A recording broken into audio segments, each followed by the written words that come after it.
Is there anything more narcissistic? Here's why it's so narcissistic. Because nobody actually cares. Nobody wants to see this but them. Met Gala happened last night. And we're going to break down the worst dressed, and by worst dressed, I mean, I guess you would say most occult-like. It's time for Entertainment Minute.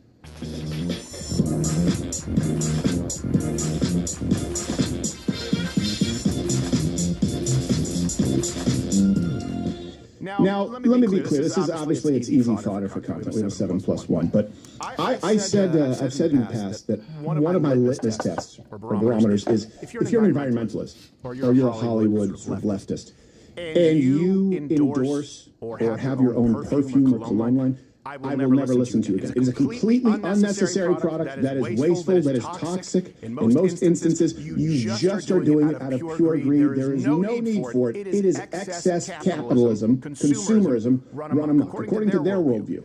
Worse than that is the Met Gala. So this is an event, you guys know, to raise money for the Metropolitan Museum of Art, right, the Met. And they spend tens of millions of dollars, and people dress up in these outfits that, again, cost tens of thousands of dollars that are completely unnecessary, will never be worn again. Copious amounts of energy consumed to put on one big, giant, look-at-me, outdo each other festival. This one was sponsored by Jeff Bezos, and of course, that means that the 1%, the ultra-elite, wealthiest Hunger Games in real life 1%, were protested by the absolutely psychotic extreme 1%.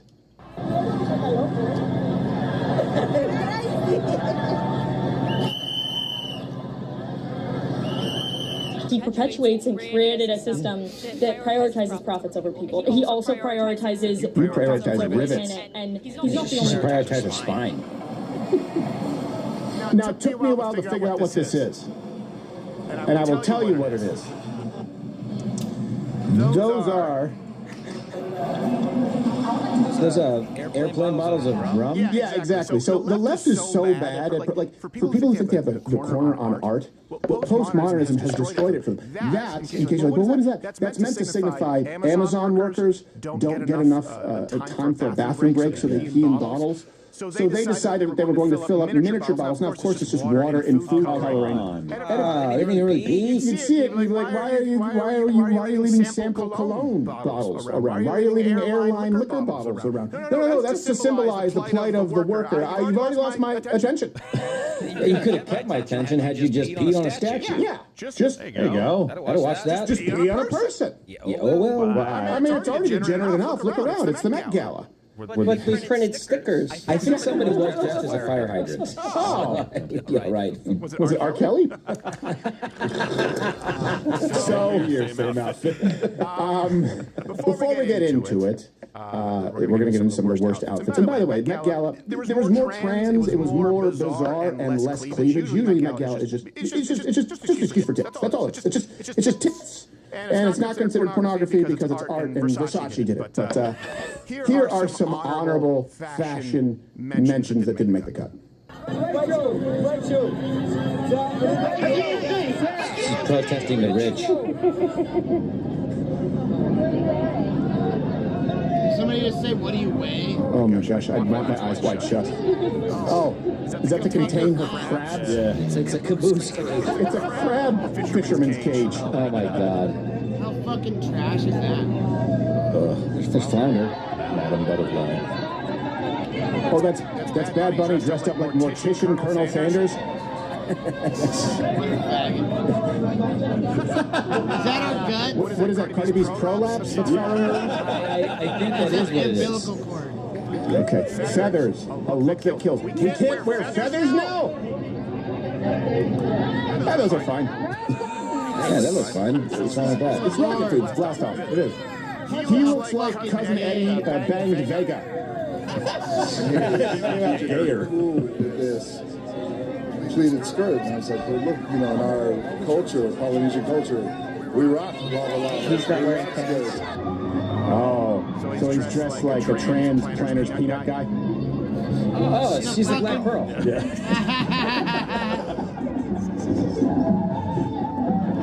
All right, Wakanda's in the building. Okay. What the fuck is this?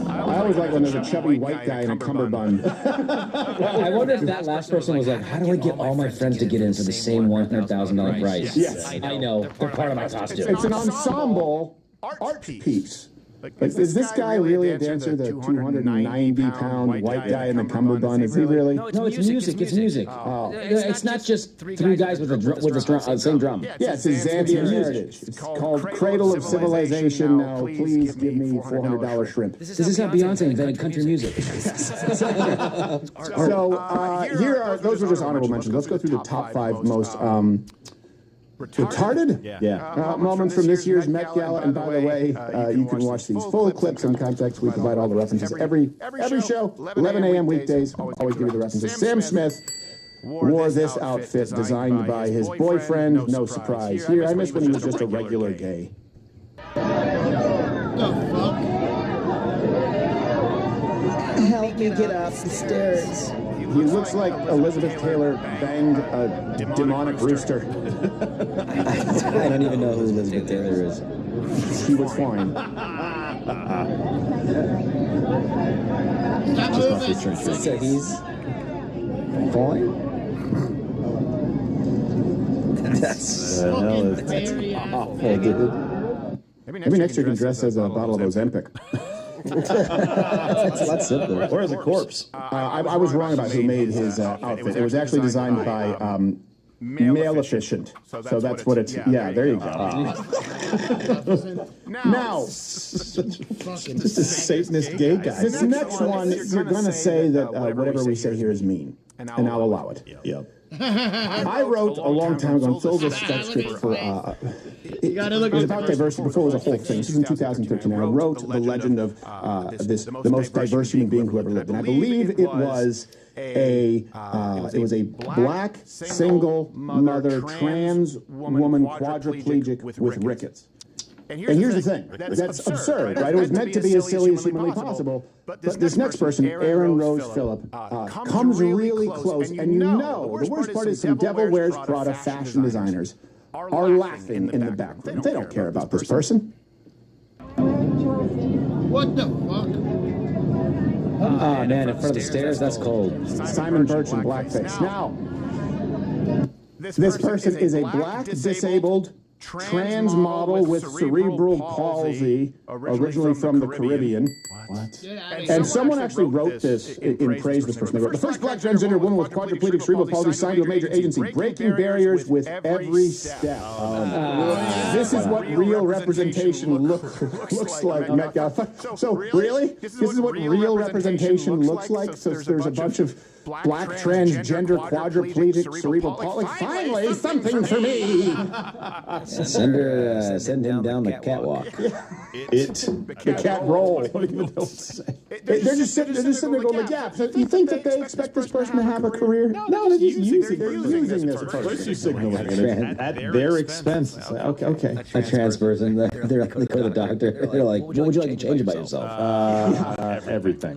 Just my genitals. Yes. That's it. We have a groundbreaking procedure that can help with none of your actual afflictions, but make you think you're a woman. Yeah. Let's do it. There you go. That'll make life better for you, right? Just picture him like Jack Nicholson and the Joker just smacking the mirror, laughing maniacally. Like, all right, get out to the Met Gala, because what the hell's the difference at this point? This is what, it's just, talk about, when these people will talk about Donald Trump being a narcissist, is there anything more narcissistic? Here's why it's so narcissistic, because nobody actually cares. Nobody wants to see this but them. And it's an obscene amount of money to put this on. It's not even, I mean, the original intent, for example, of fashion shows, if you go back, originally is to model the clothes so that consumers, people who need to make informed decisions, go, oh, I think that might be good, I might be this and that. This is just self-identification. There's no purpose to it other than look at me, look at. Let's set these up. Come on.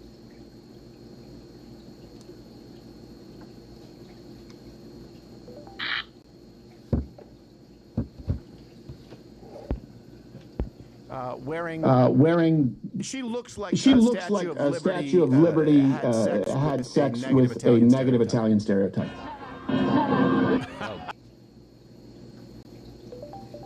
Finally, they're both hooked up.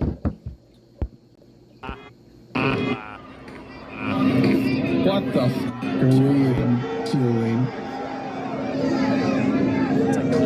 It's like clinging to her body. Oh. And people screaming, yeah! Why? Why? Like, I get it. Someone scores. Like, I get it. Someone scores a goal. Hey, Gargoyle! Look over here! Who are you? Unfortunately, she actually did have to leave early to get back to her shift in Athens. So, yeah, you weren't that. Wasn't too And just in case you busy walking through. She looks like one of those street performers in Vegas. Yeah, exactly. Can't don't move unless you touch them on the face, and then they beat the shit out of you. Well, that must just be you. Well, you know. I learned my lesson. There was a guy who used to do that in Montreal, Statue of Liberty. And then he would, once he was done street performing, he'd hop into his Mercedes and drive off. That's awesome. Yeah, he made a lot of That is awesome. I love that guy. There was also a street performer in the subway who would play the entire Star Wars theme song with 3 flutes, one in his mouth, one in each nostril. That guy deserved it. Canada has great bums. There was a bum in Vancouver. When I was in Vancouver with the boys, when I was young, he had a sign that said, "We'll take verbal abuse to change." We yelled so many things at him, and he pretended to be sad and took pictures. No, it's cathartic. That's what we all want to do with the bum. Yeah. We'll get to Los Angeles in a second.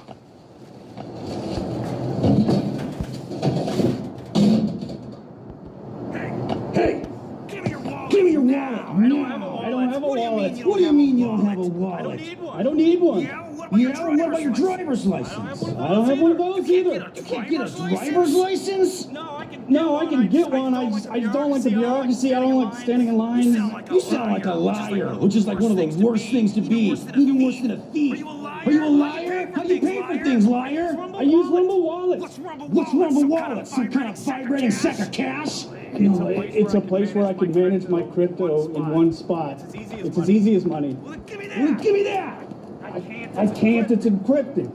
Yeah? Well, how about I stab you until you give me the encryption, huh? Go to wallet.rumble.com to download the Rumble Wallet today. No banks, no fees, no middlemen, just your money, and now all of your crypto in one secure, easy-to-use place. Get started today. So according to a writer at Women's Wear Daily regarding Clune, she wrote that even the detailing on Clune's face created a deceptively veiled appearance. A headpiece full of floral elements featured as well. The model's entire look enveloped Clune's body with gray contacts added and painted hands, face, and even teeth. We wouldn't know unless you wrote about it, and we don't care. No, envelopes, more like priority mail. But it's enveloped, more like a box. Just be clear, enveloped is not a word. Enveloped, sorry, enveloped, not enveloped.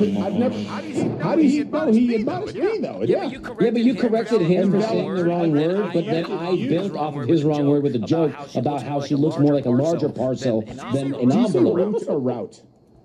Which one? Route or route? It depends. What is it? You're going to travel a certain... It's Route 66. Yeah. But I run a route. See, we always say route. Yeah, we screw like There's a bunch of stuff. All right, that's not fun. Lena Dunham, in case you were just like, hey, we need some ugly people.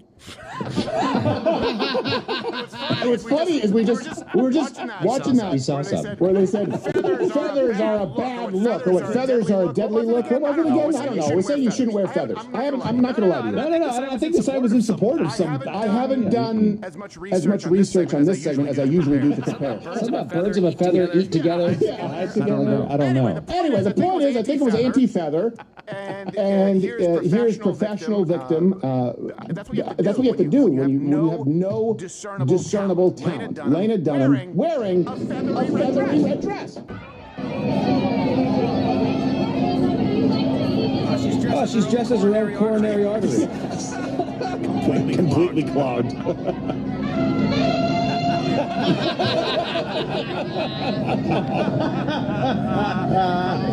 So, it's getting winded going up the stairs. She said that her dress was inspired by the painting Judith beheading Holofernes? What? Holofernes? By Artemisia I'm not going to read this. Anyway, the point is she's just trying to go like, look, this is what it's inspired by. Yeah, I'm willing to bet that's bullshit. I'm willing to bet that you're making it up. Also, it doesn't look like that painting. No, it doesn't. This is what happens when people don't have talent. When it's the equivalent to real life clickbait. It's just, oh, I have to outshock the next person. This is what Lena Dunham, by the way, does with diseases or ailments. She's someone who has actually claimed to have, if you want a list of her diseases or ailments, and I don't know how you have all these things, she might give that cerebral palsy training a run for the money. Ehlers-Danlos syndrome, someone who actually suffers from genetically testable, I doubt she does. Endometriosis, fibromyalgia, long COVID, eating disorders, obsessive compulsive disorder, generalized social anxiety disorder, colitis, an eardrum rupture, PTSD, migraine. She has all these things, but she's out there in a dress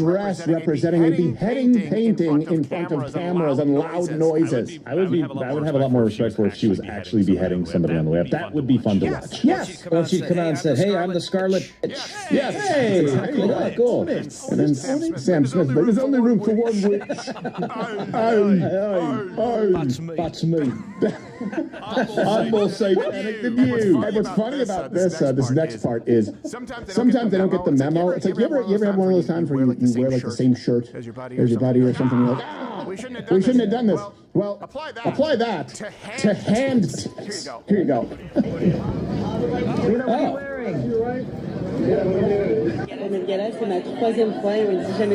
To be addressed. So hands on her breast. Et je pense que l'art commence toujours avec les mains d'un créateur, les mains d'un avant-garde. designer. Et on a les mains de dur. C'est avec moi ce soir. Well, you've got a guy on there, a whole person on his back. It's coming out his ass. This is my Siamese brother we lost at birth. Oh no, she wins. She has hands. She has hands butt.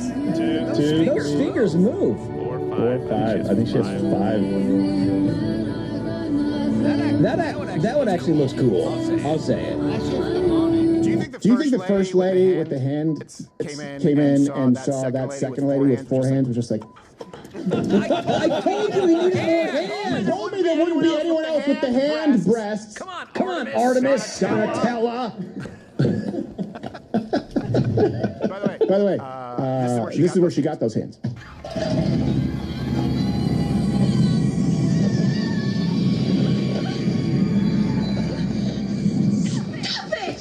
I remember as a kid watching Labyrinth, and one of those hands takes the opportunity to grab Jennifer Connelly. Which, you know what? Yeah.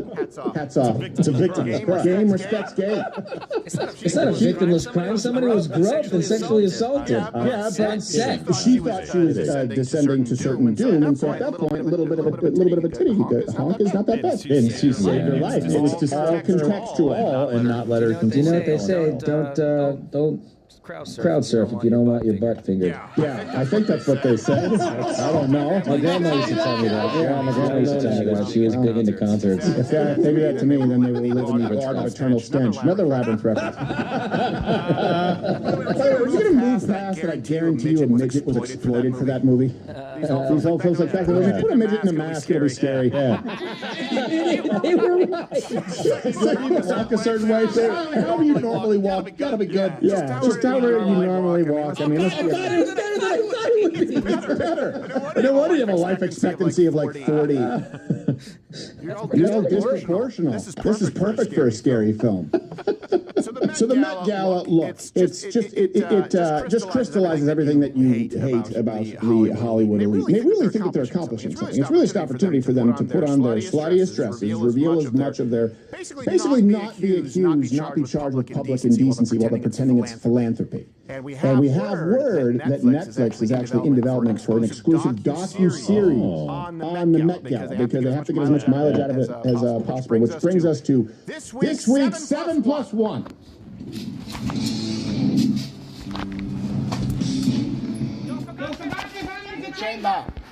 I can't believe we're 24 minutes and we're still in the Met Gala. All right. It's good times. This is 7+1 Met Gala docu-series documentary titles. Yeah, they're releasing the film. They already have the rights. Okay. Number 7.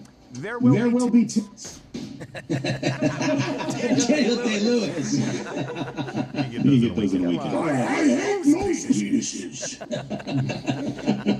I've abandoned penis.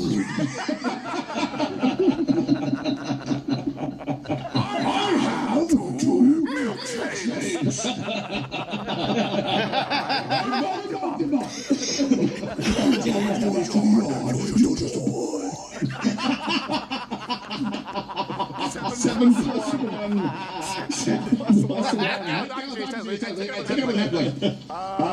Number 6, Josh. I don't agree with it, but no country for old tits. There's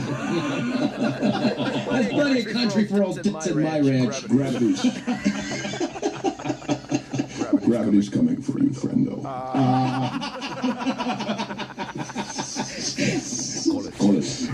Heads or tits. I have to know everything to gain. Everything. Milk.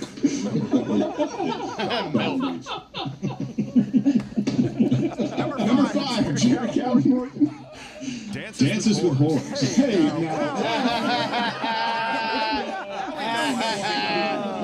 Reservation? Pocahontas. Pocahontas. Oh, golly. This is my favorite as far as a proposed title. Again, 7 plus 1 Met Gala docuseries titles. Number 4, Demolition.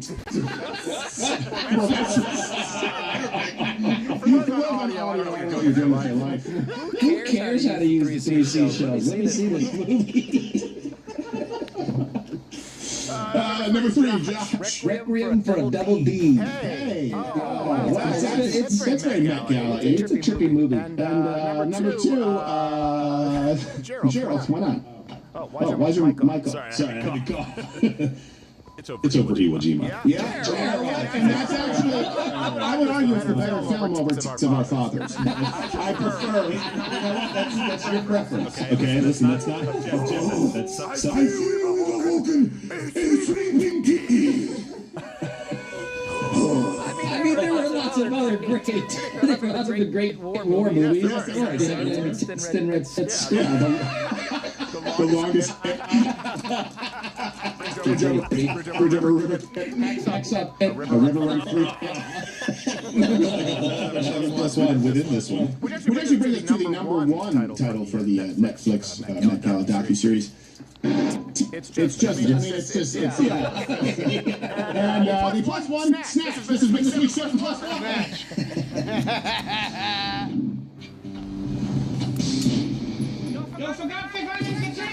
Hey, you like what you saw? I don't know how, because it's on YouTube and we have to cut all the good parts out. So you should tune in live weekdays at 11 a.m. Eastern on Rumble. We can still speak freely and even use words like send, get, and well. You've been here this whole time? Yeah. Snuck in.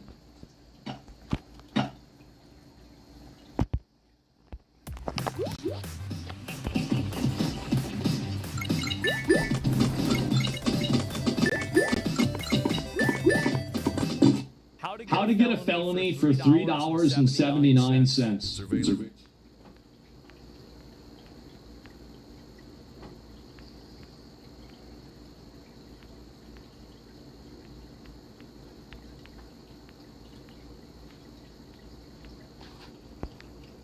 Now, hit this with everyone was looking at the 4 pictures surrounding the late Ayatollah Khomeini. There's General Soleimani, he's there, former President Ibrahim Raisi, he's on there, as well as the founder of the Islamic Republic, Khomeini, the original Ayatollah Khomeini. But you'll know who's at the top right corner. It's Mojtaba.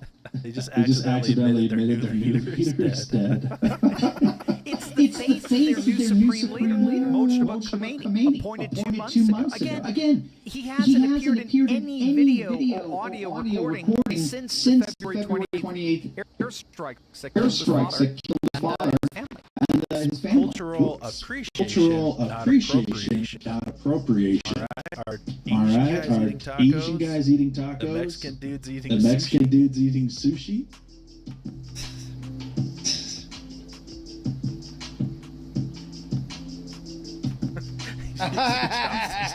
Chopsticks on the top. He's got a 4.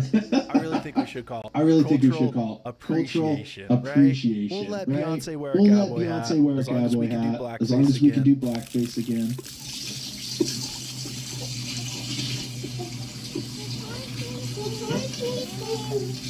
Gotta water that bacon. Gotta water that bacon.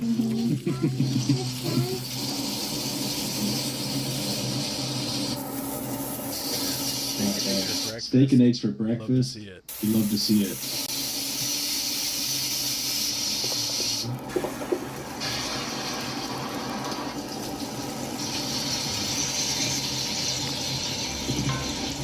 You guys think it's missing You anything? guys think it's missing anything? Potatoes? Maybe some potatoes. For $500,000. For $500,000, You're getting chased for 24 hours. By an animal. Of your choice. Hippopotamus.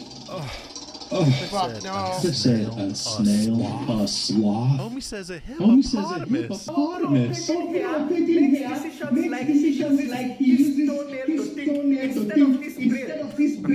When I use free When I will use to free hide will to hide skeletons skeletons in my DIY projects, projects, this this is genius. Fair play. Fair play. Fair play. Fair Earth play. is better than Earth is Link. better That's than something we Link. can get That's something we can get behind.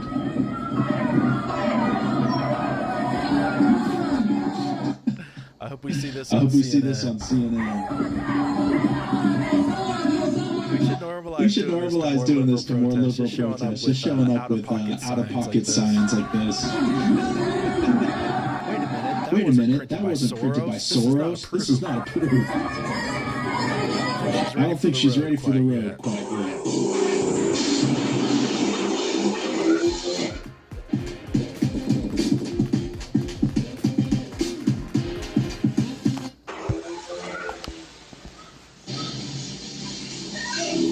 Just let go of the throttle, lady.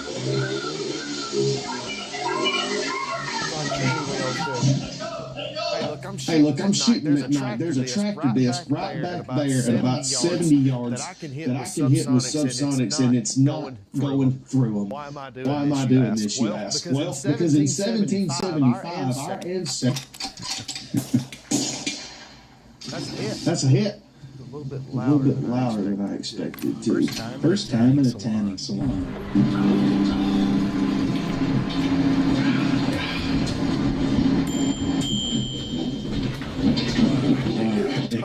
Off his tattoos and gave him a six pack.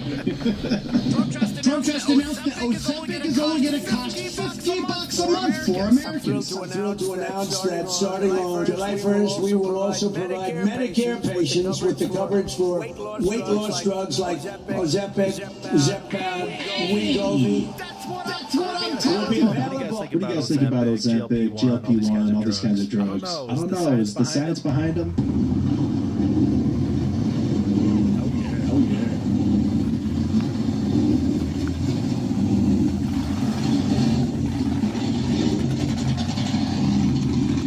Imaginary self-defense.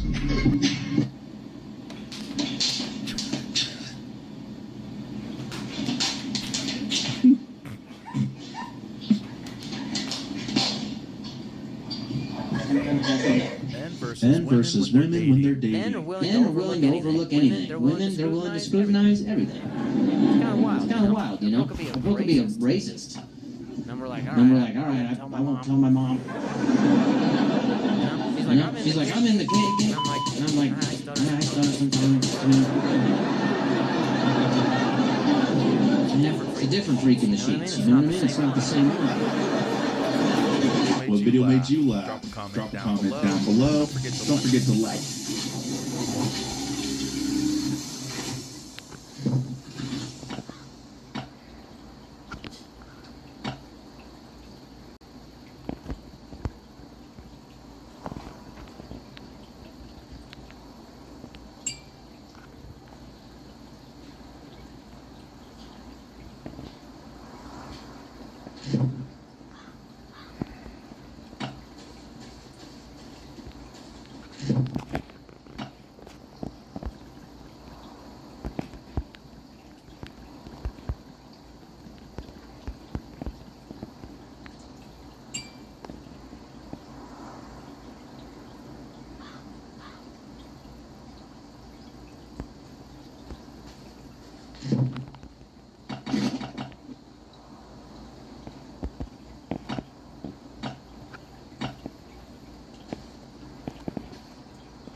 fucked up. I'm just gonna take my...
Honestly, I don't even want to say this because people will try to cancel me, but neuropathy can be reversed overnight with this pineapple.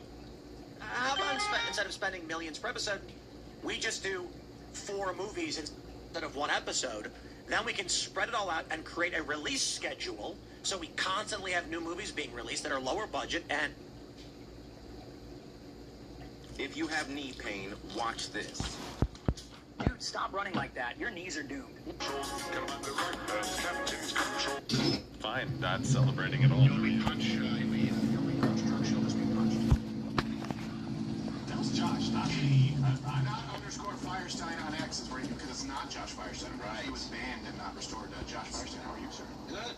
I just pressure washed my sidewalk recently. Very nice. And now my neighbors all look like shit. Good. That's It's like a white sidewalk and then just nasty, gray blackish sidewalk and the nice green. It looks like God is shining upon my house. Yes, exactly. That's it's not quite the screw you that the leaf blower is. Oh, I use that. That's my favorite. I use that every morning before I come to work. Yeah, I actually I blow everything from my good neighbor's yard into my yard to blow it along with my things into my bad neighbor's. That is some dedication. I respect that. That is petty. Well, his wife shouldn't have clipped my hedges. No. Wait, what? Yeah. Reached through my fence and clipped my hedges. Is the fence like your zipper? No, this is not a euphemism. She reached through my fence and clipped my hedges. Oh, that's even worse. Like your actual bushes? Brought it upon herself. Brought it upon himself. Speaking of bringing something upon yourself, you have to really screw up to get a beaver this mad. But New Jersey got a New Jersey. Here you go.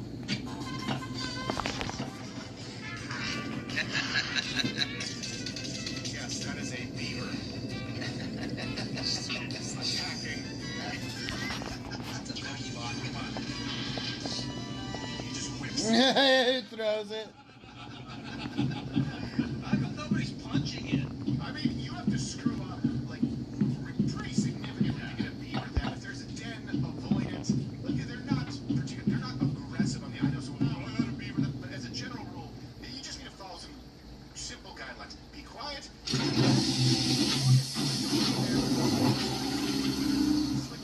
good news is, the beaver is okay, he survived, and was able to complete his dam by the end of the day. With their bodies. It wasn't so innocent after all. One of those legs is blue.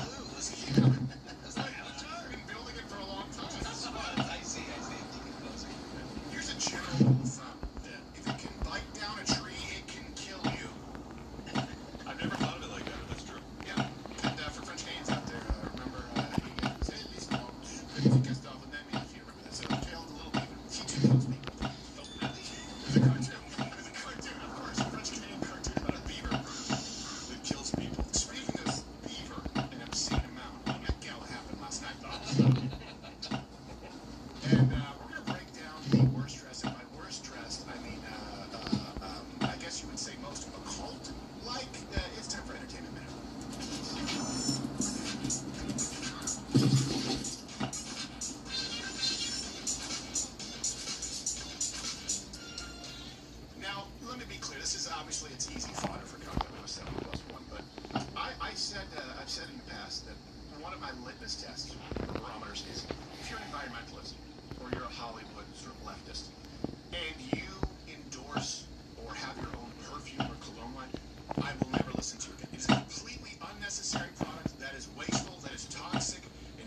instances, you just are doing it out of pure greed. There is no need for it. It is excess capitalism, consumerism, run amok, according to their worldview.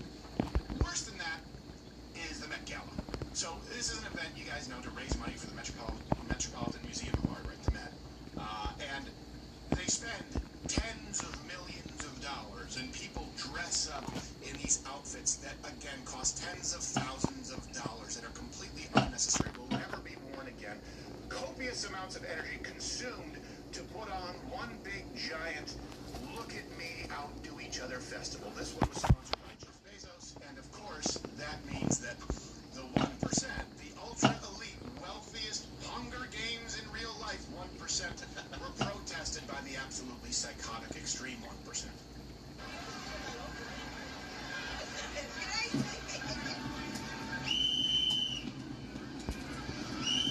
He perpetuates and created a system that prioritizes profits over people. He also prioritizes rivets. And he's not just prioritizes spine.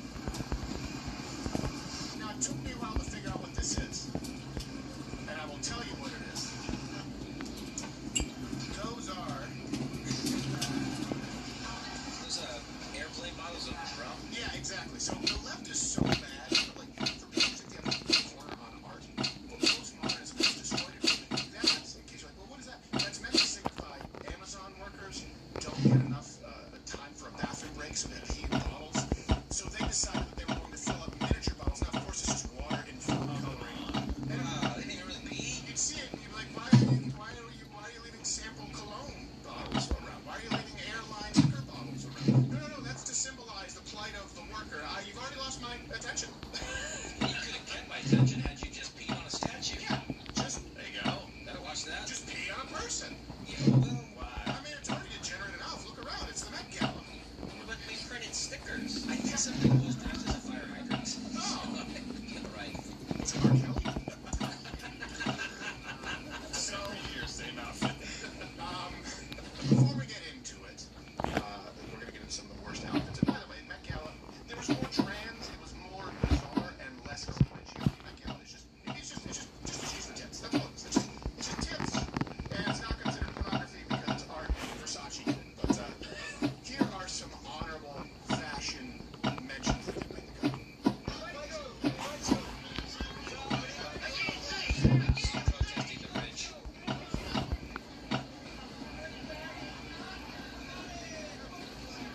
Oh my gosh, I want my eyes wide shut. Oh, is that to contain her crabs? Yeah, it's a caboose. Crab fisherman's cage. Oh my god. There's flounder. Oh, that's Bad Bunny dressed up like Mortician Colonel Sanders.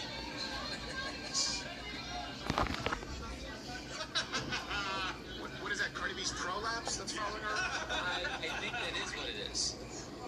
Okay, feathers. A look that kills. We can't wear feathers now? Those are fine. Yeah, that looks fine. What's wrong with that? It's rocket boots, blast off. It is. He looks like Cousin Eddie banged Vega. Gayer. With this pleated skirt, and I was like, look, in our culture, Polynesian culture, we rock blah, blah, blah. So I have 1,750 yellow tickets.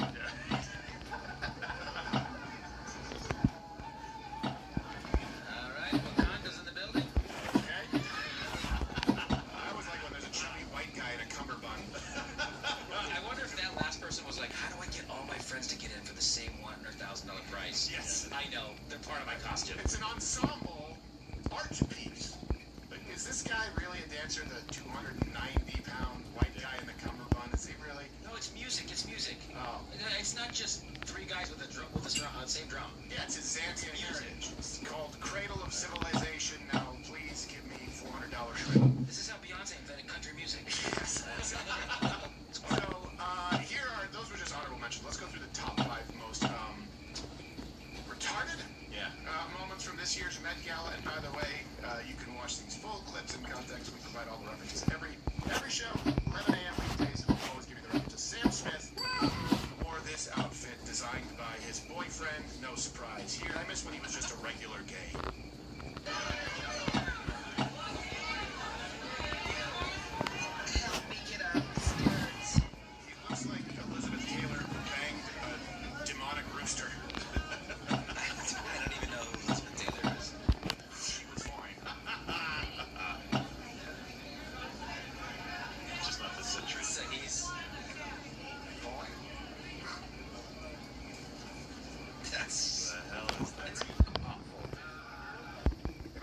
dress as a bottle of Ozempic.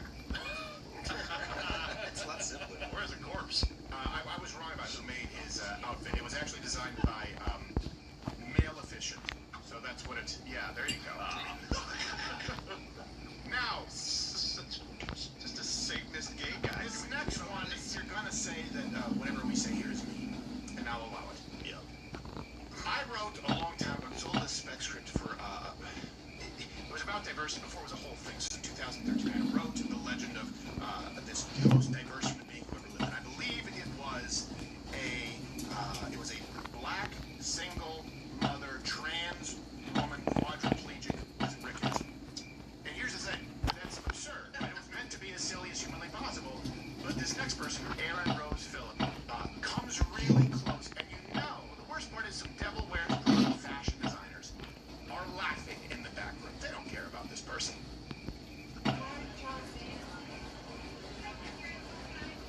Man, in front of the stairs, that's cold. Simon Birch in blackface. Now, this person is a black, disabled, trans model with cerebral palsy, originally from the Caribbean. What? And someone actually wrote in praise of this person. They wrote the first black person breaking barriers with every step. This is what real representation looks like on Ed Guthrie. Really? This is what real representation looks like? So there's a bunch of black, transgender, quadriplegic, cerebral palsy. Finally, something for me. Yeah, send her down the catwalk. The cat rolls. What do you don't say? They're just sitting there going, yeah. So you think that they expect this person to have a career? No, they're just using. They're using this for virtue signaling at their expense. It's like, okay. The transfers, they go to the doctor, and they're like, what would you like to change about yourself? Everything. Just my genitals. Yeah, that's it. We have a ground Everything else is procedure that can help none of your actual afflictions, but make you think you're a woman. Let's do it. There you go. That'll make life better for you, right? Just picture my George smacking the mirror, laughing maniacally. Like, all right, get out to the Met Gala, because what the hell's the difference at this point? It's just talk about when these people will talk about Donald Trump being a narcissist. Is there anything more narcissistic? Here's why it's so narcissistic, because nobody actually cares. Nobody wants to see this but them. And it's an obscene amount of money to put this on. It's not even, I mean, the original intent, for example, of fashion shows, if you go back, originally is to model the clothes so that consumers, people who need to make informed decisions, go, oh, I think that might look good. I might be interested in that. This is just, it's just self-glorification, non-stop. There's no purpose to it other than look at me.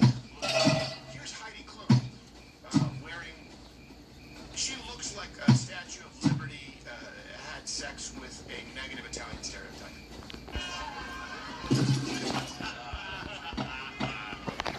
What the fuck are we doing? It's a clean to the body. And people screaming, yeah! Why? Why? Like, I get it, someone scores a goal. Hey, gargoyle! Well, who are you? Unfortunately, she actually did have to leave early to get back to her shift. So, yeah, you weren't that.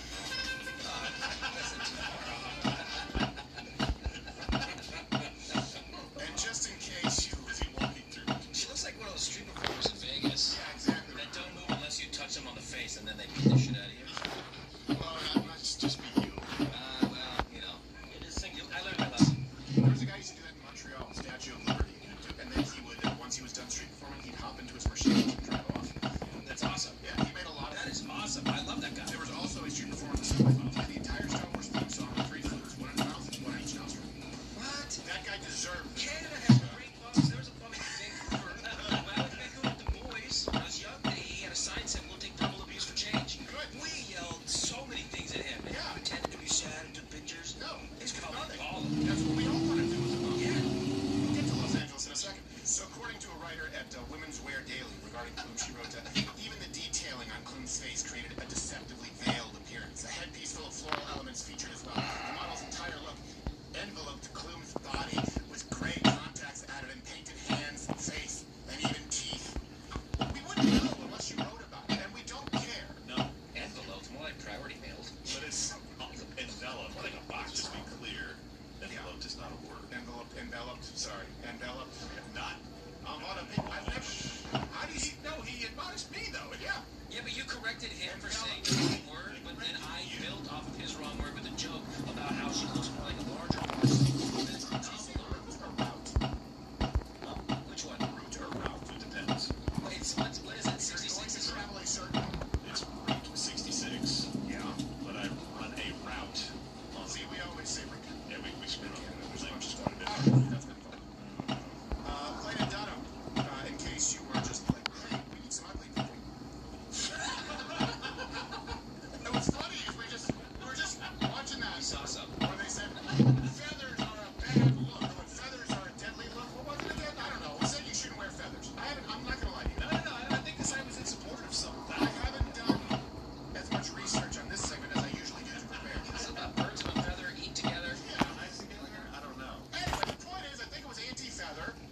male victim, that's what you have to do when you have no discernible talent. Lena Dunham wearing a feathery red dress.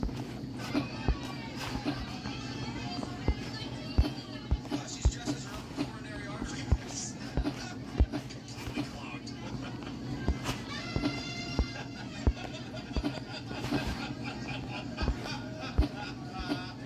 So, Spinning didn't go up the stairs. She said that her dress was inspired by the painting Judith Beheading. Holofernes? What? Holofernes? By Artemisia? I'm not going to read this. I don't know. Anyway, the point is she's trying to go like, what? Yeah. I'm willing to bet that's bullshit. I'm willing to bet that you're making it up. Also, it doesn't look like that painting. No, it doesn't. This is what happens when people don't have talent. It's the equivalent to real life clickbait. It's just, oh, I have to outshock the next person. This is what Lena Dunham, by the way, does with diseases or ailments. She's someone who has actually claimed to have, if you look on the list of her diseases or ailments, and I don't know how you have all these things. She might get that cerebral palsy training you run through, like Ehlers-Danlos syndrome. As someone who actually suffers from genetically testable, I doubt she does. Endometriosis, fibromyalgia, long COVID, eating disorders, obsessive compulsive disorder, generalized social anxiety disorder, colitis, eardrum rupture, PTSD, migraine. She has all these things, but she's out there in a dress representing a beheading painting in front of cameras and loud noises.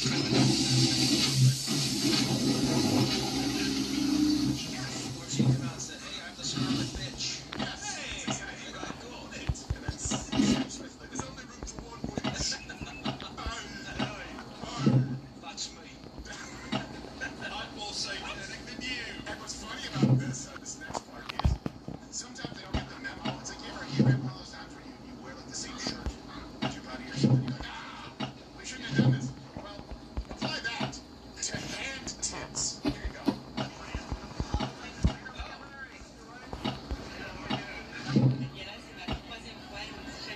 To be addressed. So hands on her breasts.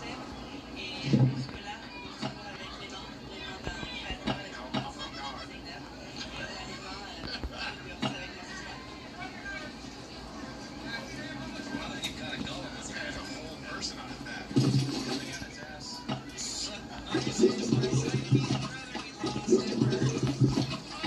no, she wins. She has overhand tits. She has hand butts. Dude, those fingers move. 4 or 5. I think she has 5. That one actually looks cool. I'll say it. Do you think the first lady with the hand tits came in and saw that second lady with 4 hands and just like, I told you that you have one hand. told me there wouldn't be anyone else with the hand breasts? Come on, Artemis. Donatella. By the way, this is where she got those hands.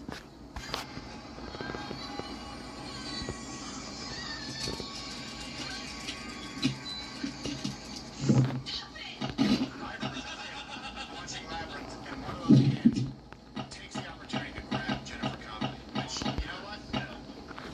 It's a victimless crime. Aim respects game. It's not a victimless crime. Somebody was groped and sexually assaulted. Yeah, but It's said. she thought she was descending to certain doom, and so at that point, a little bit of a take. It's not that bad. It's just, it's just all contextual and not let her. Do you know what they say? Don't serve if you don't want it, but figure. Yeah, I think that's what they said. I don't know.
I'm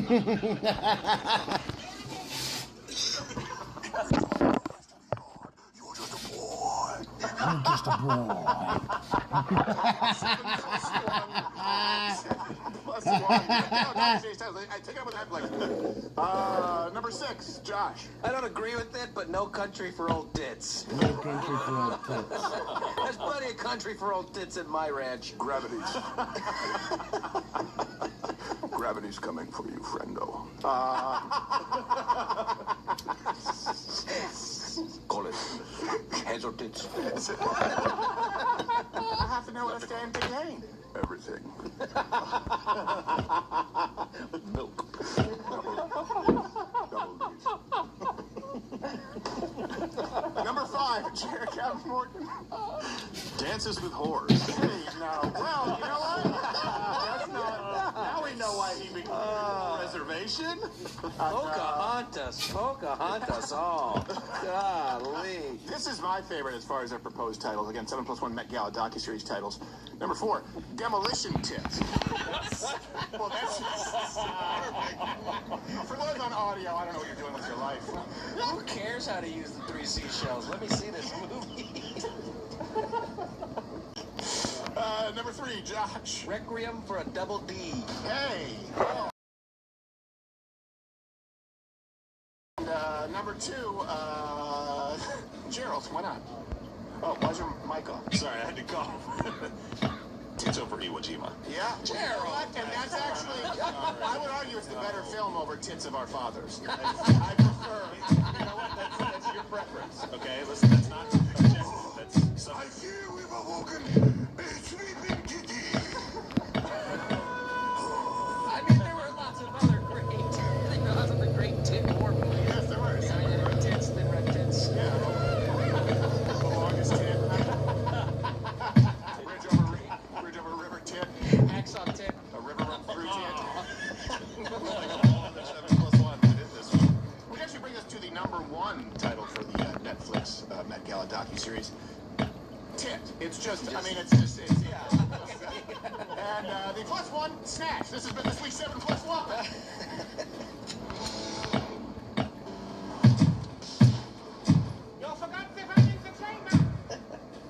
Now, we watched the Met Gala, so you didn't have to. You know, guys, if you are not yet a member, what do we have to do? Here at Louder with Crowder, we are willing to do what is necessary. We are willing to torture ourselves.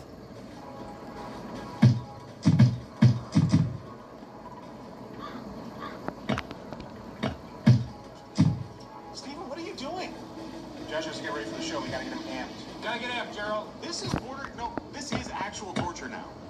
Nah, I think Steven's fine. I can take a step. Steven, you're gonna turn Josh into a sociopath. There are better ways to get pumped. Yeah. Fine, amped. Here, try this. The blackout coffee, strange animal brew, right? It's got the best beans, best blend. How could you forget? You made it. It's been a long morning. It's a pretty good idea. Oh, yeah. No. Hit me, baby! You're supposed to drink it. Drink eye drops, Gerald, to be dangerous. I can't do this anymore. Oh, yeah. Hit me again, baby! Go to blackoutcoffee.com/Crowder. Use the promo code Crowder for 20% off your first order and try the new exclusive Strange Animal Brew. Yes, I chose the beans. It is the blend that we drink here exclusively, and now I'm making it available to you.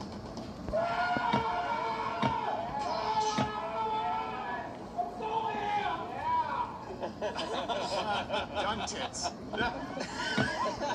Just kept going with the 7+1 more movies. Tit Harbor. The darkest tits. Oh. All right. Welcome. Those who we are not supporting the degeneracy. We're just calling it out. Yeah. What was that? Did you just clear your throat with a Pee Wee Herman?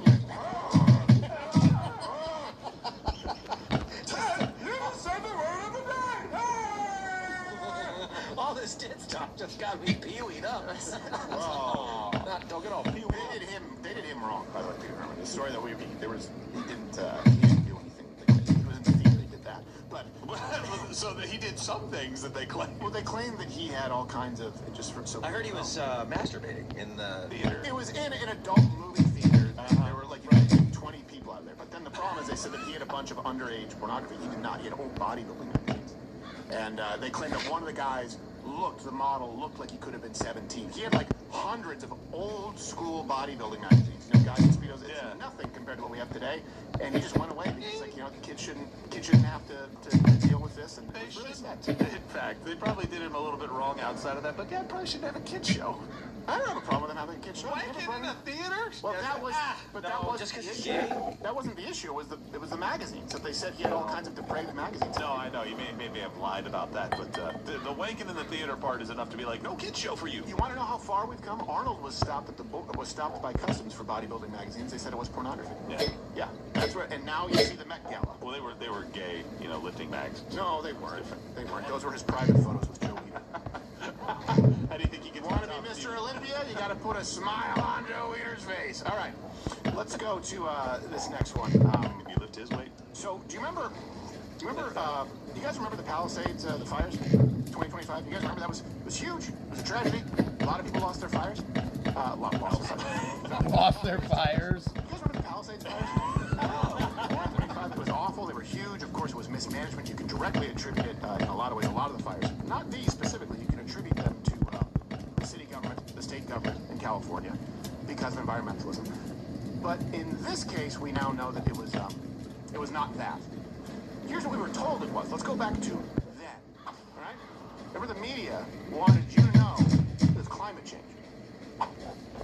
Climate change intensified the hot and dry conditions, turning vegetation into fuel.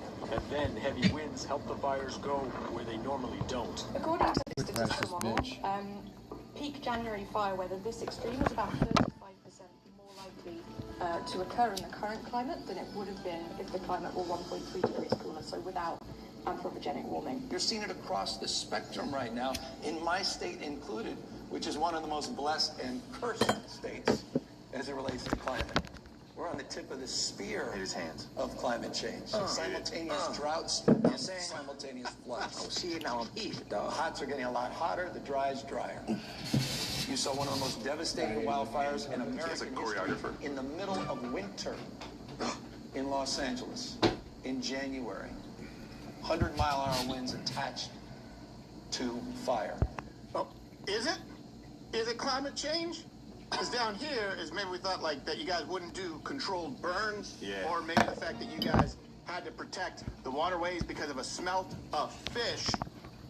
Not because couldn't swim. Not because the fire was here, then the wind took it to here. Yeah. Then we didn't have any water, so we were all under down here. Right. I feel like this helped. We had to pull back a little bit with the urban demographic. Well, that brings us to now. Turns out it was actually a left-wing terrorist attack, but you know that happens a lot. Tonight, new insight into the man accused of sparking last year's deadly Palisades fire. An inferno reduced neighborhoods to ash and left 12 dead. Court documents revealing the accused arsonist, 30-year-old Jonathan Rinderknecht, was fixated on Luigi Mangione, the man charged with the high-profile murder of a healthcare CEO in 2024. So don't expect this to be all over the media as the climate change narrative was. Also, prior to the fire, Rinderknecht, he was searching free Luigi Mangione. He was searching, let's take down all the billionaires. This is why you don't really engage in sort of what you see from the Marxists, right? The class warfare. I have problems with corrupt billionaires. I don't think any business should be too big to fail. I don't like it when they lobby the government so they get preferential treatment and you get screwed as a result. I also know people who may not be billionaires, but I know a few people who are really wealthy. The most generous two people I've ever known in my life have been the wealthiest two people I've known. Let's not just kill billionaires because they've been successful. We need to actually look at their character. This is the kind of rhetoric that we've heard from the left, the Bernie bros, who kind of came into the Trump fold, and now they're going back to being Bernie bros. And these are the results. Left-wing terrorism, we know, is far more in the United States than they'll try and claim right-wing. But that comes from the SPLC. He also allegedly it was stated that he did this, quote, out of resentment of the rich enjoying their money as we're basically being enslaved by them. Do you mean the Gavin Newsom of the world? Now, remember, this fire, 12 people died, 7,000 homes gone, $150 billion. Fucking garbage is still on me.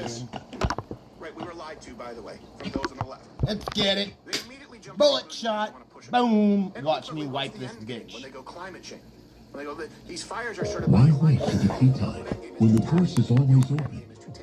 Welcome to the ultimate end game is to make you legal to international governments, to countries across the ocean who have no interest in your well-being in the name of worshiping Mother Earth. That is the end game. The truth is leftist violence. And that is in line with what we know to be true. Leftists under the age of 45 are far more accepting and, by the way, encouraging of violence than those on the right. 26% think political violence is acceptable. It's over 50 sometimes if you include the I don't know. Conservatives under 45, only 7%. When asked if violence is always acceptable, you get Democrats 38%. Unacceptable, sorry. Or sorry, it's always unacceptable. I'm sorry, yeah. Always unacceptable. Only 38% of Democrats, 77% of Republicans. Gosh. 44% of Democrats say it's sometimes acceptable. You combine that with, hey, is it acceptable? Well, you know that these billionaires are killing you by killing the planet, and they're killing you by living high on the hog. This is not new, by the way. What's going on? Oh, details on the Palisades fire. So, hey, good. Coming up on scene. I'm glad that they're actually covering it. Yeah. Well, we'll see what details they have. Oh, fuck. Yeah. Details are. Oh, dude, I thought it was one. But he looks white. Right. This is the worst possible scenario for the left. Yeah. It's not climate change. You lied about that. You were caught with your pants down. It was an act of terrorism, and it was one of your guys who was acting specifically on your rhetoric. Do you think it's that much of a leap when you're talking about states that want to have a leaving tax? That's how much they vilify the wealthy while they praise the homeless? Hey, I don't know if you know this. There's a good percentage of homeless people who are assholes. And there's a good percentage of people who are wealthy who are decent people. It comes down to, are you running your business honestly and are you living with integrity? The left doesn't see that. When people out there say, man, the left and the right, you just want to pit us against each other, man, so that we don't turn toward the elites. Then you're about to hear some real BS from them going, yeah, it's the rich. Oh, okay. Yeah. But you're not being pitted against another group of people? And their only sin is being successful? You are far more likely in this country to be successful because you've created something of value than corruption. Yeah. The exception would be D.C., Hollywood, New York. And you also have to lie about them and say that they're not paying their fair share, that they're not contributing to society, that they're taking advantage of loopholes. Like, you have to depend on the stupidity of the person that you're speaking to get them riled up against this class of people. There are plenty of bad people in all different groups. There are plenty of people that take advantage of their workers, completely prioritize profits over anything else, and will do anything to get it. But there's plenty of people that are paying for everything that you have in your life that is federally funded or locally funded. And you need to be nice to those people because they do it just like everybody else is supposed to do it. Yep.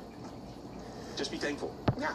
I just find it funny when they say, like, you want to say it's not left versus... Look, let me ask you this, and this is where I made the case for tribalism. I guarantee you that if you line up, let's say, I don't know, let's just pick a round 100 billionaires or multi-hundred millionaires. I am going to disagree with quite a few of them on many issues. If you line up 100 leftists, I am going to disagree with them on all issues. So why would I say, let's unite, man, the right and the left, because it's when I know that I am precluded from agreeing with them on anything. If you line up, for example, I don't know, you could say Hispanic Americans, Black Americans, line up 100. I guarantee you I probably will disagree with them on a good amount of social issues. I will disagree with 100 leftists on all issues. So when people talk about uniting, why would you unite with the one group who you are guaranteed will destroy you if given the chance, against a group where it's a 50-50 shot that you may be on the same page? You tell me who's pitting who against who. And let's go to this next. This is, the mayoral election in Los Angeles. I want to just sort of present something here. We're going to, at some point in our lifetime, we're going to have a fitness influencer, someone who dabbled in fitness influencing, be president. It's just going to happen. Because we've now grown up in this era where everyone's life is on social media for everyone to see, so things are changing. What used to be considered, outside the bounds of decorum or tradition, it's no longer particularly relevant. And so a lot of the hit jobs that take place that you've seen in the media that used to be used, they just sort of fall on deaf ears. So Spencer Pratt is running for mayor in California. Now, full disclosure, I never watched the show The Hills. As I understand it, Spencer Pratt was seen as quite a douchebag, was named like one of the top reality show villains of all time, him and his wife. They're still married, by the way, so that says something. It's very rare in Hollywood. And people saying, I can't believe that this guy, what are his qualifications to run for office? Remember we heard that with Donald Trump? Yeah. Right, when he was running, we heard, you have a reality show star as the Republican nominee. Well, no, we had someone Actually, we need to bring really in his later years actually created and starting in a reality show as a way to build his brand because he was a real estate mogul. He was already a billionaire. This is a man who successfully run a business. And sure, you could say, all right, he has multiple divorces and he has some controversy that's followed him. But a reality show star, a successful businessman with some controversies, was running in the last election against Kamala Harris. So if your choice is reality show star who wants to close the borders, reality show star who wants to get rid of red tape, reality show star who wants to return America to our roots, versus someone who slept their way into office, came dead last in the primary when they actually tried to compete, and was then coronated because they helped cover up the demented old circus monkey's dementia, I choose the reality show star. Also because the platform is one that shares my values more readily. You're now hearing the same thing about Spencer Pratt. You're hearing, oh, he was a reality show, 20 years ago, he's a reality show contestant. Okay, 20 years ago, you have the mayor, Karen Bass, who allegedly went to Cuba 20 times, was supporting a communist regime. Which one's worse? I just don't care anymore. I don't care. Neither one of them is qualified. Fuck. One is distinctly unqualified. One is distinctly precluded from receiving your vote if you believe in any traditional American values. Los Angeles is in bad shape. And this is one thing that happens, so I always find it funny when someone who's a member of the party of the incumbent or the incumbent themselves goes, it's time for, and they list a bunch of improvements they're going to make. It's like, as opposed to what you've been doing. Yeah. Time for change. Yeah, what? That's what Kamala did that. Yeah. Time for change. It's your administration, dumbass. Exactly right. Los Angeles, what has that led to? It has the single highest homeless population in the country. Unsheltered. That matters. Shut the fuck up about the unsheltered shit. Stop saying fucking unsheltered homeless They're on the population. streets. And you guys can fact check me, check the references, links in the description. I'm sorry. Well, it's beautiful. Unsheltered homeless as opposed to 48,000 in Los Angeles. The city has a $1 billion budget deficit. Right-wing host let him get away with 54,000 people left Los Angeles County, and a lot of that was their wealth base. It was the largest decline in the country. So, enter an unlikely hero. A guy who is running for office, who was a reality show villain, Spencer Pratt. The race is on. The fact that our streets are safer, the fact that now we will have our street lights back on, basic city services, those are some accomplishments. What accomplishments, you dumb fucking black piece of shit.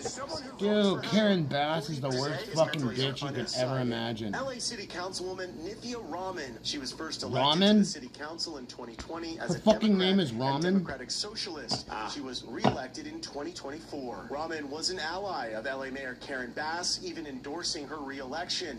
Then Raman launched her surprise campaign, in large part because she feels Bass is failing to properly address the homeless crisis. If I don't get in, we have 4 more years of these current plans and this current direction and not a real 180 change. Everyone is in big trouble. The fire was not what motivated me to go after becoming the mayor of Los Angeles. It was the months after and discovering the layers of city negligence and then the cover-ups and the lies. Where's all the fucking money? He's actually been putting up a pretty strong campaign, which, honestly, you shouldn't need that strong of a campaign against Karen Bass, who got her start at Hasbro, to be clear. Does your person wear glasses? Yes. Does your person wear a hat? No. Is your person a bitch? Yes. Are you Karen Bass? Yes. Yeah. Guess who? If you believe the I need to go buy that game again, that Guess Who game. Go play with my daughter. Now, I know people, and I see people on the right saying, like, is this the best we can put up? Maybe not. It's the choice you have in Los Angeles. Yeah. And I truly believe that if someone in Los Angeles today votes I didn't for, even see that game at Karen the Bass, store. they're mentally ill. Actually, I think I did. You already have the result. You already know how this is going to go. To give you an idea, the LA quality of life satisfaction rate is at an all-time low. This is the lady who oversaw the Palestinians. She was endorsed by Kamala Harris. So we got 2 sets like the on black there. dot on the pirate ship. And as Spencer Pratt has pointed out, Bass actually did. Oh, we did get the clip. Great. Formative year. She spent them pumping up Castro's Cuba. Karen Basura is a communist. Now, when I was 19, 20, I was living in an apartment on Skid Row, getting my political science degree at USC. That's as LA as it gets, dude. But do you know what Karen Basura was doing at that age? You guessed it, going to Cuba to support the communist revolution and Fidel Castro's oppressive regime? What? Karen Basura is a card-carrying member of the Communist Front Group, the Venceremos Brigade, an anti-American communist solidarity organization in which she actively worked for years to undermine the U.S. and prop up the communist revolution in Cuba? Does this sound normal to you? Who in the heck spends their 20s supporting a violent communist dictatorship in a foreign country? What were you doing at 19 years old? And I'll give you the answer to that. I was selling acid, motherfucker. Every single leftist who's run for office have known, every single democratic socialist, at some point they've either praised, And the car ran right into a fucking tree, dude. or Look propped at up a communist or socialist dictator. That's I just gotta get a reality. bunch of these. Done that whole thing. This comes, by the way, from the Atlantic. And I'm so just gonna it's open confirmed it. she If did there's travel something in there, to I'm just gonna Cuba send it. to work construction in the 1970s. Did you guys see what happened with Nick Shirley recently? Compare it to Hassan Piker going to Cuba. Oh man, this is great. Yeah. Well, the power goes out in the city. Nick Shirley was followed by security. They stripped him of his cameras. If you are not you do not get to visit Cuba and do work there unless you are approved by the government, which means you have to be a communist sympathizer. How do I know? That was my fucking I've been to both new Havana and animal. Guantanamo Bay. Like, It's oh, well puppy. known. Anyone who gives you a glimpse of Cuba, that's All right, actually so great, we looted that the is farm right paid for and here. approved by the communist government. She also Right went with here the, should be like you just talked about, the fucking, Vince Ramos it's reset. Brigade, which was formed, quote, All our to shit's reset. an act of solidarity with the Cuban Revolution by working side by side with Cuban workers and challenging U.S. policies toward Cuba. By the way, Cuban Revolution, they killed a lot of people, to be clear, and thrust that country into abject poverty, jailed the dissidents. People here talk about freedom. You couldn't do that in Cuba. No. This is what this lady was doing. This is what she believes. Or you take your chances with someone who happened to be kind of a dick on a reality show. Yeah. I don't care anymore. Has Karen Bass come out and distance herself from that past? Has she renounced? She wouldn't do all that because stuff? she needs the votes of those hardcore lefties. Ah, that's right. So she still believes all of this. Think about this for a second. Do you ever think of this? It's like when Nick DiPaolo, he says, I truly believe that the Democrat Party is an actual threat to the United States. They're not a political party anymore. You could be in California and you could be surrounded by neighbors who would rather you live under the Castro regime. And that's not a read. That's what they believe. Yeah. Why are these people in the United States? I'll give you the answer. To subvert the United States. They want to turn the United States into Castro's Cuba. They want to turn the United States into Chavez's Venezuela. They want to turn the United States into the USSR, where Bernie Sanders and Tim Walz spent a bunch of time.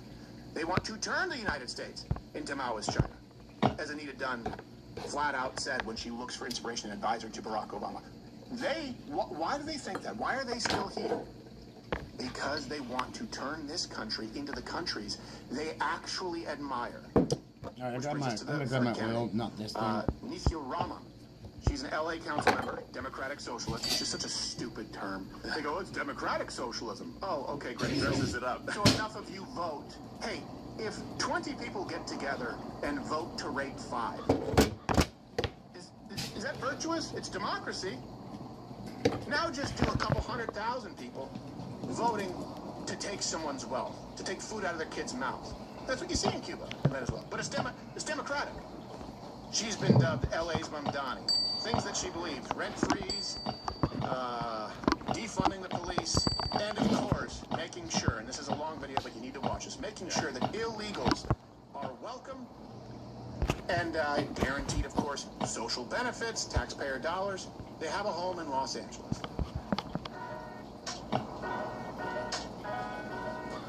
To me, there's nothing more beautiful than how many different kinds of people call Los Angeles home.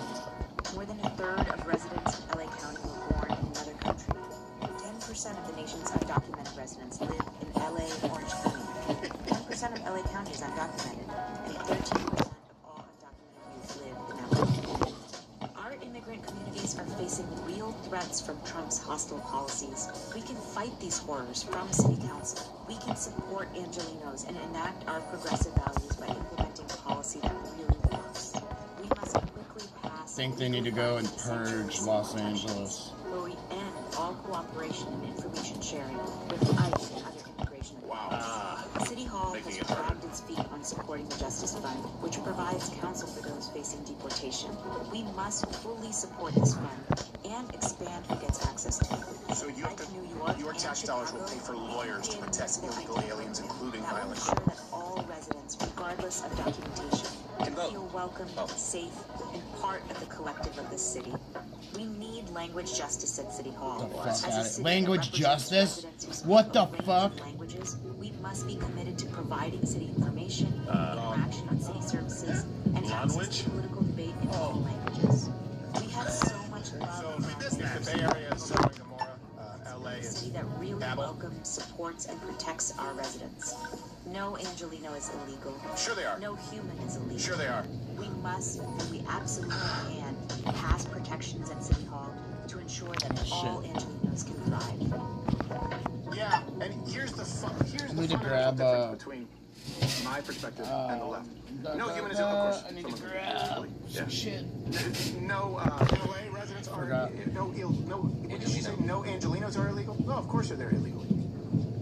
Of course they are. They are not citizens of this country. They are not entitled to be in this country. That's a fundamentally different rule. So if they believe You gotta get rifles. as entitled as you are, Like, even if they don't like this country and you have to pay for them, that's democratic socialism.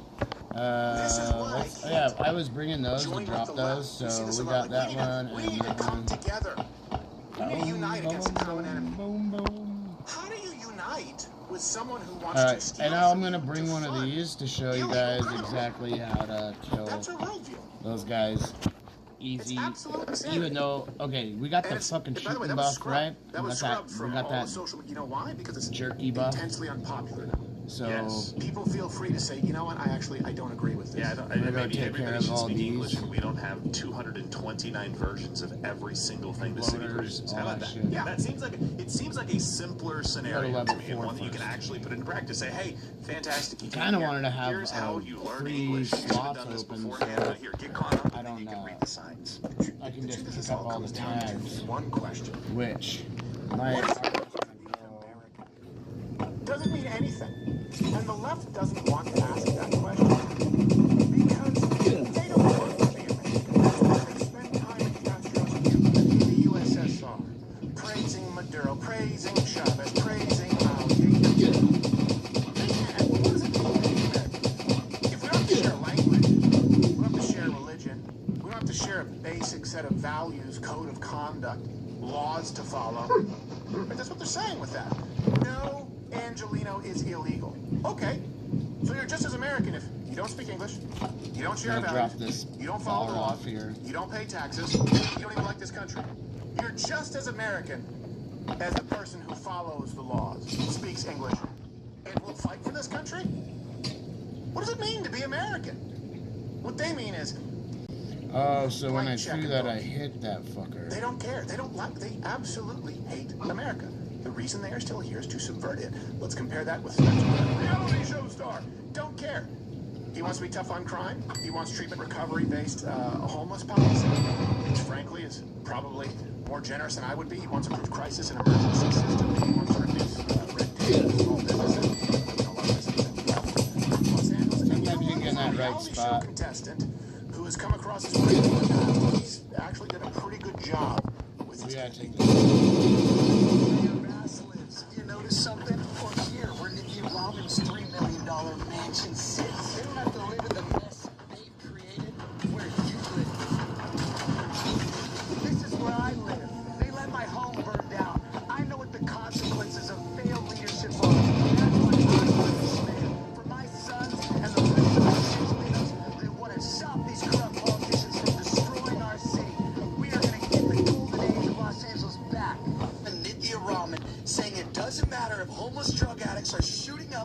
advocating and exposing themselves to your kids right in front of their schools. The insanity that women are exposed to every day in Los Angeles ends when I'm the mayor.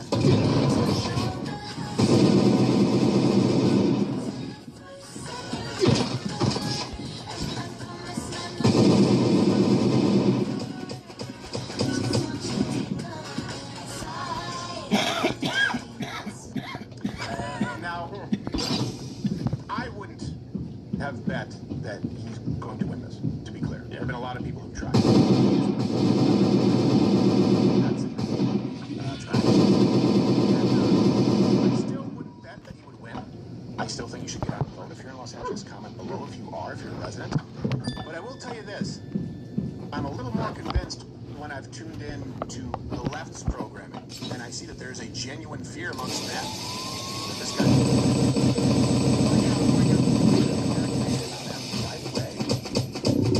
It seems like he's going to win. I think so. I know. He does not have a lot of people going for him. I can see him winning. He's got a lot of momentum. I think so. Yeah. Rogan just endorsed him.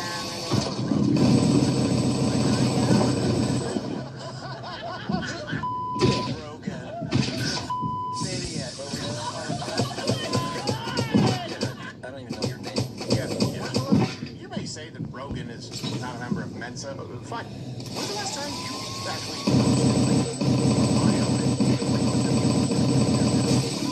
hosted a Nobel Prize winner? The last time anyone cared about your endorsement. I don't even know his name. I don't even know who that guy is. It's a nighttime gossip show hosted by a homosexual. So anyone else could maybe say like, oh, Rogan's an idiot, except for you. And by the way, could he win? He's at 11% to Bass is 25% right now. Yeah. Undecided is 40%. That's a lot, dude.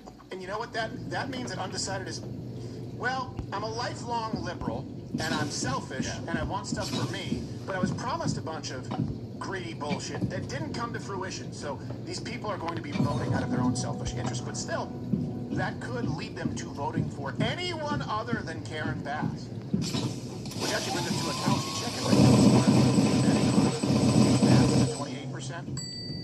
Ramen is at 56%? Yeah, jeez. That's bizarre. Pratt is at 18%. I think they believe that most of that 40 is going to break for her. I guess they are. They think probably because of Done. They probably think, you know what, it's because of her name. Yeah. Because people don't want Bass anymore. No. Bass is out. I don't even think that's a question. Like, Bass is out. Pratt and whatever. Robin. How fast? Robin. Kennedy politics in this race if it ends up being between the two, where she talks about white guy. She's already in it. She's already doing identity politics. It's all they do. Yep. Yeah. But we even called this out. Even the undercover story that we had with one of the Mamdani campaigns. Mamdani, they've got people around the country they want to go to next. That's what's happening right now. Her surprise launch for her campaign came after Mamdani won. That's the entire agenda right now. And so as Republicans and conservatives, you've got to get good candidates to run in these races. And I'm not saying he's not one. He may be one. But it's not like we've put up our best and brightest against this offensive yet. Right. And you really have to do that because there's a lot of people out there that want to come out and vote for something different, but when you give them the opportunity to vote, and it really doesn't seem like a serious candidate, like in New York, it didn't seem like a very serious candidate, unfortunately.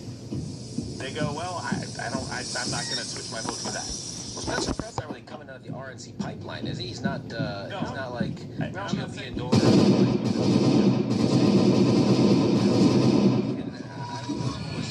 Supposedly running for mayor of Los Angeles, Republican. Yeah. I mean, I was there. Even trying? I think it was what the Elder did, or was he running for? He ran, I thought, for governor. Was it governor? California. Yeah, that's quite a bit more difficult. I'll tell you this, though. I see this trend now of people who claim to be on the right Honda, people who claim to be an extrovert. You know, it's still because I want to help Americans and I don't want wars, with liberties, inserted title is here. So I don't care about right versus left, and they'll vote for the socialist. Let me ask you, who do you think engineered quote-unquote woke? Where do you think that comes from? And do you think, considering the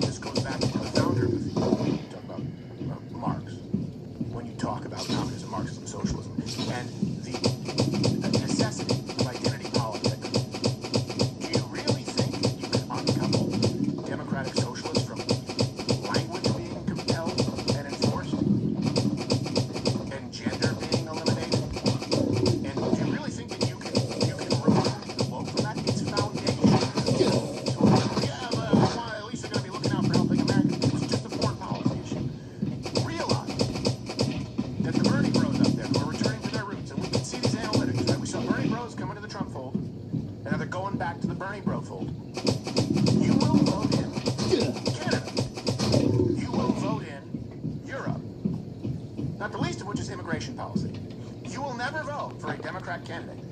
As long as you live, you will never be able to vote for a Democrat candidate who will shun wokeness, social engineering, censorship, open borders. Even if they campaign on being moderate, they can't do it once they're in office. It's forbidden for a member of the Democrat Party. So be very, very careful when you talk about living on. Yeah, it's democratic socialism. At least it's for looking out for Americans. There can be a national view of socialism. Not if you want a nation where you're allowed to speak freely, defend yourself, and you believe that we should have secure borders. It won't happen. You'll never be able to vote for a Democrat who actually supports those things. Also, we've obtained the newest campaign ad announcing a fourth candidate who's also known for reality TV.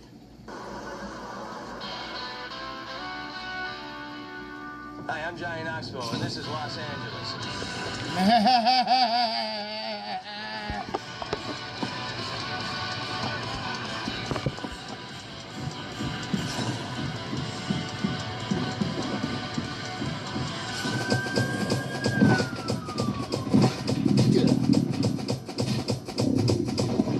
Don't fact check that. It's been done before. I will tell you this too. We have to go. I've gone a little bit over time. We're going to go to Rumble Premium. Mug Club is Rumble Premium. Rumble Premium. That's what allows us to call balls and strikes. That's what allows us to keep the lights on. Hey, something about it's $99. You get this wonderful hand-etched mug. Become a part of the club. Try it for $9 a month. 100% more show. Everything ad-free. If not, going to go on to watch Haley Caronia. Before I go, though, I just want to. I want this to.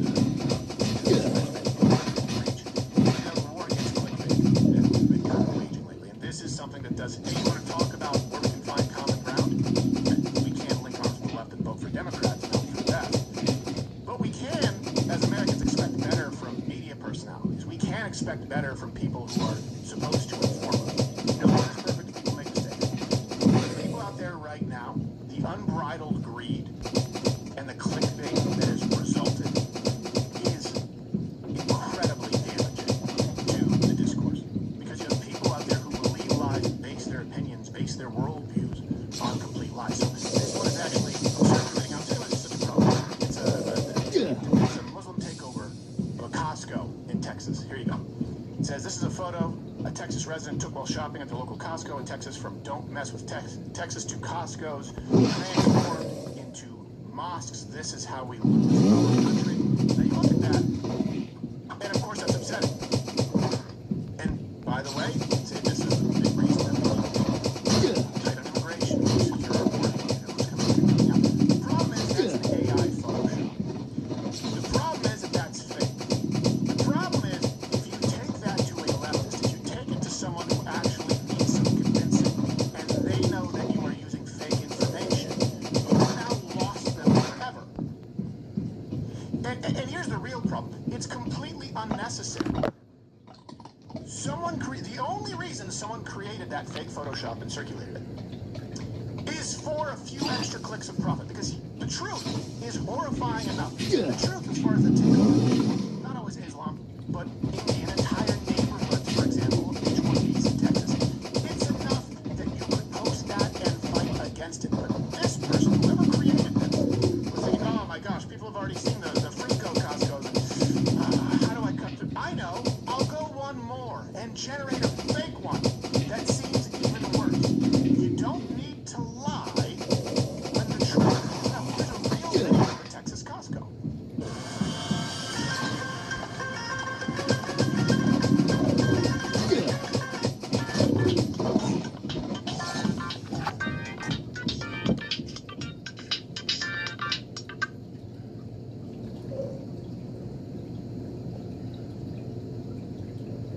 If you're over 60 with money.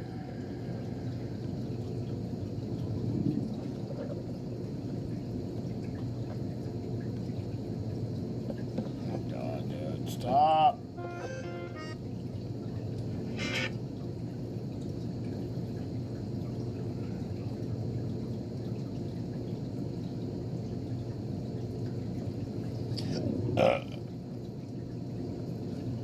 And number one best keyboard warrior. I know, it's so annoying, isn't it? It's obnoxious. And what is this here if I can find it? Not wishing violence on them, but not shedding a tear either. Yeah, and eventually these people, like, I just want you to see that when bad things happen to these people, not to care. That's all I want people to do. I don't want people to have their empathy and their sympathy weaponized against them by people who will literally cheer for the ones that they agree with being shot in the neck. I don't want to see people be taken advantage of and lied to and thinking that, like, oh, I'm going to be the good person and try to help this person who's, like, actually celebrating people that think like you being killed. Don't do that. Don't ever make that mistake. We stop several LO in their comments when they start breaking down and crying. Oh, I do worse than that. I react to it, I laugh at it, and I upload it on YouTube. I do it. That's part of the fun. What do you mean? It's impossible for us to yeah, I don't have a problem with people doing it as a meme for an edgy meme. Who cares, right? But I don't think that's the reason why. White House is on lockdown. What is this? I think this was earlier, man. Like, there's nothing new to this at all. I mean, like, it's a few blocks away. I mean, yeah, somebody probably crashed out over something else. I mean, who knows why it happened. Yeah, I already saw that earlier. It was a tourist that was injured. The suspect was taken to the hospital. Well, I mean, you know, remote, right? I mean, hopefully they put the guy in jail.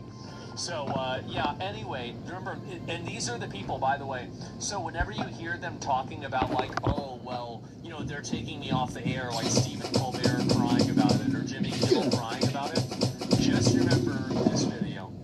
This is the same thing that they always try to do, is that they have no problem exercising total authoritarian control over other people, and then they try to weaponize your own values against you so you won't do it to them. I think do it so bad to them so they will never do it to you again. That's what I think. Let me see this. Oh, it is another person. An armed man opened fire in vicinity of J.D. Vance's motorcade near the White House. The man opened fire on Secret Service. The USS returned fire, taking the shooter down. So it happened again. Oh my God. This was 5 minutes ago.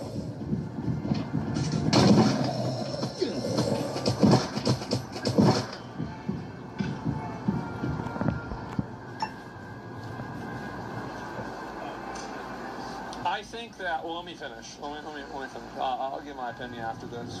This is nuts. This sounds kind of coordinated. I don't know, maybe. Someone's going to get killed actually in office. I think that's what's going to have to happen. I feel like we're at that point where somebody in politics and in political office is going to have to get shot before they do something about this.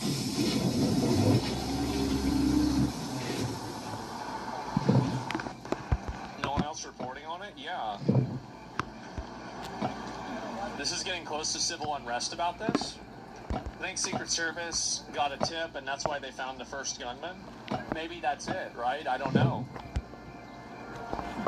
Check this trending topic. Okay, well, let me see what this is. Is this more of it? Let me double check. So there's been 2 shootings near the White House today. Oh my God. Yeah, what is this?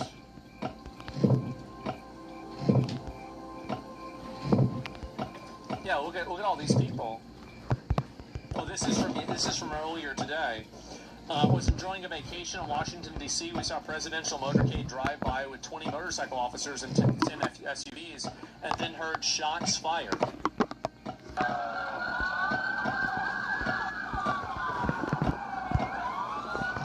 This is the first one? Yeah.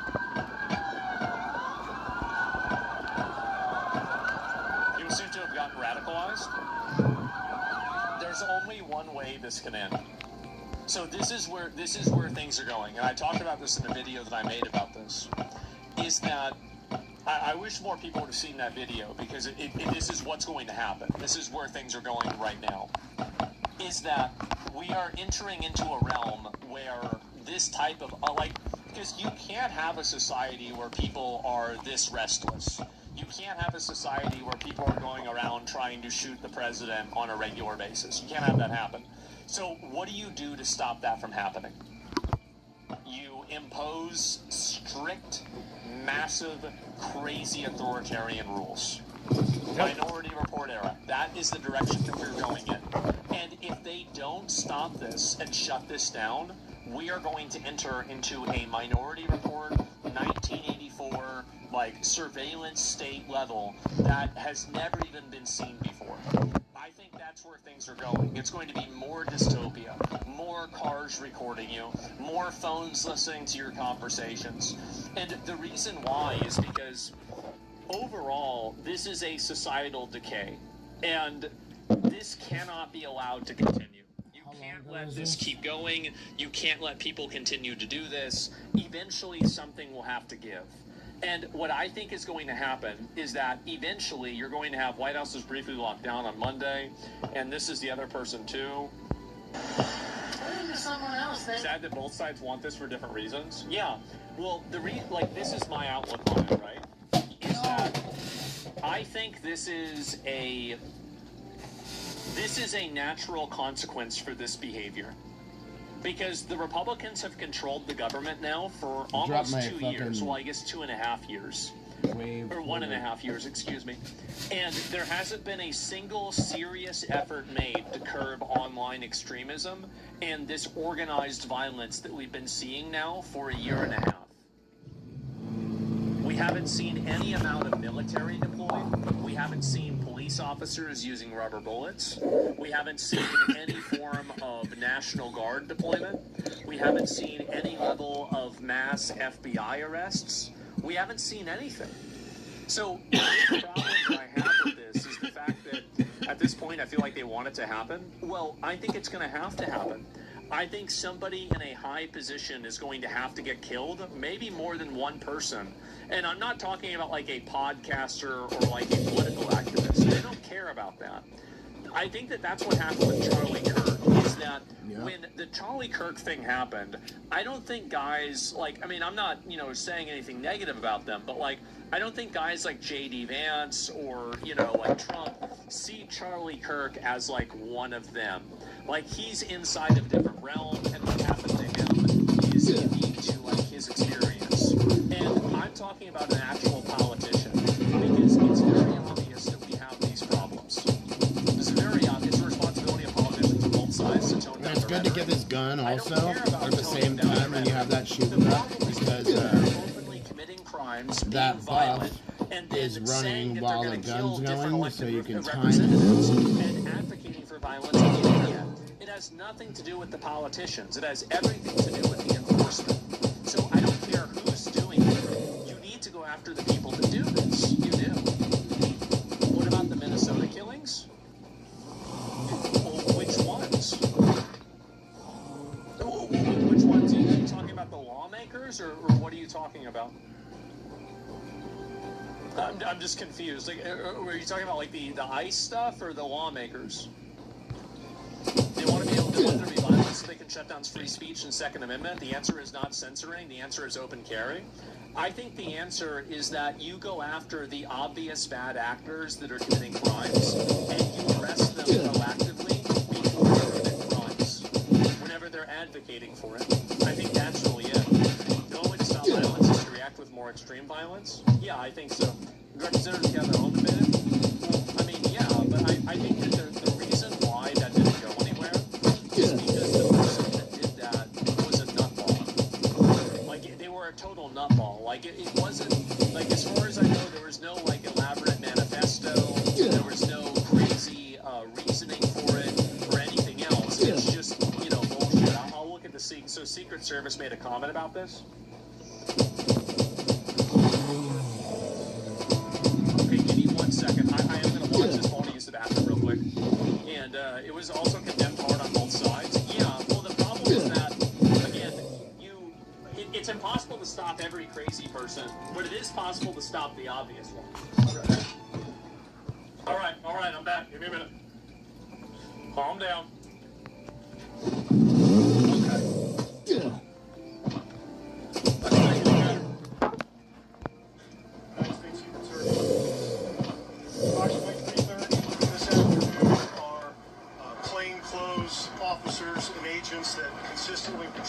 the perimeter of the White House complex, identified a suspicious individual that appeared to have a firearm.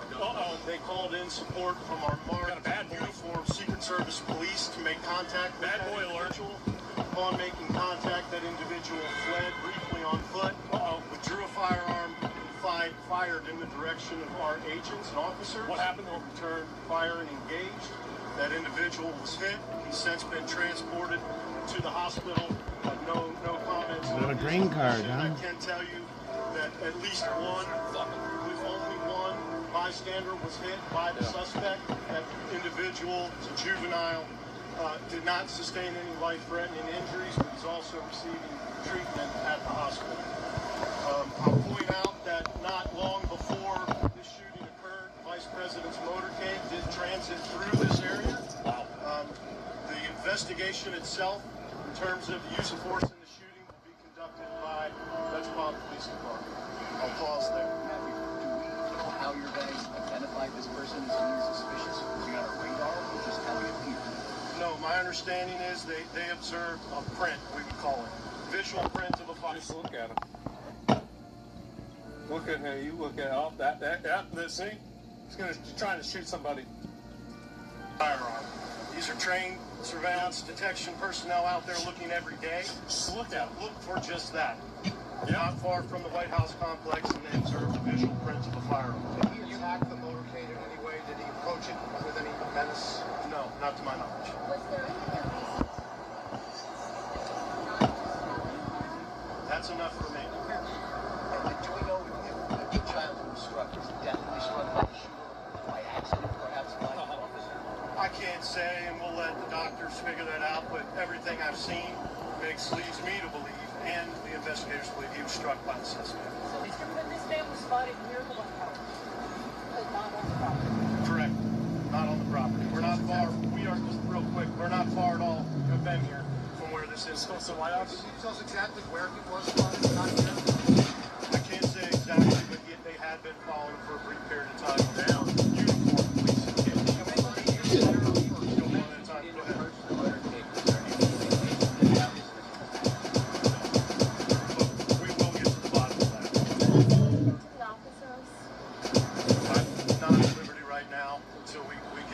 But was there any sort of communication? Yeah, I can't say right now. Vice President,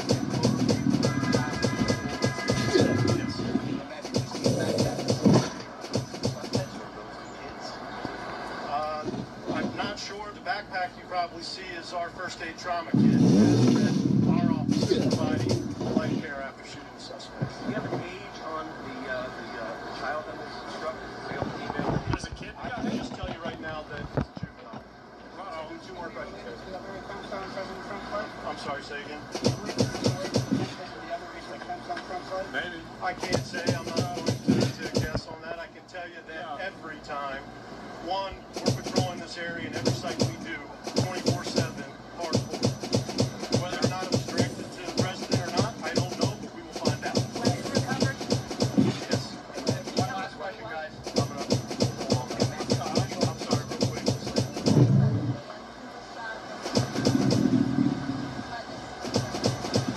I don't know specifically, so I'm not an adult man.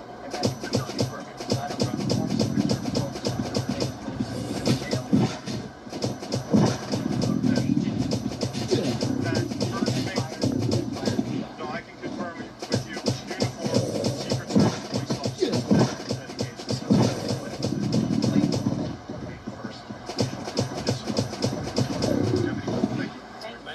How about that? I wonder what's going on. Journalists always sound disappointed when these psychos fail and hope the Secret Service are guilty of something. Yeah, I don't think the questions were really that bad, but yeah, they do usually seem weird. Why are they so violent? Well, people are violent because there's a lot of violent rhetoric. I think that's the reason why.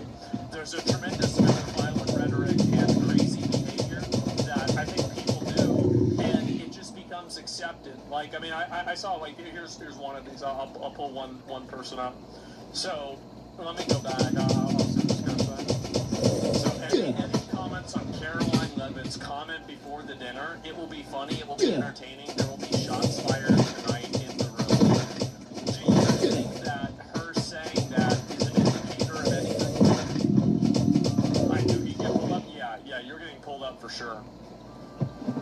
What do you think that means? Yeah, I'm just supposed to be funny and fucking dude ripping on people.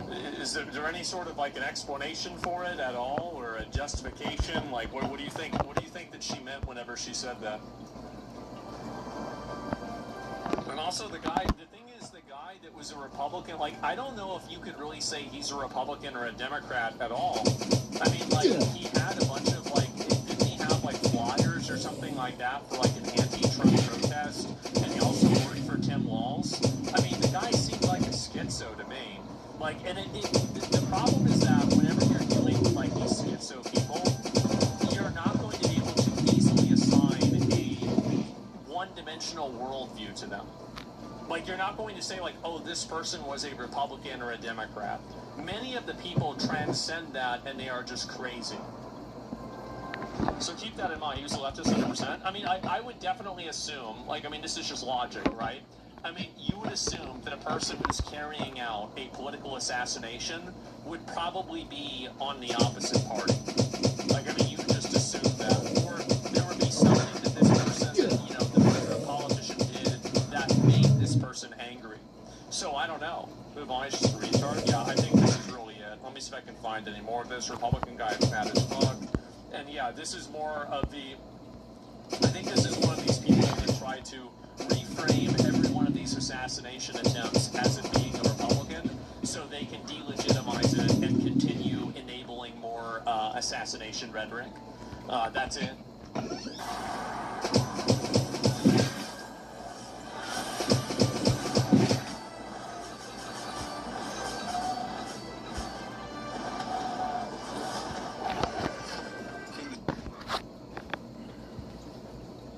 So yesterday I watched 2 of these. People really, really liked it a lot. I didn't expect it to be as entertaining as it was. But for anybody who missed out, basically, this guy, the guy on the right, his sister owned the house and was renting it out to an Airbnb person who then will not leave and is claiming squatters' rights. Now it turns out that this person has been doing this ever since the 90s and is so well known with the police department that she and the police officers on both sides are on first name bases with each other. So they know her name, her name's Mary, and they probably have to deal with her. Apparently the cops get called out there 4 times a day. So it's like 4 daily quests every single day having to deal with this woman. And this confrontation is that he is trying to make it as unpleasant for her as possible to make her leave on her own, because the police won't do that because of squatting laws that they have in California. This is the true 2024 metaphor of what happens when an immovable force meets an unstoppable object. Or wait, an immovable object meets an unstoppable... Wait. I feel like sometimes I am so bad with dyslexia. Oh my god. What happens when an unstoppable force meets an immovable object? There you go. Yep. It's bad, guys. It's real bad. W intro? Yeah. So you guys can understand what's happening.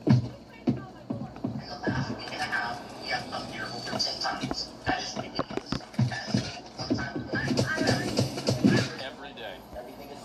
Every day.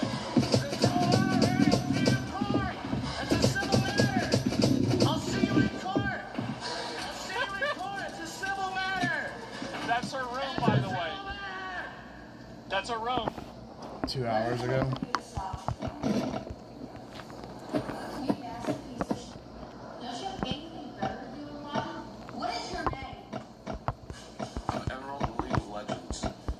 Damn, that's pretty good. I'm pretty good at League of Legends. I have a max roots game account. I was pretty good at Iron Man mode.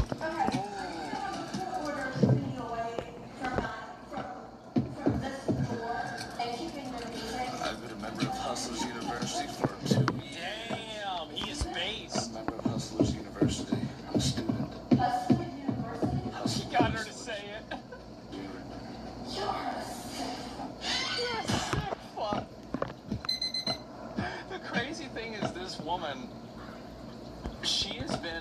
parasite for 20 years and 30 years. But yeah, it was 30 years, I guess it would be. Over 30 years. You're fine. But she's never met a kick streamer before. Yeah.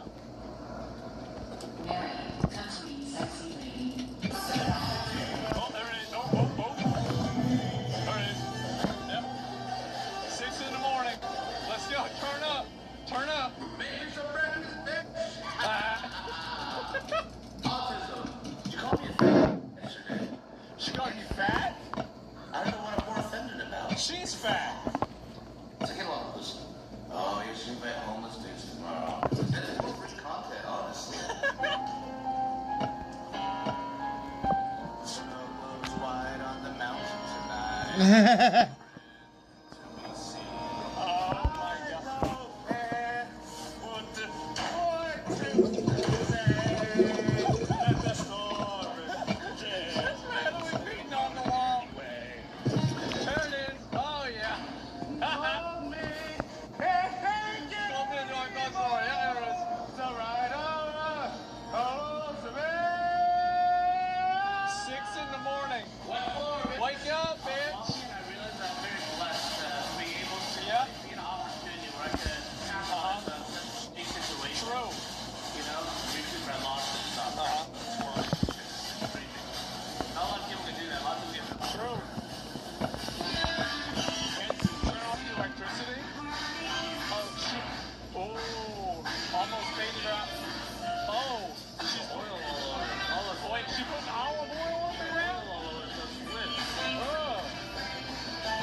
No, I didn't. It's so fucking ridiculous. How is this even happening? Oh my God, wake up, Mary. Wake up. Yeah. She was pouring like bleach all over the floor. Yeah. Oh. Yeah, she did it again this morning. Then she put all this oil or like, I'm not sure, heat. I have video of it. All over the floor. I was walkway. Yeah. Just save that video. I got it. Yeah, oh, we got it. He's banging on my door. See? Hi, Mary. Yeah, we know you. I was she was throwing oil all over the place and bleach. So I don't think you should throw. Uh-oh, they got aggro. You see this woman just backs up. Yeah. Uh-oh. That's good. What's going on? So she's like throwing bleach all over the floor and like throwing oil over the floor, like the counter, like the hallway. So I'm like brushing it. I like sweeping it away from my area. Oh, so she was cleaning inside her bedroom? No, she opened the door, threw it out in there. Oh, okay, she was throwing it at us. Yeah. Last night she was throwing it at me too. Yeah. Oh, because you know, like all the police are just waiting for her to do the one thing that they can get rid of her for. You know, they're waiting for like that one time that she slips up and they can get rid of her. They know she's in the wrong. Yeah, they know she's wrong. Everybody knows her name. Everybody knows her.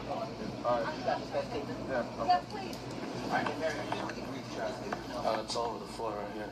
She's literally just pouring out in the hallway. This? Yeah. It's like all over. It's nasty, bro. Like, what is wrong with this woman? She's crying to the cops. She's crying. Everything is fine. Yep.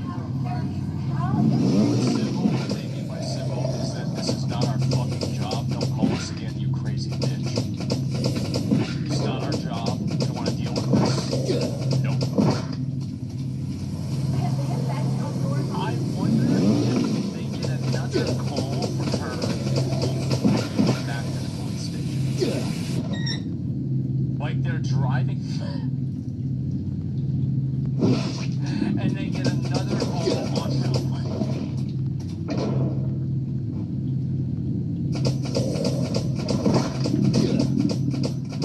Think about like how much taxpayer money is wasted.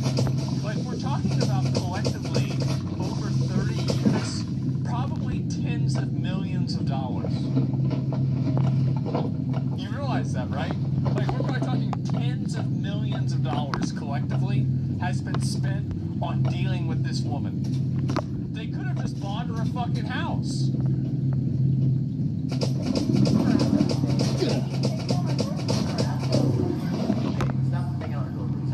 Stop banging on the door, stop with the music. Stop harassing me.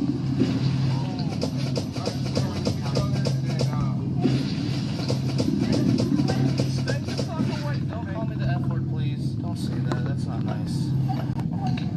I'm just sleeping. Lock her out of the house. I'm just gonna keep leaving the windows open, the doors open. Just buzz. Wait, they got them roaches in there? Oh, there they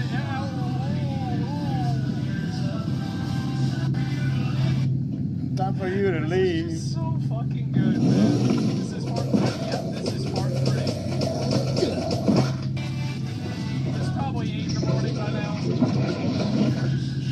There's you know.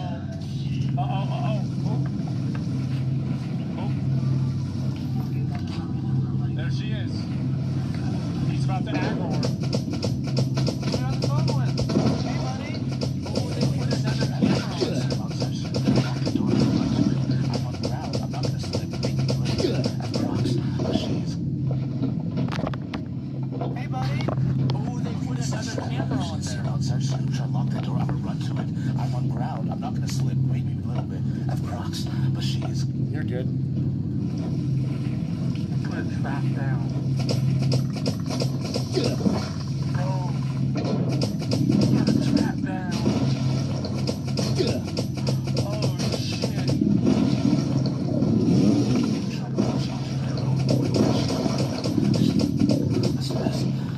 Thank you, slow fade. Thank you, slow fade. That's right. No, please, no, close. Shit on him.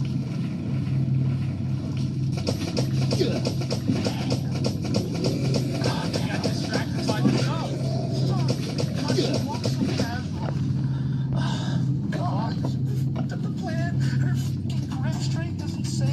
She doesn't say balance. She's a demon, of course she is. I'll just keep going. Yeah, bro, he thought she's a fucking psycho. Yeah, bro.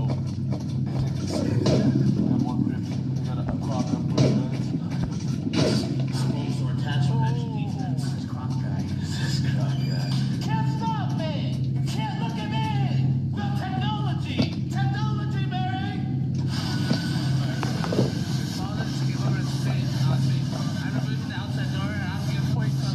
She's texting him?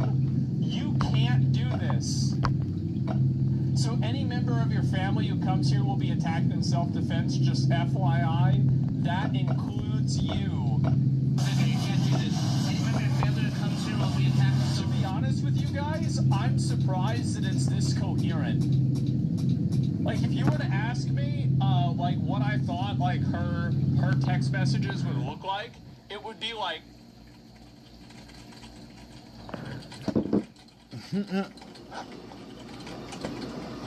Like, that's what I was thinking, right? Is that it would be some crazy-ass fucking bullshit. It's text-to-speech? Ooh, that could be it. But just for your information, that includes you. And after that, after she said that, yeah, you know what I did? I moved right in the next day. So you don't have witnesses. I tell your father and the rest of you to stay away from me.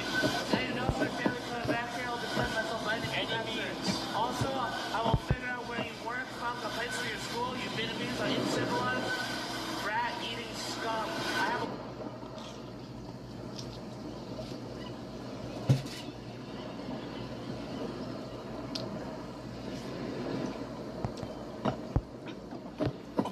Wow! It's a hate crime. Can you believe that?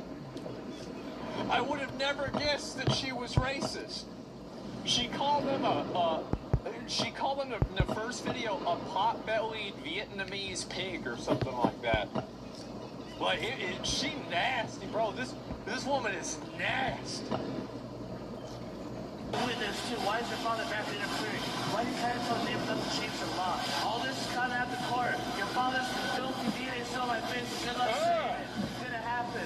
What? How do you know I don't have a claim? You know, so shut up and go eat your dogs or whatever. Go eat your dog. It's a cultural thing if I eat dogs, bitch. You fat bitch. Dogs are like diet beef, bitch. Sorry, go eat your dogs or whatever your race eats, cats or whatever. But whatever your dirty race eats, you are filth who should have never have been allowed into this country.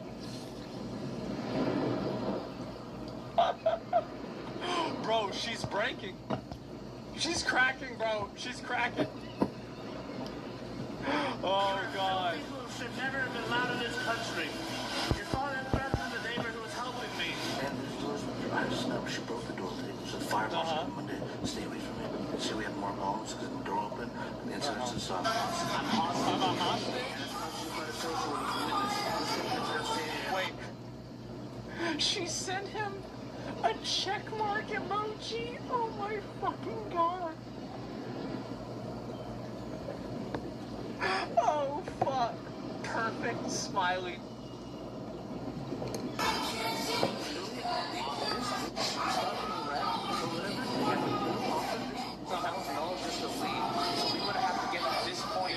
But fuck it. She wants me to get free content. She wants me to create the best. That's right. Now you can't. Yeah. You bitch! You fat bitch! Yep. The civil law, hey, I'll see you in court. It's a civil matter. I'll see you in court. I'll see you in court. It's a civil matter. It's a civil matter.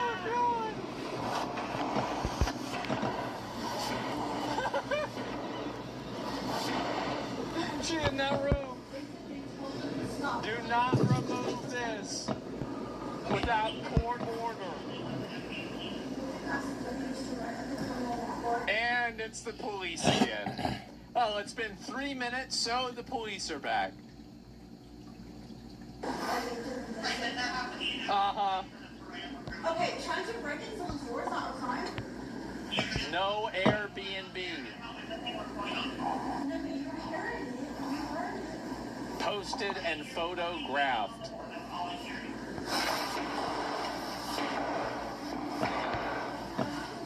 Break the door down. And you're out of here. He just pulled up. Oh, there we go. Somebody's got to do their daily quest. It's a civil matter. You have any videos or whatever? Yeah. Yeah, let me see. Just throwing bleach and oil on the floor. Yeah. So you guys understand that 911 is called for emergency only? Yeah. Emergency. She's calling 911. Oh my God. This bitch is wild. Calls only? You Yeah. guys are calling us for like civil issues and then, you know, it's like non-stop. Yeah, so. There she is. He's showing him the video. I'm just sleeping up in my room. Yeah. It's out of control. Even the police are just fucking fed up. Oh, are you fucking kidding me? Guaranteed. They can't even get back to the station before they get called again for this shit. Y'all would just hear me. Oh, yes, sir. Yep. And as soon as y'all leave, what is he doing? Okay, Eric, we're to the point where if we keep responding here, we're going to receive a citation for abusing 911. I want to. Fucking based. So fucking based. There it is. The citation? Well, hey, they have to follow the protocol. Here we go. Yep. Yeah, he does. He showed it to him. Yep, that's right. Sorry, Mary.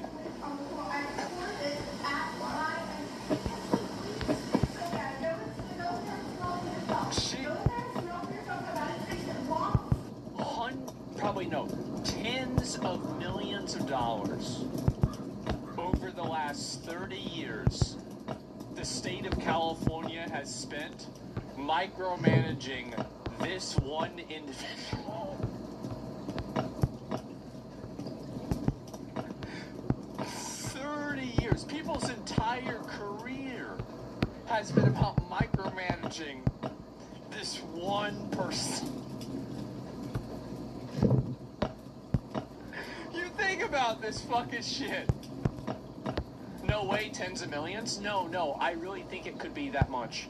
Because, like, there's court proceedings, court hearings, you know, there's police officers. Like, you think about it, like, really do the math. Do the math.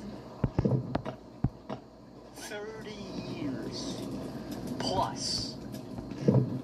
Underneath my door, can you not see the marks on my door where the facility was bending on? Can you not see that? Okay, well, I'm sorry. Yep. So sad. She had to do it in Texas, though? Yeah, I wonder why. Hey, how long is it going to take for you to suit this up? I don't know. I don't really have I only have like a broom. It's not. I need like towels and stuff. Probably. We'll get some towels maybe. Do you have towels? No. I only have my bath towels. That's it? Yeah, I got a paper towel. So, have you ever taken into consideration that because there's stuff on the ground, that maybe that sound of hitting the door is the broom? Have you ever taken that?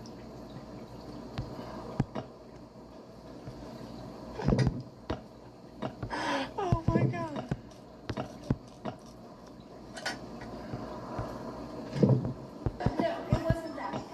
It's like, I love how, like, I guarantee you that these guys probably grew up watching Bad Boys 1 and Bad Boys 2, and they wanted to join the LAPD. And this is what they get.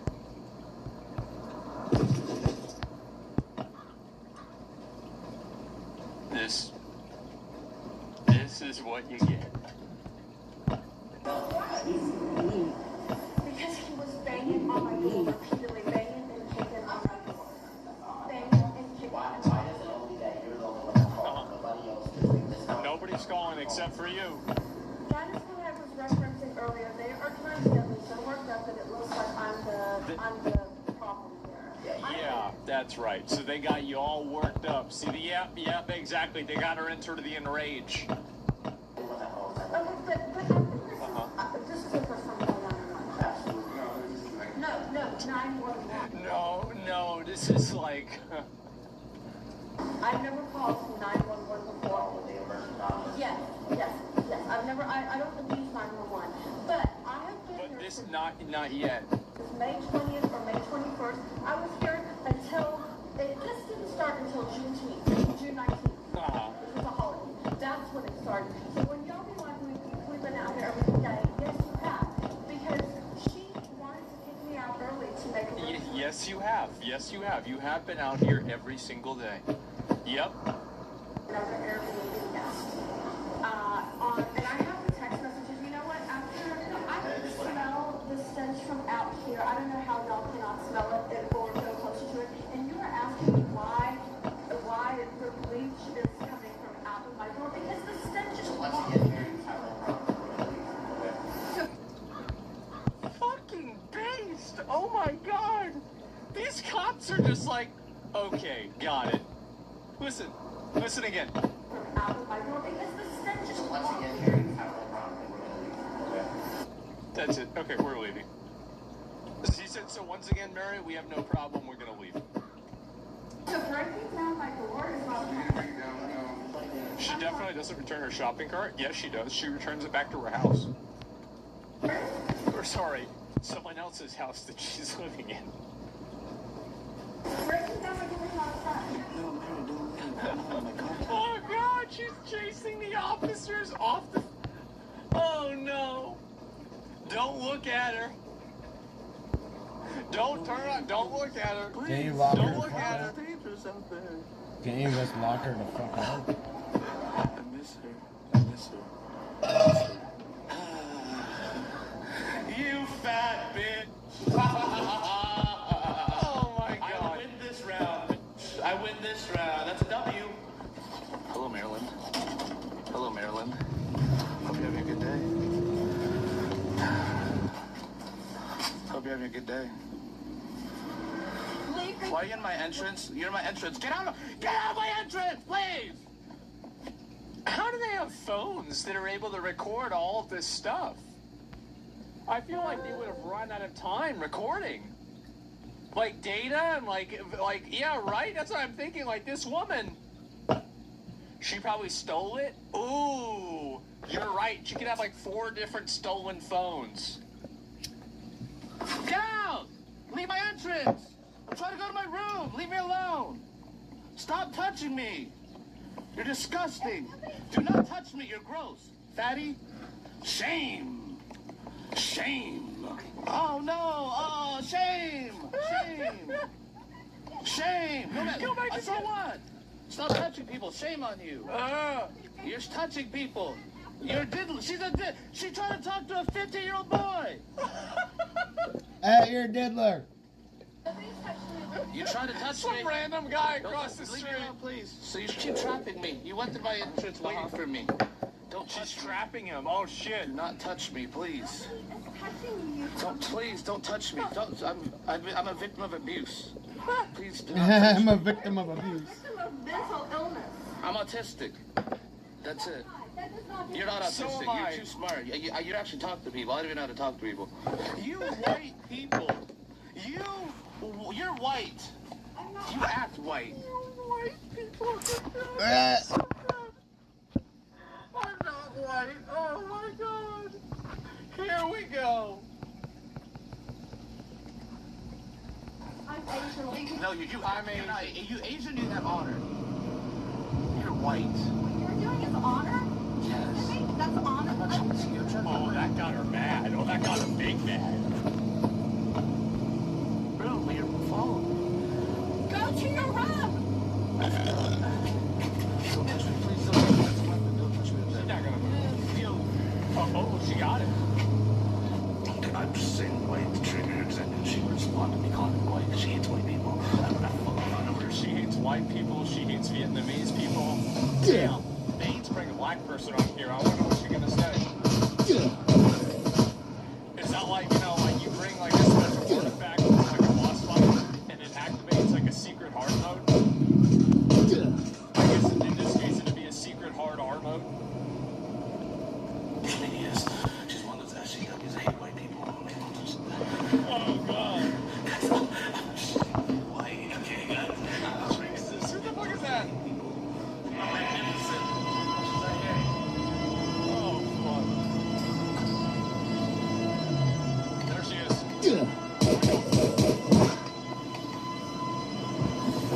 Don't film me.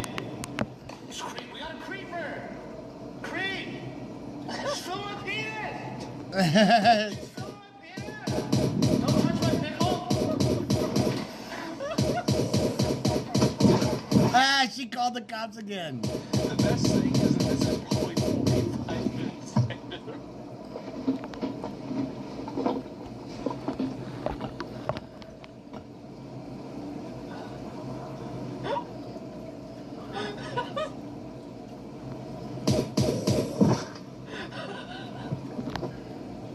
We gotta get that meat one. I gotta grab all this gas.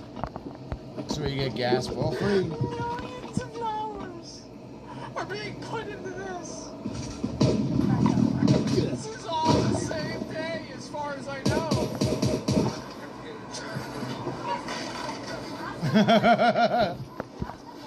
Well, yeah, we can tell what time it is based off the shadows. Wait, yes, you're right. Wait a minute. Okay, where are we at now? We're at 16 minutes exactly. So this is the first cop encounter. And where's the second cop encounter?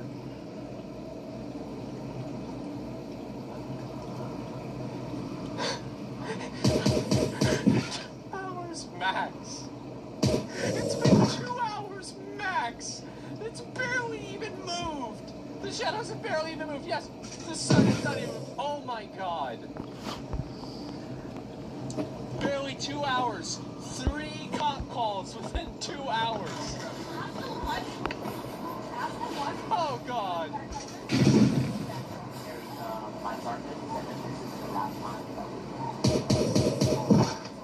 He said this is the last time. Listen again. Yeah.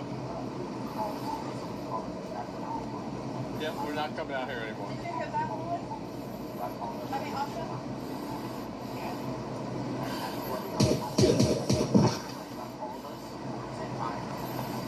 She maxed out. Do you understand that they are chasing? I'll show you. I'm not gonna. She's gonna follow her.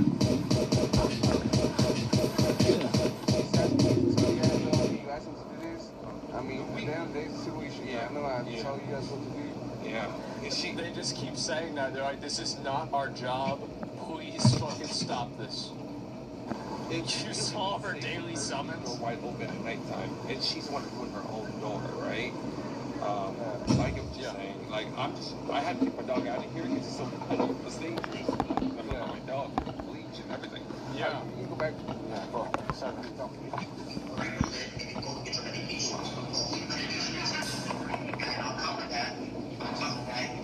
This is awesome. Let's go. Next one. And I was in the front yard waiting for the owner of the property owner. Where do you need to go? You need to take your ring. Yeah, it's a ring cam.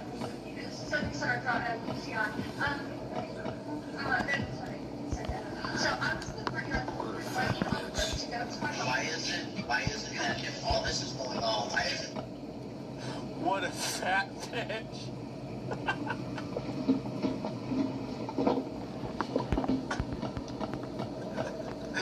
So it's 10 in the morning. And it began at 6 in the morning. So the cops have been there 3 times in 4.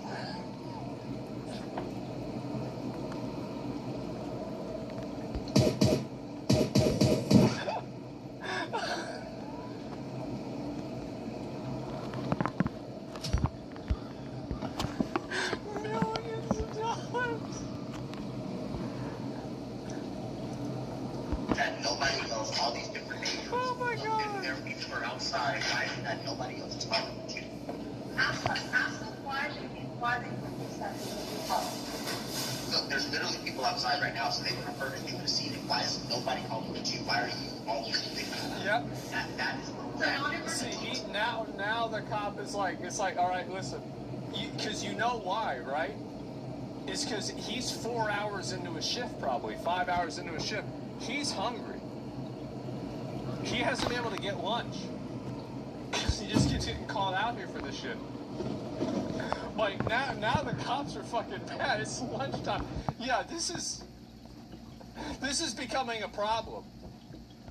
Mentality, and yes, it includes everything. The mentality of how many times you have come here in the span of the last 2 weeks. I've explained that to your case manager. Your case manager understands. Her case manager. Again, tens of millions of dollars. She understands that. She can explain that further to you. That is the course that we're going to take at this point. Okay, the neighbor's right here. He's outside. He said he can see that. You see what I'm saying? You're always a victim. It's not even tall. It's my apartment. Like, come on, it's always something. It's always like. There's always something. Yep. See, now he's starting to understand. He getting tired of this shit. You think I made this up for them? What I'm saying is, this is what I'm saying. I believe that you antagonize them, and then when they harass you back, then all of a sudden you want to call. What they consider antagonism is that I was in the front yard waiting on my second foot of the day. So waiting on a second what? I was in the front yard waiting on my second foot of the day. What was she saying? Waiting on her second what today? Delivery? I was in the front yard waiting on my second delivery. Delivery? Where the fuck does she get money? She's ordering DoorDash? So the government's paying for this fucking shit?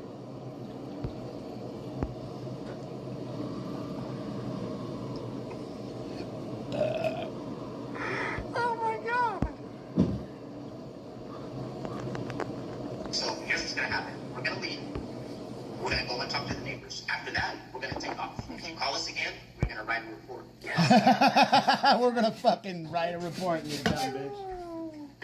The abuse of 911, and you're gonna be a suspect for that. If we continue and we call again, you're gonna go to jail. Yes. For letting you continue for the 911 line. She had to sit down, bro. She had to sit down for that one. She had to sit down. That's right. Oh, fuck. You going straight to jail. You call us again. Call us one more fucking time, bitch.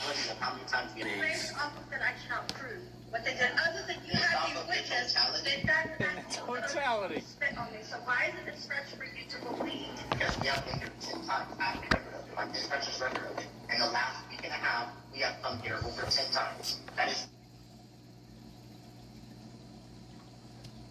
So it's over once a day. So you think about 10 times. And so how much does let's do some math here, okay? So every cop call, let's say, is $2,000 of tax money, right? But you guys think $2,000? Like, just on average, you think 2 times? 2,000, maybe more? Let's do 3.5. Let's do 3.5. And let's assume that the cops have had to deal with her 250 out of 365 days of the year. And this has been over, let's say it started in 1994.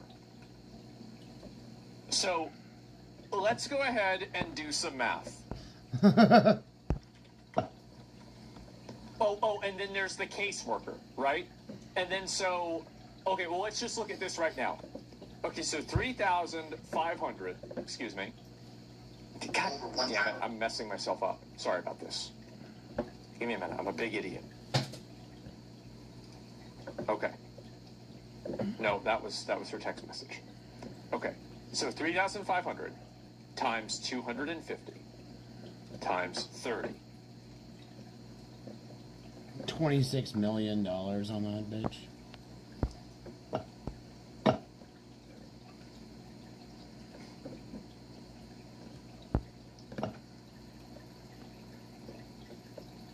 Wow.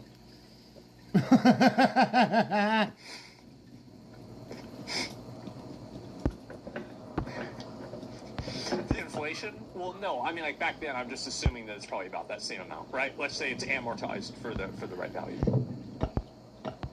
And then you add in the caseworkers, and you are looking at this woman has probably cost the state of California over $30 million. Micromanaging her life.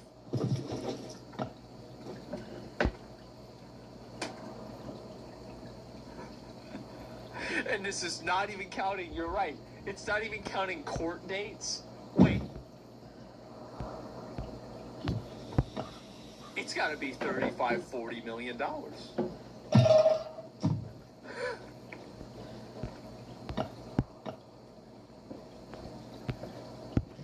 my God. I agree. Because if they break down my bedroom pool or breach it to where the bedroom pool will work, it's Please stop that, because what I'm worried about is that you do that and say that you use a suspect. You're actually I really do at this point, yes. So, Welfare too? Oh yeah. Yeah, no, we're looking at $30 million. And also keep in mind, it's not like this is her last rodeo. It's $30 million so far. She could have another 10, 20 years left in her. Yes, ma'am. Oh, yeah. maybe at least do it from the window, from the inside the window, looking out. Maybe I mean, that's not to say that one of them won't take it down. I can't probably, you know what I mean? Because it seems like you guys are all like tick for tack with each other. So who's to say? Yeah. I don't know. Yeah, I don't know. Probably, I recommend truthfully, if you put it in that window right there, have it facing the window. It's really hot here. That's the way to do it. My spin up. It's kind of hot. Can you help me clean, please? Is he naked? Oh no.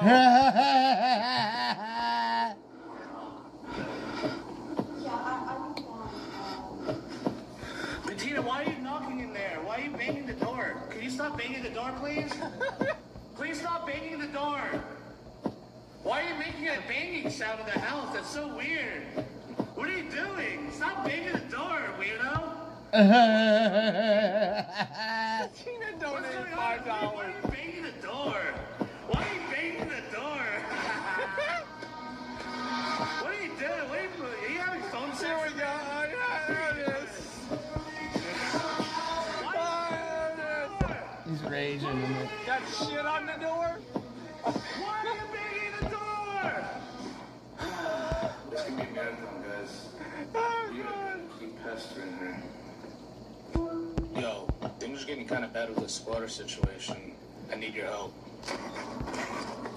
Oh! Do it, hit me. Hit me so I can see you. Do it so I can see you. Do it so I can see you. I want to see you. Come on, Mary. Come outside. Up. Oh, she tried to me. She tried to me. Okay, all right. Tomorrow will be the finale. Tomorrow we will watch it tomorrow. We'll watch the finale tomorrow. I want to drag it out. This is something. No. Yes, we're watching it tomorrow. The reason why is because I think that binge watching shows is less entertaining. I don't like doing it, and I like doing it one after another because I think it's better. Yes, absolutely. We are watching it tomorrow. This is insane. The best part is that the cops are finally fucking fed up with it. They've been called out there over 10 times in a little bit over than a week. Oh my God. They know this woman on a first name basis. Jesus.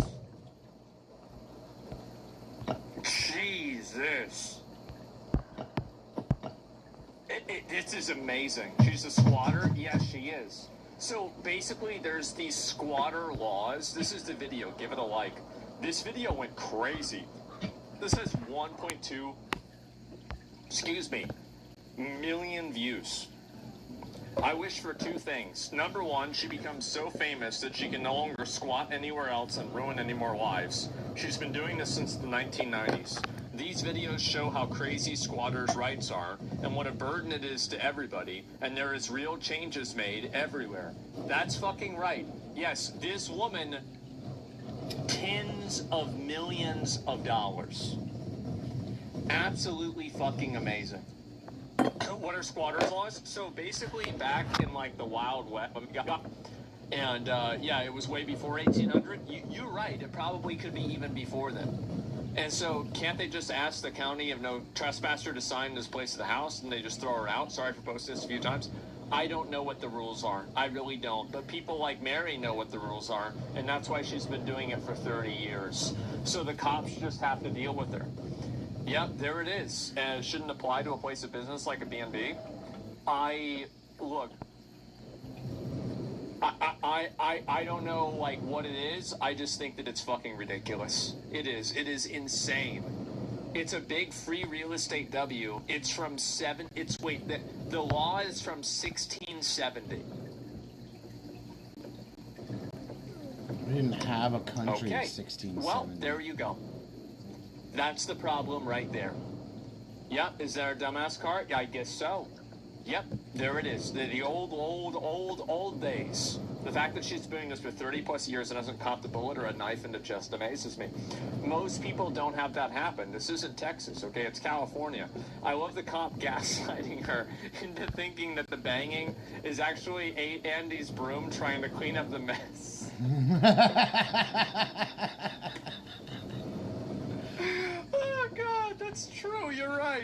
Stop harassing me. Coming from a person living in your house illegally is crazy. Don't you have anything better to do in life? She's literally squatting. She lives rent-free in her house. Andy lives rent-free in her head. She has the audacity to call on her room and her door.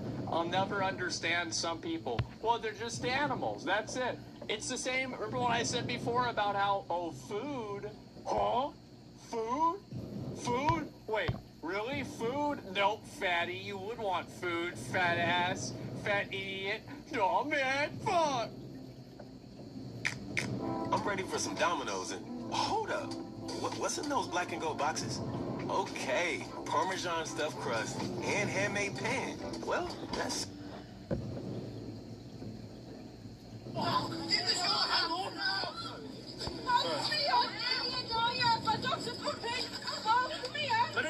Was that a ferret?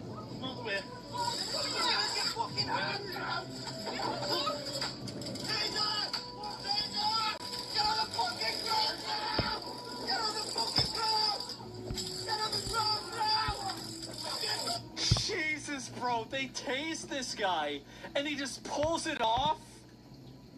Oh my god.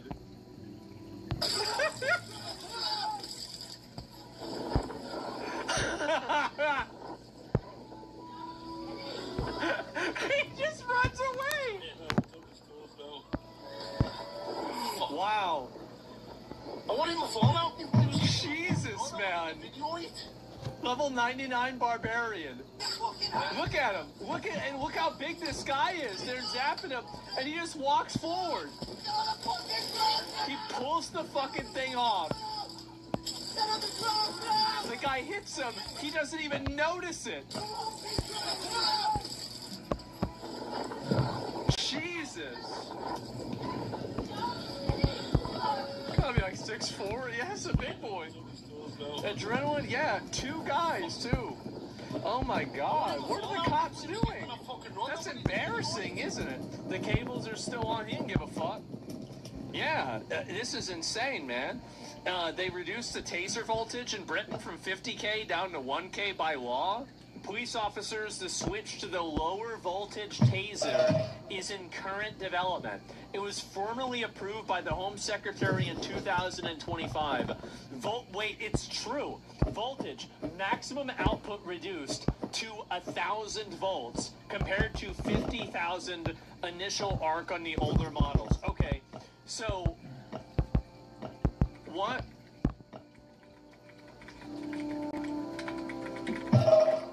Son used to shock his dog. Oh, wait a second. Wait a second. I gotta understand this. Okay, so 900. So basically, so this is literally like it's a vibrator. Yeah, except from exactly. 1,000 is just a tickle? I don't know if it is or not. Like, I don't think I've ever really been electrocuted before. I have no idea.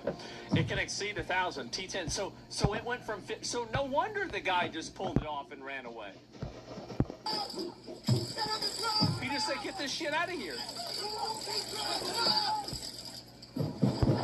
So they're... Oh my god. It's not about voltage, but also about current? Well, apparently it didn't work. I'll tell you that. The thing is that...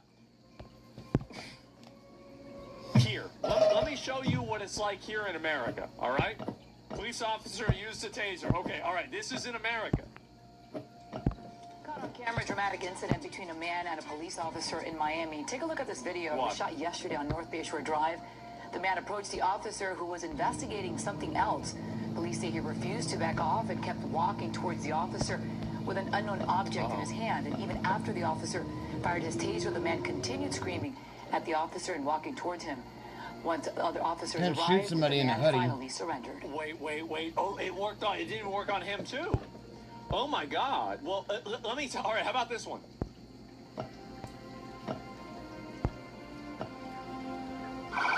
Bad example. Yeah. Here we go. What? Hey, he's stealing out my store. He's stealing. Where? Which store? Family Dollar. The fam? Classic. Stealing out the Family Dollar. You got paper? Here.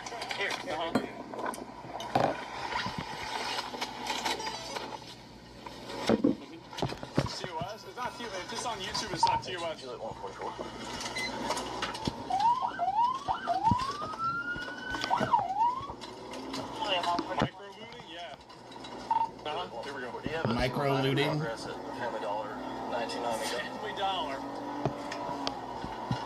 And they're trying to run them down. Who it is?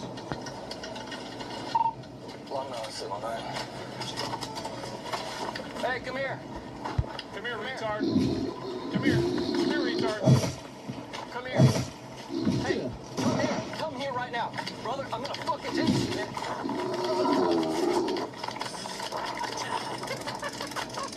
And that's what they always do, bro.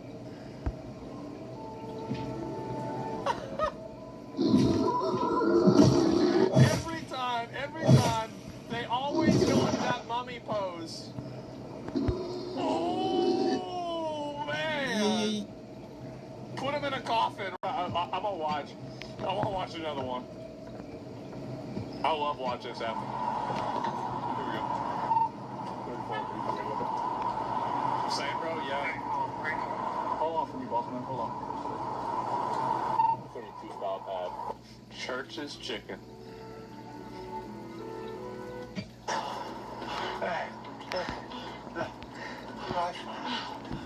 And when you get iPhone 17 Pro and Spectrum? Church's chicken.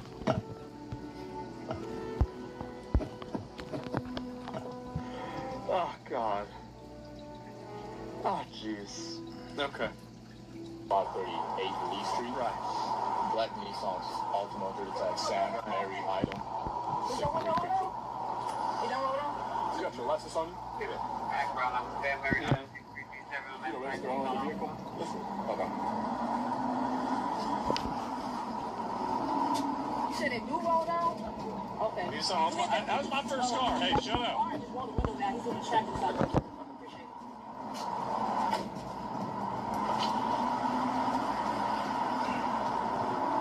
You gonna try to drive what?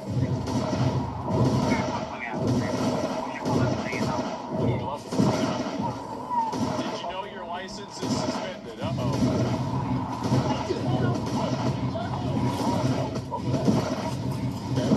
Don't start.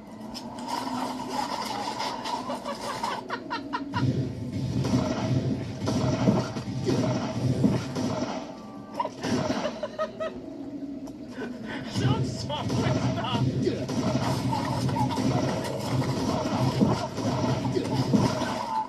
Oh, man.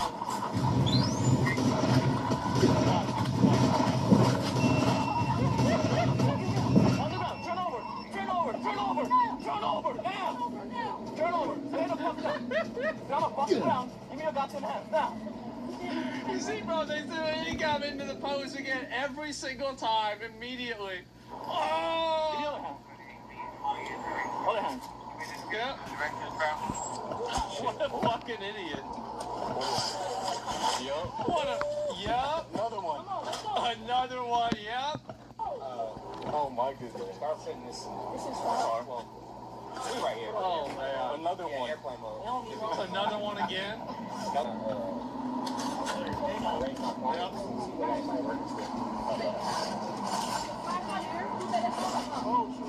I got mine right here. Man, that is fucking funny. I love went from a ticket to a felony in 5 minutes because they're stupid. That's the reason why. They're just fucking stupid. How not to ask when an officer asks for your ID. Oh man, maybe I might have to watch another one of these. I might have to watch another one of these. I asked for your ID and there's another dude. I might. Oh man, like it's been a few days, hasn't it? It really has been a few days. We haven't done one of these for a while. I think you guys deserve it. On October 15, 2024, officers pulled over a vehicle for failing to completely stop at a stop sign.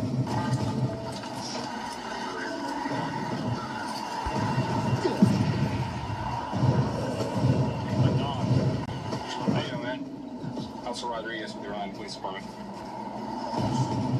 Your vehicle?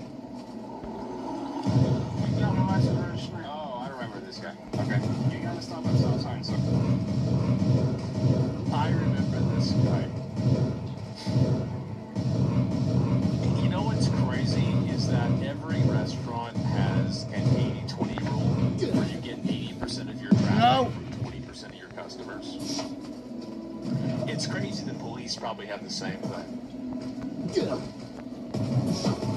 Okay. Let's stop sign. Okay, I'll just wait a second. Now I'm gonna take you to court. That's fine. That's your right to do so. Okay. Seems like maybe you got a license on you to apply. No, ma'am, I'm sorry. I'm a minor. How old are you? I'm registered now. 19? I'm 18. So you're not a minor, you're an adult. No, but I don't want to talk to nobody. Okay, we're not wearing a seatbelt, so I need your ID. Okay, it's still illegal. The So you seatbelt's can just sign the back. I need your ID. I need your ID. It's plain and simple. You have to be wearing a seatbelt. Front seat. You can write me a citation. Well, shoot me, you can send it. No, that goes to the passenger. I don't know. I don't know nothing. So that's the simple issue. You could have signed the back of the seatbelt. And even now, they're just saying, okay, let me just get your ID and sit in the back seat. They're giving her an off-ramp even now. Even now. Okay, I don't want. Okay, unfortunately, you could have switched to the back, so I need your ID. 38 ID. I need your ID. Are you going to keep going back and forth, or I have to take you to jail for resisting? It's that simple. I'm giving you a lawful command for you to give me your ID. It doesn't matter. You're not wearing a seatbelt in the front seat. Write me the citation. Ma'am. Write me the citation. You're making this a lot harder than She's not driving. You pulled me over.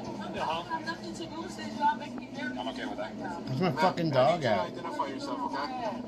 Sir, I'll explain it to both of you guys at the same time, okay? She's not wearing a seat. Are you gonna let me explain, or you keep talking over? She's not driving. It's so annoying, bro. They're so annoying.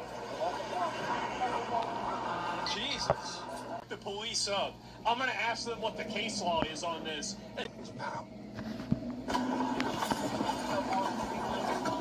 It's very cut and clear. If you're in the front seat, you're not wearing a seatbelt, you get a ticket and required to identify yourself. This is a bottom 10%er. I don't think I'll hit my shoe. Probably gonna get a ticket. They're trying to block her. Both hands on the steering wheel. I'm going to have you step up. Both of you are stepping out of this car. You first. You hear me? It's adult daycare. You're not doing whatever you want. I'm doing whatever you want. I'm a Free man. I don't recognize your authority. I don't recognize your authority. Oh. Oh my God. Can you call my mom? No, I'm not calling you out of it. I don't know what's going on. I'm in this my life. Isn't it crazy how stupid these people are, that all they had to do was just cooperate and be normal, and they create friction at every single point of failure. Every single way that something can be misunderstood, misconstrued, done wrong, intentional, not complied with, they fuck up everything. Jesus. I'm in this my life. Put your hands on the dashboard. Ma'am, put your hands on the dashboard. That's what I was thinking. Keep your clothes on, ma'am. Stop doing that. Stop. Ma'am, what Oh, she's getting naked. Put your clothes on. Ma'am, you're going to get pulled out and we're going to put your clothes on. Damn, bitch, what the fuck?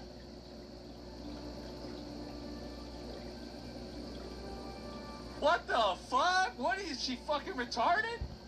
See, she tried to do it off camera. I said, damn, what a stupid, it's a defense mechanism? No, she's trying to do that to make herself look like a victim. Look at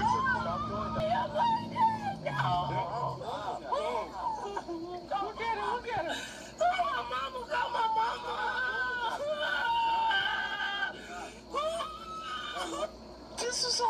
This is all over a dry. Like, what are you doing? Just put on. What is wrong with you? What are you doing right now? Come on, put your clothes on. Oh my God. She is a child, I'm not lying. Yeah, mentally. My mama. Stop hitting me up. Put him under the coat. Y'all arrested him for nothing. Oh my We didn't do nothing. Put your arm on. Why did she take her clothes off over nothing?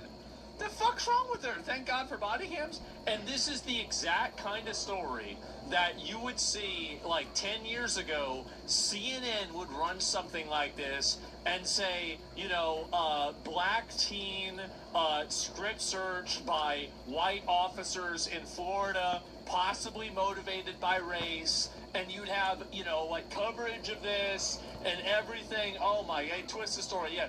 Body cams have been so fucking damaging to all of these anti-police narratives. It's crazy. We didn't do nothing. We didn't do nothing. She didn't do anything, guys. We didn't do nothing. She didn't do anything. Okay, let's do this. Let's put your jacket on. We didn't even do nothing. Put your zipper on. We're gonna cover you up because you felt the need to take off your clothes for no reason. Hot. And y'all trying to pull us out of the car. So let me get this straight. You pulled your titties out because it was hot, just randomly in front of like 3 random dudes? Like, really? That, because I was hot? Take off my shirt and y'all put us Now you're gonna be covered up. You're gonna be covered up. Uh-huh. And you're gonna be detained. Okay. For what though? Because you're failing to identify yourself. What? I gave him my ID. He has my ID. Does he have it? Yes. Okay. Now That's we what I'm will. saying. Why am I getting pulled out of the car? He has my stuff. You're just detained. We can still legally Stop. Jesus. Why though? Stand there. Jesus. in Florida. We could ask any occupant of the vehicle. That is she right? She didn't do anything what the police said? Yeah, she didn't do a damn thing.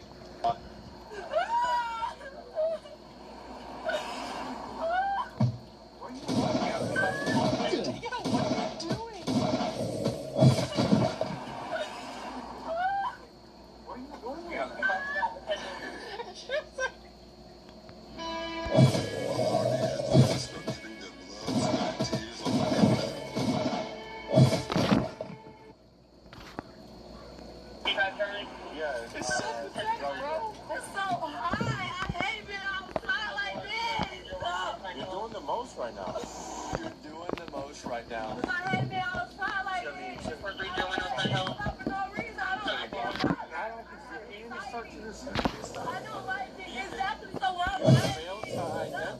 Jesus Christ. How are they so stupid? I don't know. Mental hospital? I don't. Give me a second. I use the bathroom here. Give me a minute. I'll be right back.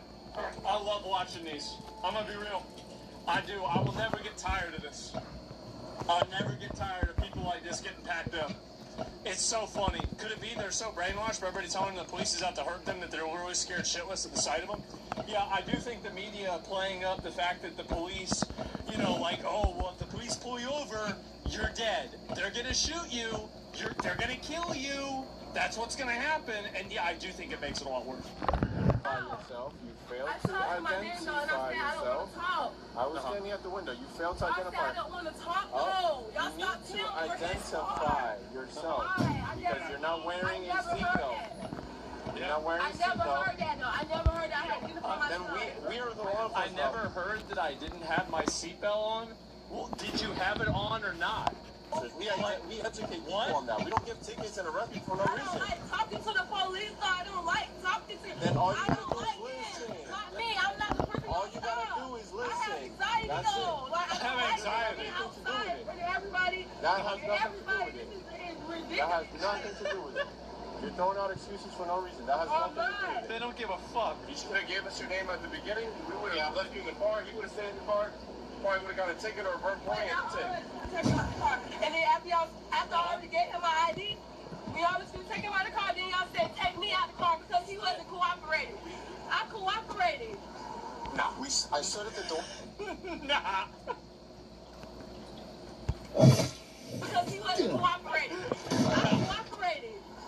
Nah, I stood at the door with my partner for at least 3 of them. I love it. And I gave you multiple. When he wasn't cooperating, you already take me out of the car, and I was cooperating with you. No, And you were not. when I gave you my ID, because you Nah. Exactly, too late. He was already You did this to yourself. Yeah. We always do it to ourselves. We know. If y'all kill me, I did it to myself too, right? Oh, right. It's because you got pulled out of the car because you're black. This is what happened. It's by the way, the guy this guy's not a white guy. He's probably Cuban or something like that. He's Hispanic in one way or another. He's not a white guy. At least he doesn't look like it. So, like, this whole thing, right? Yeah, no, that's the reason why. If I pass out because I'm hot out here, I have asthma. And I have bad anxiety. If I pass out, it's my fault too, right? How does she have Right, asthma what and the she's still fucking talking? Leave me alone. Y'all stay messing with everybody's life. Can I call my mama, please? Not at this moment. Or can you call my mom? Not at this moment. Can I call my mom? No. Okay, but can I call my mom? This is ridiculous. I don't like being stopped for no reason. Y'all stopped this car 50 times in 1 month. Why? 50 times? Wait, what? Y'all stopped this car 50 times in 1 month.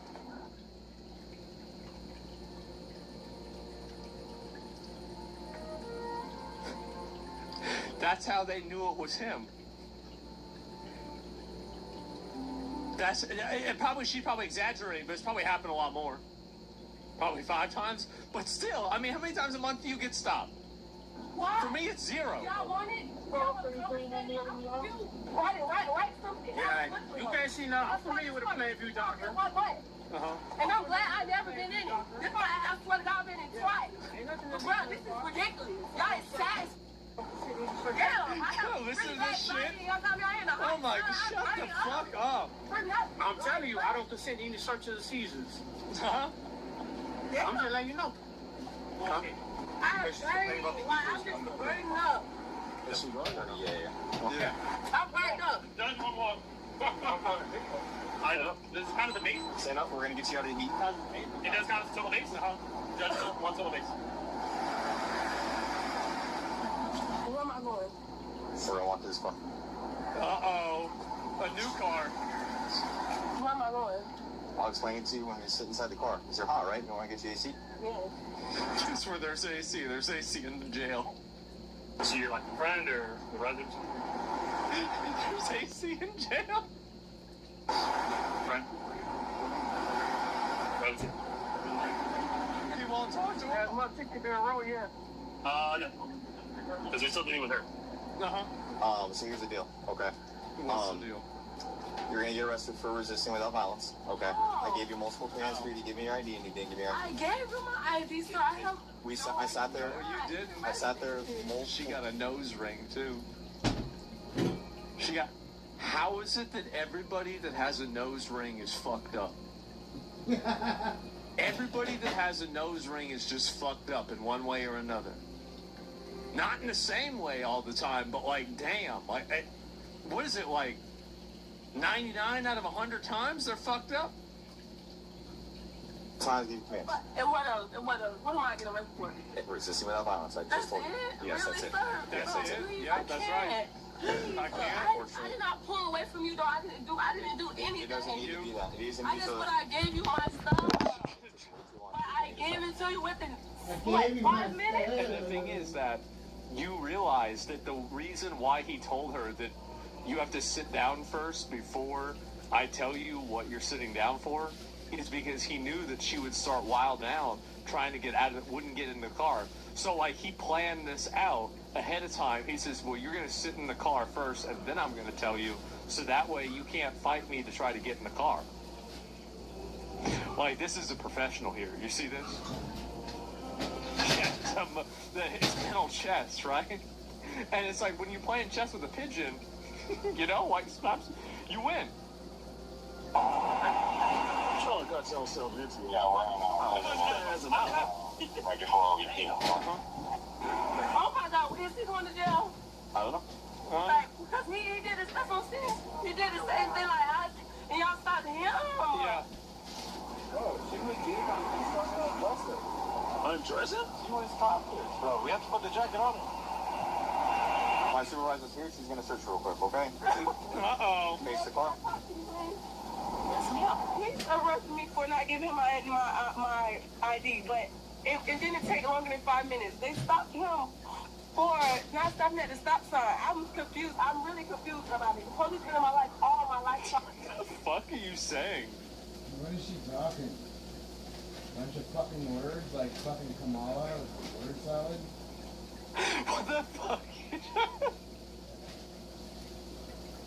Fucking word salad. What?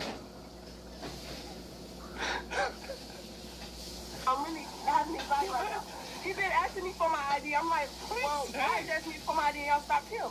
You know what I'm saying? Trying to get an answer. He was not giving it to me, so eventually when they started being aggressive and put him out of the car, about to put him out of the car, I gave it to him because I was scared.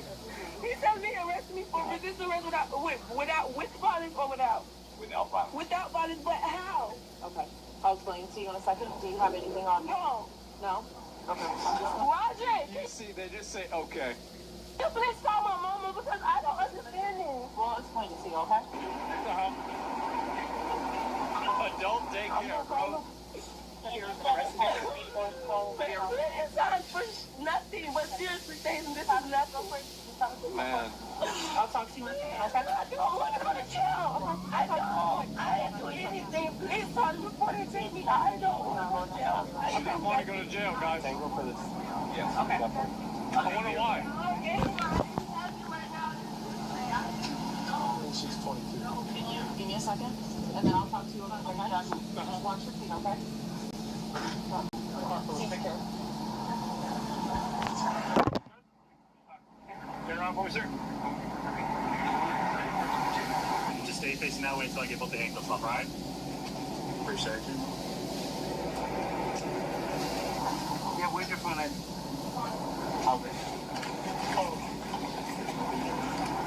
So let me get this straight. All she really had to do was be normal. The guy that actually was driving and fucked up is going to be able to drive away. He's going to be fine. And so she really brought this entire fucking thing on herself. Like, she didn't even do anything wrong. And he's... Oh my God. Really? That's insane. She had warrants? Wait, what? She leaves her purse and her phone. Okay. Her phone is right here. Okay. Got her Sir, phone. she needs her purse and her phone. I'm grabbing it. And she cannot have this. So I'm leaving the pepper spray in your car, sir. You said she wanted her purse? They have weed? Yeah. Got your business card? I got you. So you got the ticket. These are 2 business cards. You're not free to leave. Oh, you said I'm not free to leave. I'm not free to leave. Yeah, we didn't first. So ID number, me. I love how he's trying to talk about it like, you know, this is some kind of unreasonable thing that's going on. And they're like, yeah, man, you're actually insane. By the way, remember what I said about Home Depot?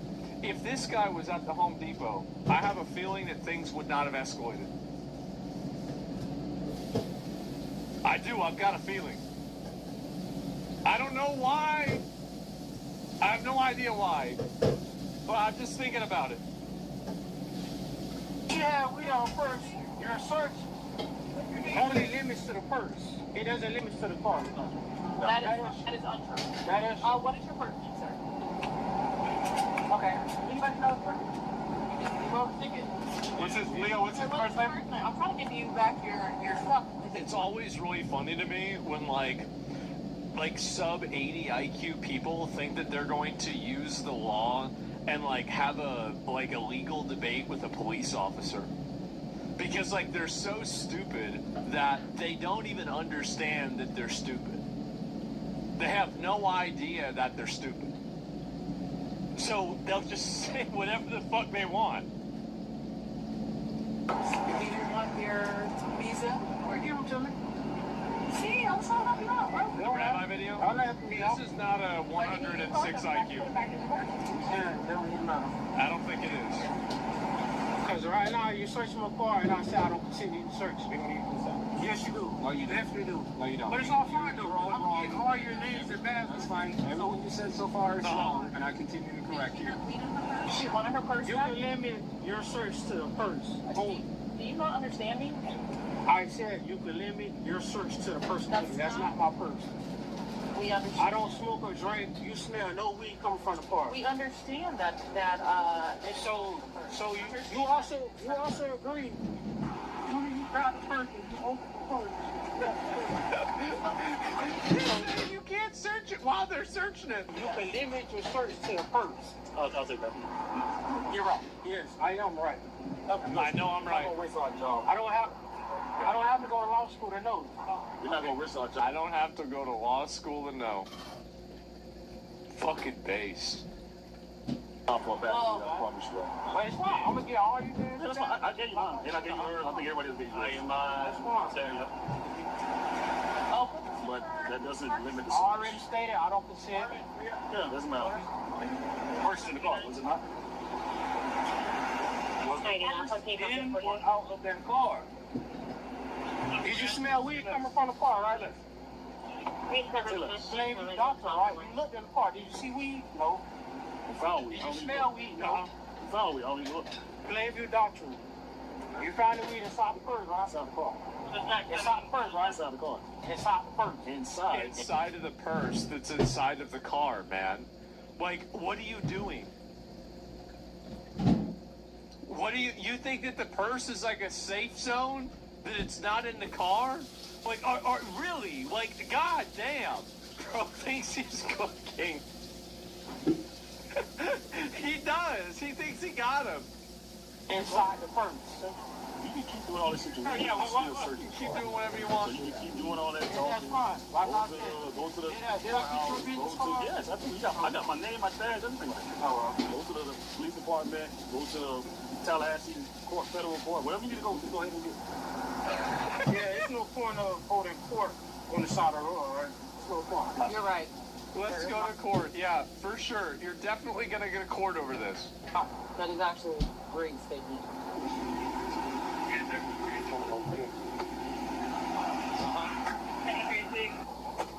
He thinks he's winning, yeah.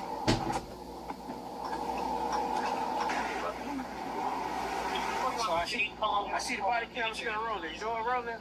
Yours on the phone. Yeah. You see, we have no authority over you. You gotta stay here. I'm a free man. All right. So you search my car, right? You search my trunk. It's a locked compartment. You search my it's locked too. Because you need my key to unlock it. You need a search warrant though to search the compartment that's locked, right? Can you show me that search warrant? So you guys can't show me. Okay. So you can't show me the search. Us not answering you is not saying you're right. It's just like we're not gonna. I know. That's all it is. We don't go ahead and deal with you anymore, bro. Like, yeah, whatever, man. That's all it is. It's just me putting you guys on notice. I'm putting you all on notice. I'm probably you guys. We'll just know that if there is a violation, yes, you absolutely do have to visit just for future reference. Okay, this is probably a really stupid arrest, but I'm gonna check your cuffs, make sure that they're not tight, and then we'll go from there. Okay. Okay.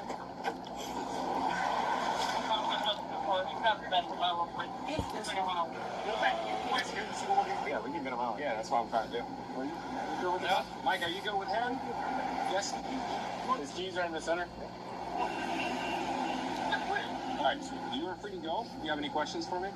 I mean, as long as I get y'all everything. My information's in the ticket. You have everything on me.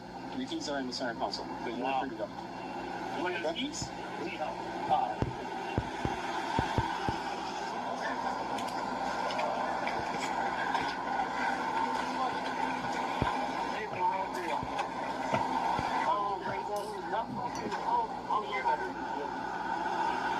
Charged with resisting without violence and possession of cannabis. Uh-oh.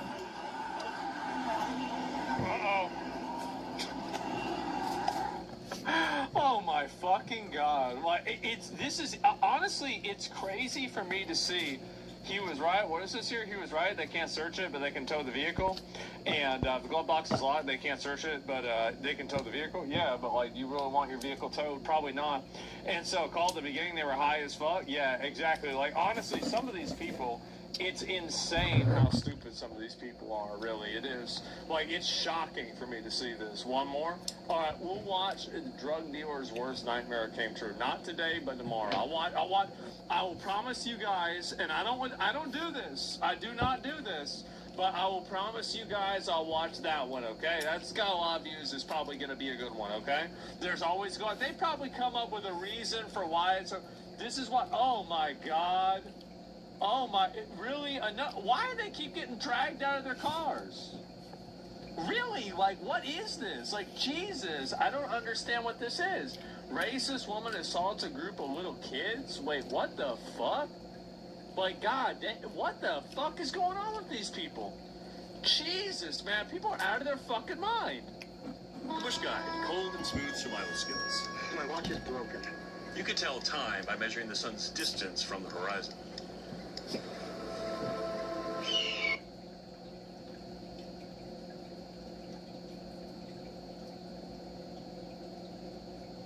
By the way, what I've always said, approximately 50 violent groups or gangs in Oakland with an active membership between 1,000 and 1,200 people, which represented just 0.3% of the population, were responsible for up to 85% of the city's homicides. How about that? Yes, the usual suspects. Exactly. It's 0.3%. Just get rid of them. I know. This is what we have to deal with.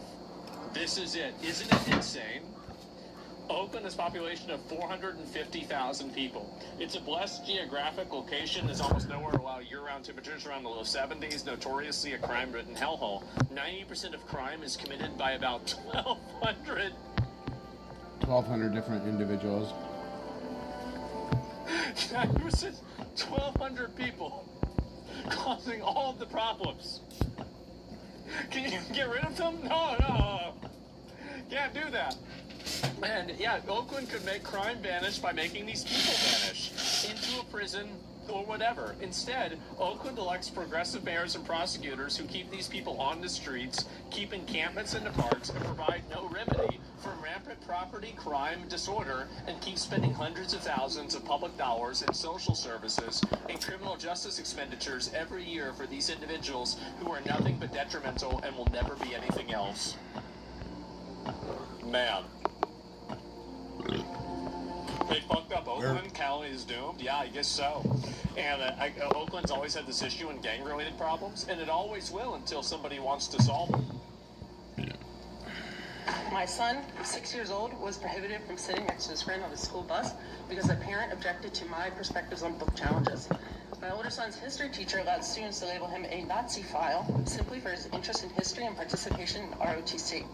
She later nominated my son as the most likely to become a dictator and had his classmates vote on it and try to force him to the front of the class to receive the certificate, which he rightly refused, all because of his conservative values. What is... Oh, she's got the paper.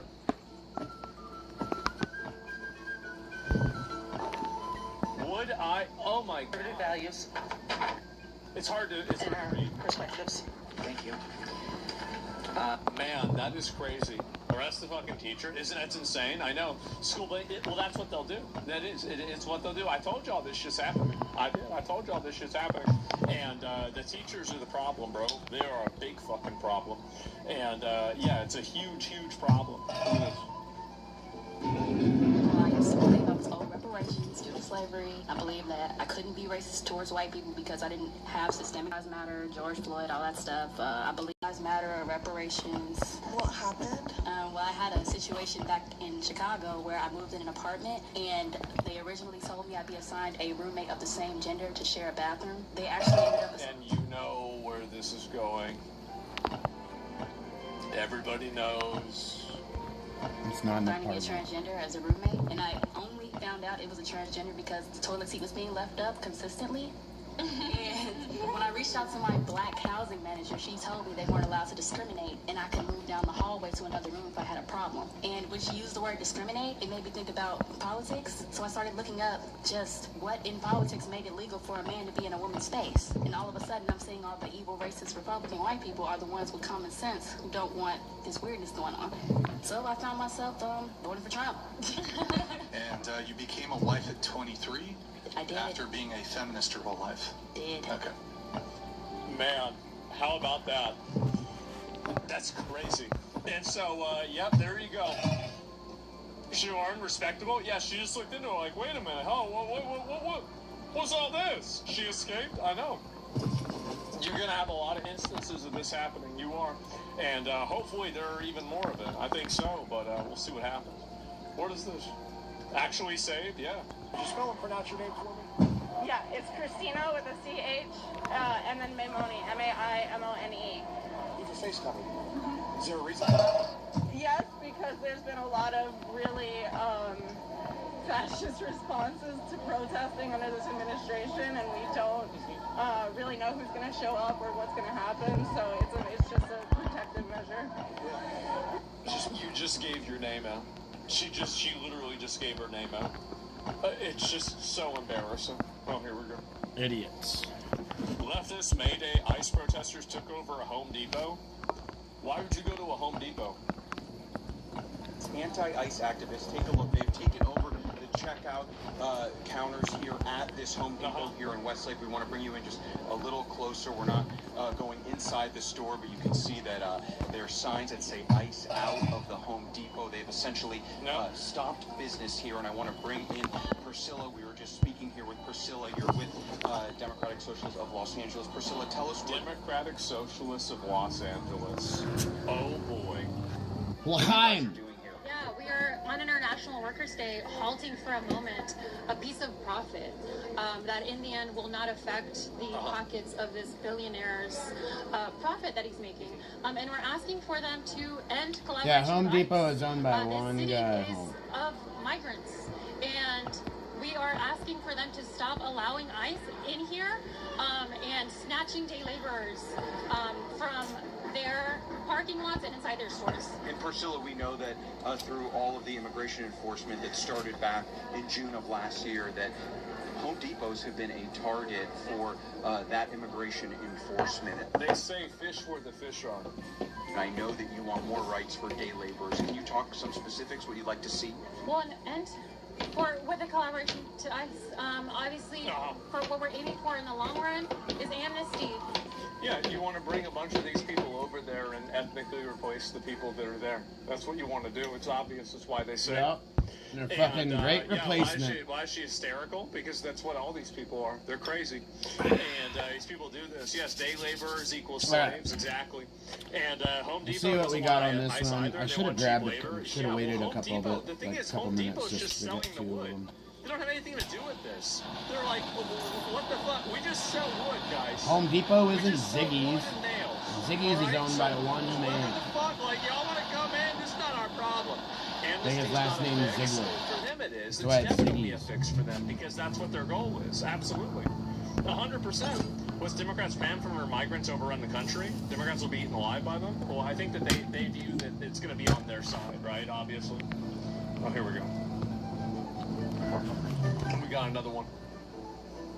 I'm running for United States Congress in Wisconsin's 8th Congressional District. I'm showing up every day and at every event that I possibly can for you because I love the people of District 8.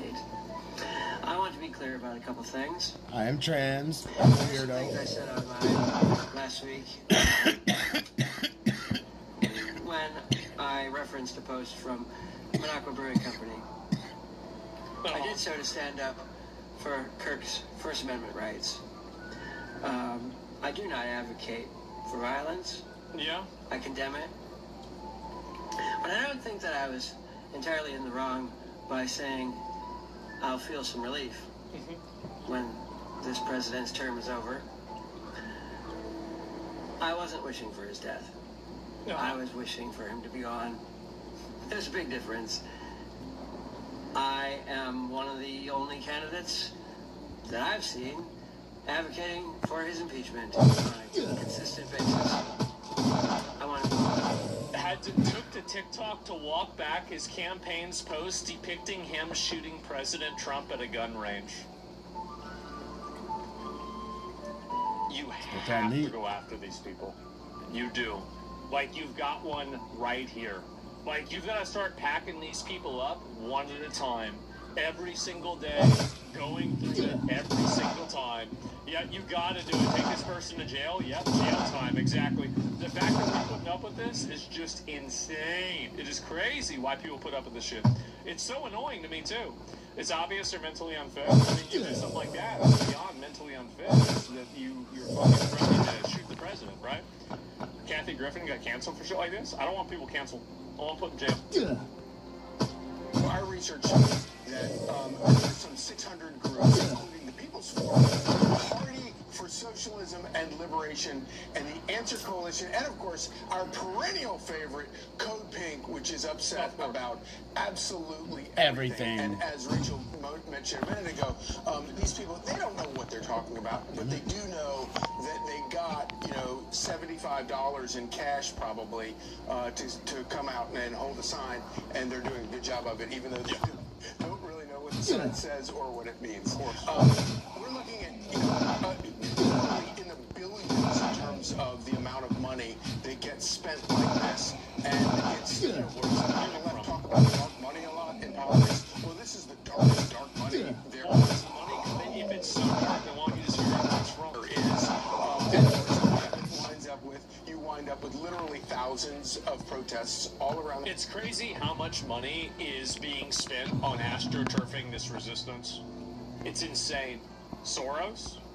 Well, I mean, again, like, why even put up with that?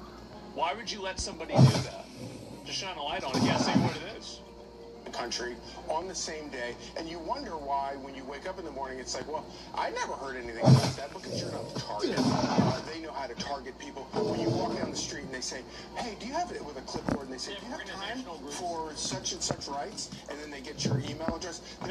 They're not looking to convert you or convince you of anything. They're looking to get the email address of like-minded people so that they can organize these things. Okay, so the May Day strong demands: tax the rich so our families and their fortunes come first. No ICE, no war, no private arms serving authoritarian power. Army? I don't know what that is. What? Expand democracy, hands off our vote. Expand democracy. Expand democracy probably means something like letting illegal aliens vote or people that aren't citizens. That's kind of what I would assume. So they don't have kids or families. I think some of them, right? And so they arrested James Coney for posting the 8647 thing, and apparently there's a lot more. Well, part of what the government would have to prove is intent. James Comey deleted the post the same day, and he wrote, quote, I didn't realize some folks associate those numbers with violence. It never occurred to me, but I oppose violence of any kind, so I took the post down. How do you prove intent, Mr. Blanche, when Mr. Comey himself said he didn't understand that some... How do you prove intent when he said he didn't do it? People would look at that and think about violence. You prove intent like you always prove intent. You prove intent with witnesses. You prove intent with documents, with materials. So again, this is not just about a single Instagram post. This is about a body of evidence that the grand jury collected over the series of about 11 months. That evidence was presented to the grand jury, and it's not the government. It's not the Department of Justice. It's not Todd Blanche that returned an indictment against James Comey. It's a grand jury, part of the judicial process, and that this process has to be allowed to play out. They already got a lock up. It's not fair to Mr. Comey. It's certainly not fair to the prosecutors for us to be airing your view or my view of this indictment. It's something that will be presented in court at the time set by the judge. Let's dig a little deeper. Conservative legal scholar Jonathan Turley said, quote, this indictment is facially unconstitutional, absent some unknown new facts. Are they... Well, don't the new facts make it probably constitutional? That's like saying that this would be illegal except for the fact that it's a police officer doing it. Like, yeah, so this looks bad because I don't know saying this looks bad because I don't know everything about it? Like, really? Oh my God. Are you in fact saying that there are facts beyond this Instagram post that clearly establish an intent to threaten the president's life? I've said repeatedly, this was an investigation that lasted 11 months. If the only facts that existed was the posting of the Instagram, obviously that wouldn't have taken 11 months. And so when Mr. Turley talks about whether it's facially unconstitutional, absent unknown facts or circumstances, we will necessarily have to prove beyond a reasonable doubt at trial every element of this crime, which we're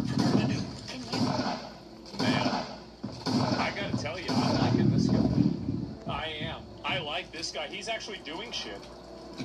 Fucking finally, we have somebody who's actually wasted resources. It's not, because it sets an example. The goal is to scare everybody else who says this kind of stuff, so they don't think that it's okay to say it. That's the reason why. So the process is the punishment. The fact that you're dragging him through all of these legal loopholes, he has to go to court, he's being embarrassed constantly, they're going to subpoena more of his information and then make that public. I mean, this guy's going to be totally fucked after this. He is. And even if he doesn't go to jail, all of his emails. So that's the goal. So it's not a waste of resources when you look at the resources. How much she colluded with fucking the Clintons on everything.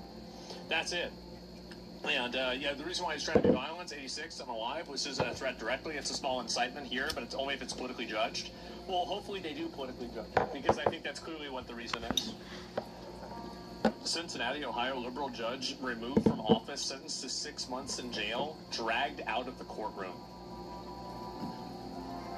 Seconds after Judge Patrick Dinkelhocker affirmed Tracy Hunter's jail sentence, his courtroom erupted in chaos. You are to do 6 months in the Hamilton County Justice Center, credit 1 day. Mr. and Ms. Deputy can take her away. A woman who seemed to run to Hunter's defense was quickly taken into custody. Meanwhile, Hunter fell limp in the arms of a deputy who ended up dragging the former juvenile court judge away from her outraged supporters.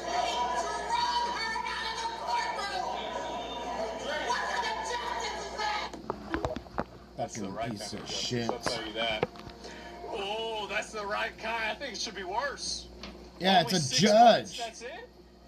Only 6 months. At least they arrested her ass and fucking charged her. So finally we got these bitches getting arrested. Holy fuck, finally. I'm so glad to see this. And how absurd, worth asking in such a place and how such absurd views became mainstream. Yeah, even Elon Musk was talking about the archaeologist clip, which I'm very glad to see this. I am. Here we go. Did she get disbarred though? I don't know. She could have got longer. Yeah. We realized there was a boy on the team, and let me just say, this person is 18 years old, so he's a grown man at this point that was playing on a JV basketball game with 14 and 15-year-olds. So you got a grown-ass man playing with 14-year-old girls, and he's trying to go into their locker room? So I went up and I talked to the athletic director, and I said, can you tell me if that's a boy on the team? And he said, I'm not going to, say we do not discriminate based on sexual identity. And I said, well, President Trump just yesterday signed an executive order saying there's no boys or men and women's or girls sports. And he said, we do not have to follow that. We follow Washington state law and WIAA. So once that happened and I realized that Frances was sitting out, it wasn't until towards the end of the game when there was a lot that went on between. See, this is the part that a lot of people don't understand, is that they have this fallacy that they think that if you make a rule and then people don't follow it, you well, what do we do now, right? This is the reason why I am so aggressive with the way that I think that things like this should be approached. It's because I recognize that these people only respect that form of aggression that is done to them. That's the reason why. At the time that we realized there was this boy on the team, and when she was leaving, she was so mad. She felt like she had been exposed, and it was just a terrible situation. She walked by and said, "That you're a man." She was so frustrated in the situation, and that is why she has been now charged with bullying, harassment, intimidation for misgendering this person. It's so easy to solve this problem. It is so easy. I think that people are becoming more willing. Like, I see a lot of the comments that I'm just reading, like sentiment. I think that people are becoming a lot more willing to approach things from my perspective. I do. Not very happy to see this. It's gonna have to be a lot worse. But I'm glad things are moving in that direction. Take off a lot of wood chippers? I wouldn't put anybody in a wood chipper. There's no reason to do that. Not yet. think you're too soft sometimes? Yeah, I am.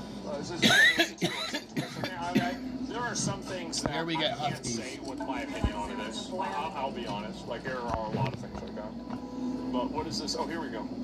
Commit a crime, let's say in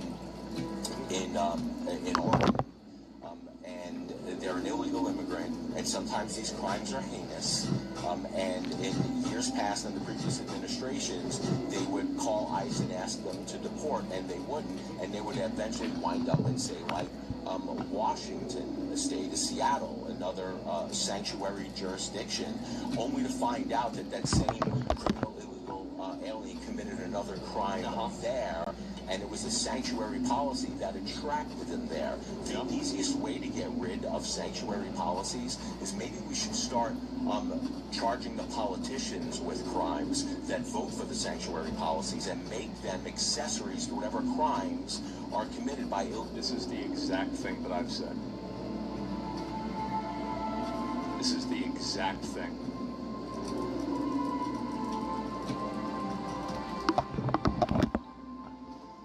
Illegal immigrants in those jurisdictions, because to me they're absolutely complicit in the crime, because it never should have happened in the first place, but for those sanctuary policies, but for some politician voting, thinking that that's okay.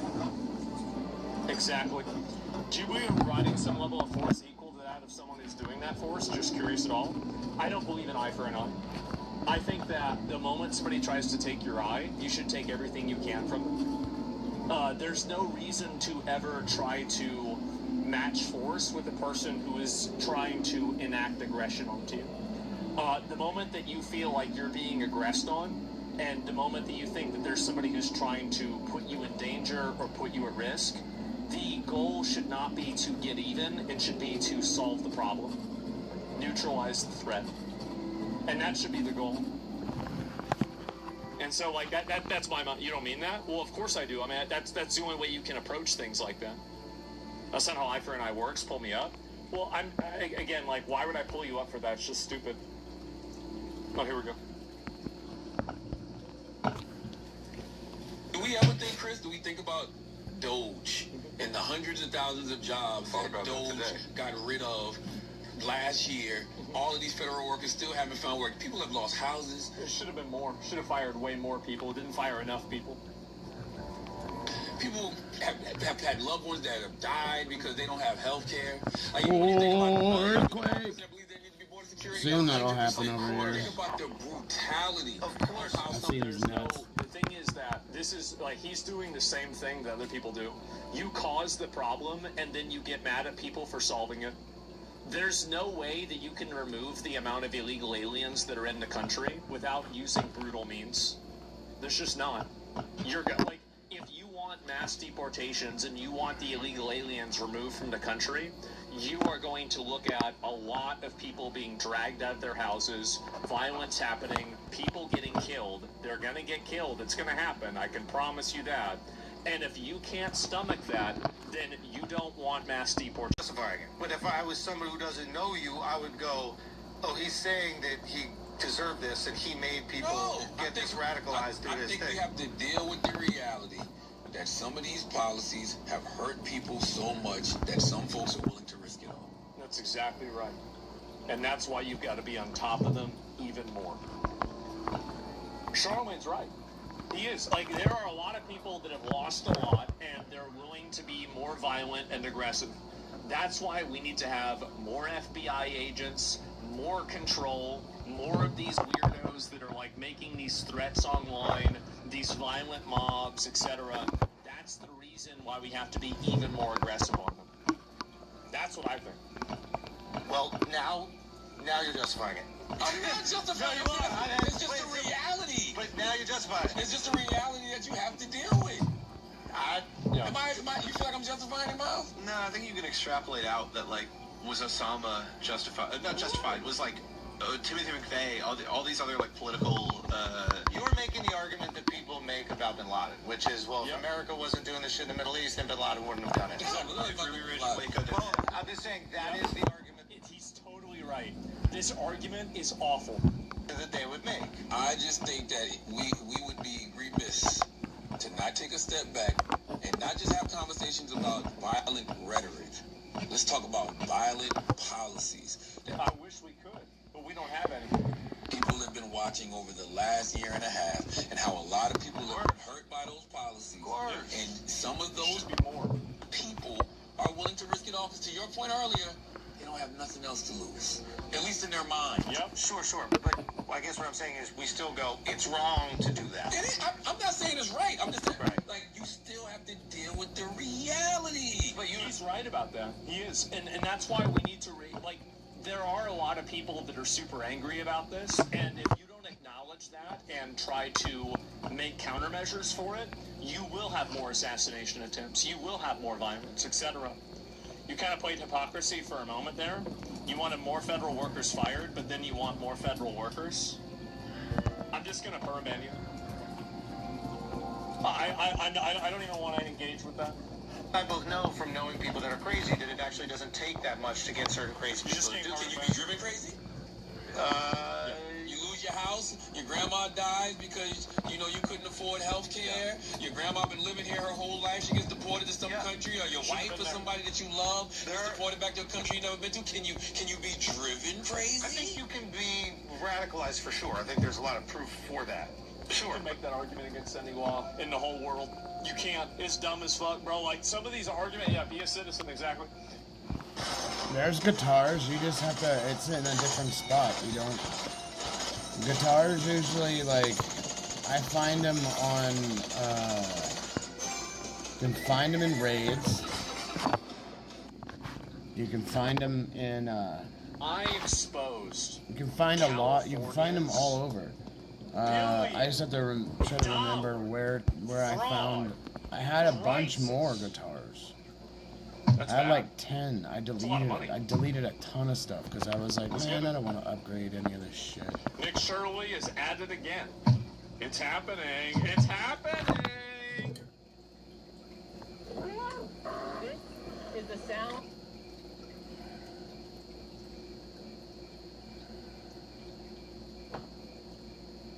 People said this game is a lot like Grand Theft Auto or something. I don't know necessarily if it is, but I'm going to try it out and see. Yes, it's release day. It's finally here. Like, I watched, let me see the first time I watched a trailer for this game. Asmongold NTE. How long have I been? Literally 1 year ago, 1.1 million views. This got 1 million views? Accord, okay, you want them to be pink? Well, that's going to take you 20 hours. This is me complaining about Tower of Fantasy. I can immediately tell that, I can immediately tell that's what it was. Okay, so I'll try this game. I want to see what it's like, right? And, again, we'll see how it's going. Who's this on it? Yeah, sure, right? And, no, I don't know anything about the game at all. We're going to try it out. We're going to see how it goes, okay? Is this an auto or a different game? No, different game. Totally different game. And, yes. And so I didn't even realize, so I've been looking at this for a long time. It came out last night. I watched Rich play it a little bit, but only really a little bit.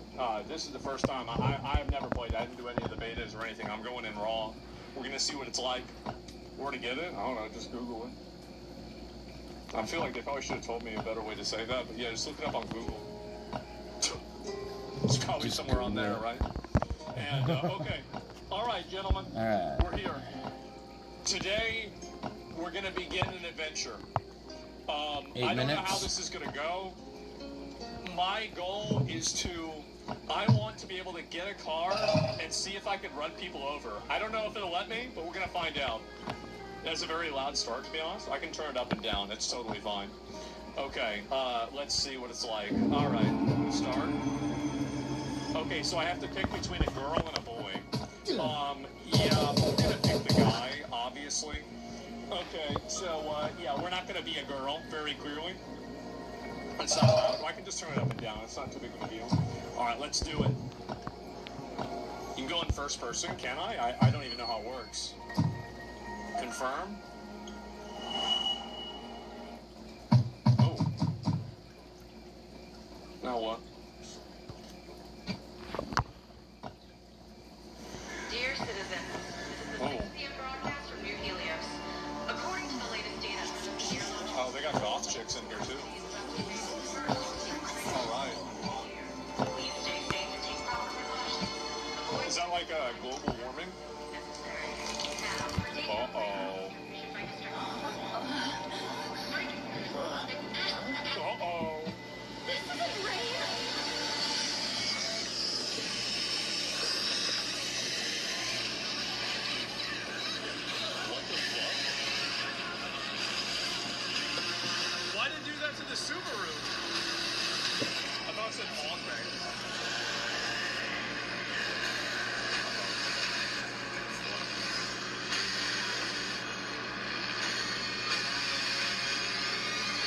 I love how there's almost no exposition at all that explains it.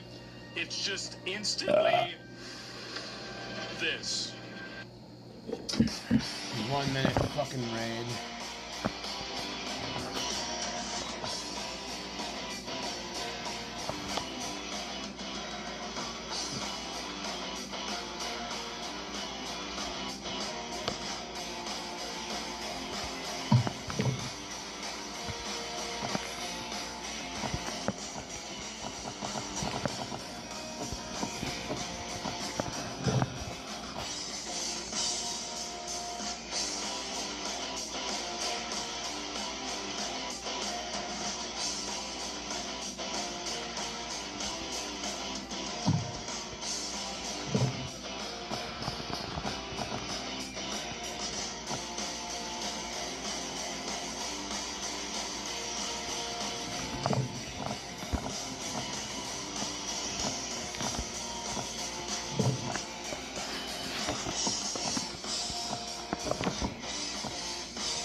Back to a new DayZ adventure, and in today's video we're going to be heading onto the fantastic map of Deer Isle. If you head to the northwestern section of the map, you'll find a massive island chain, which is where most of the groups build, and some of the best loot can be found here.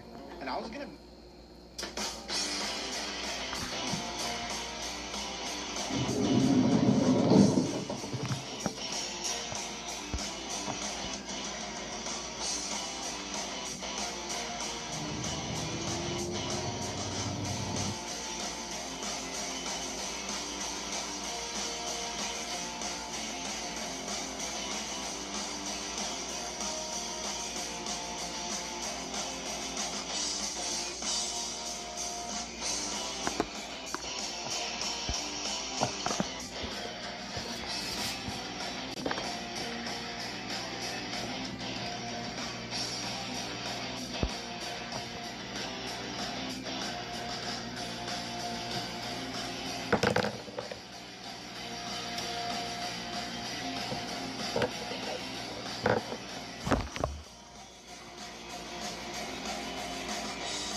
No!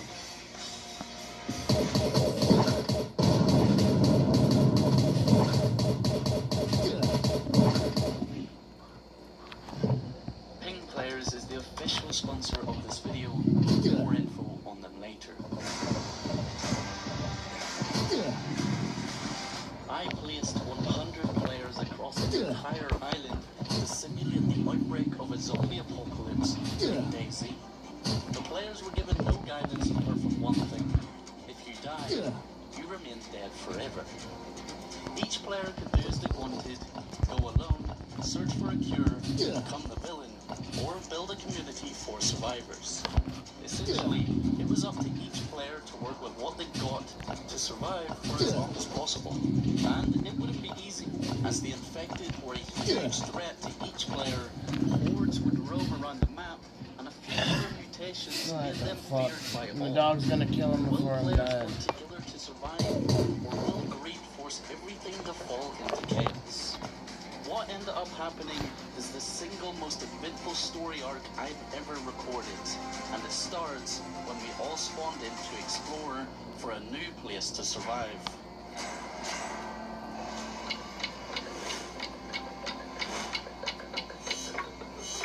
Oh, I can pop those two things. Maybe it'll get more of those guys.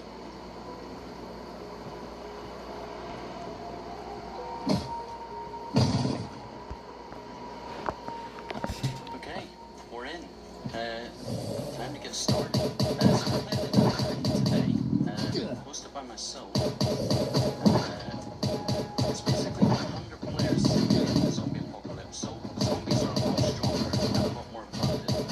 They can do certain things that make them a lot more difficult.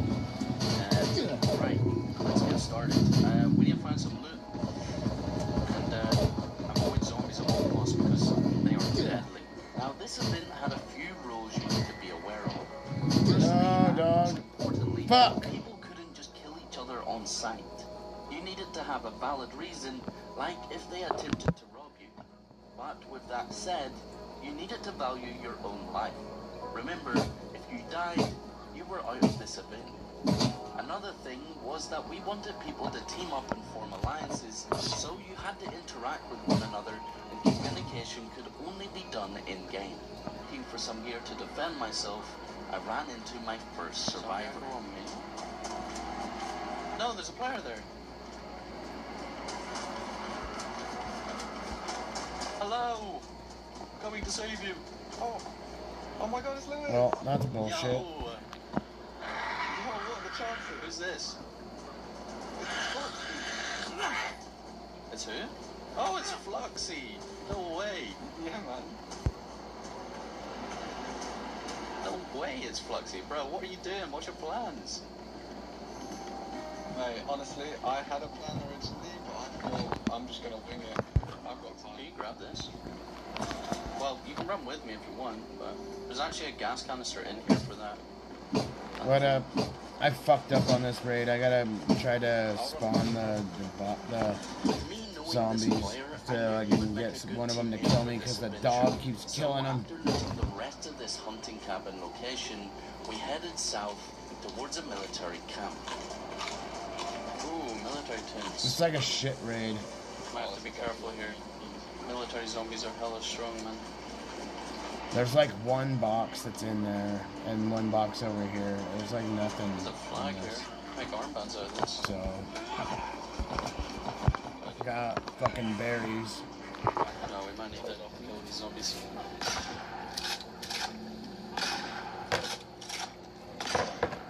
Oh my God, That was so a waste. Strong, man. Oh no! Oh, we've just done it, haven't we?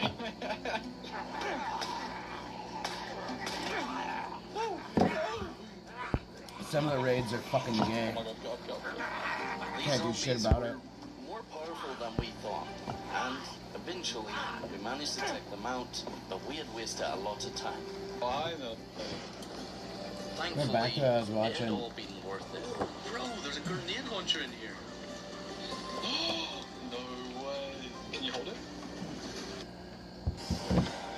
This. Within 1 minute of the game. This is GTF Team 13. Okay. Search and rescue sector Great. teams complete. We're just gonna speedrun this. Area is intensifying. Is that Sykkuno? I think so.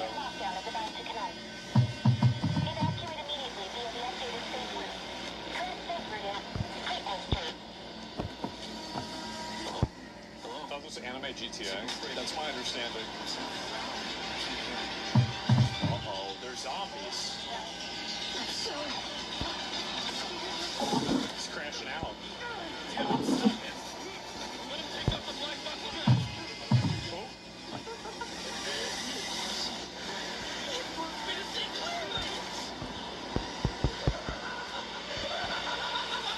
Is there a movie like this? I forgot what it was. Where like if you look at a monster, it like turns you crazy. I watched it. Everyone do not look directly at the highway. Oh my God. Oh my God. Is that me? That's not me, is it? Yeah, guys. Oh my God.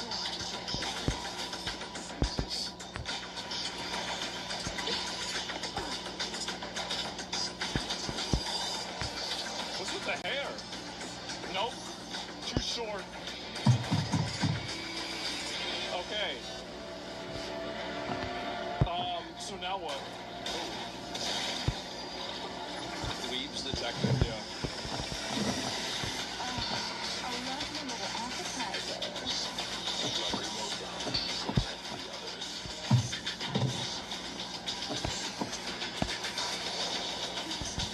Well, so she just sits there and does nothing? Yeah. Okay. So she turns into a bat. I made my own plan because I couldn't stand people not being on and shit. Because it just ruins everything. What the fuck? Why is that on the...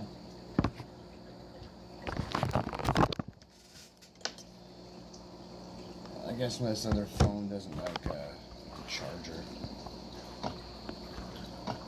But, yeah, people weren't getting online, shit like that, so I was like, man, fuck this.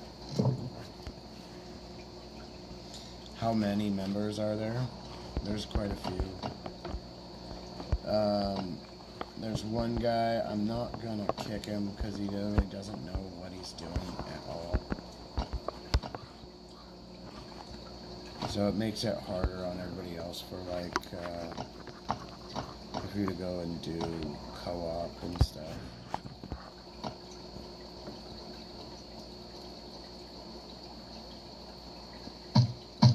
Yeah.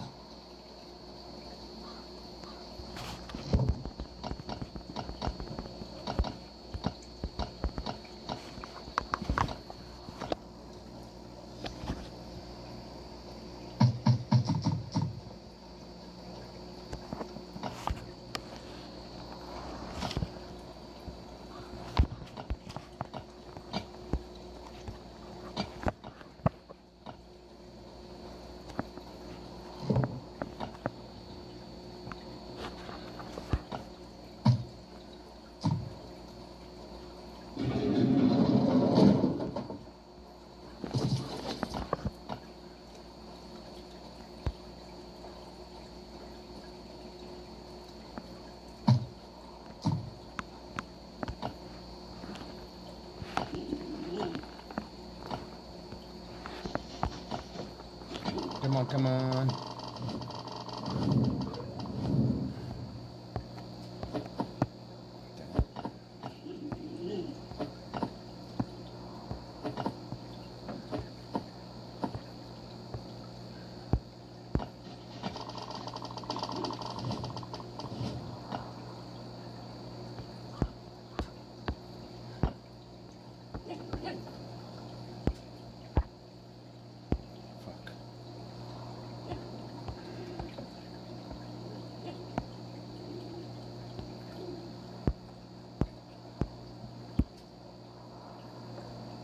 I have two of them.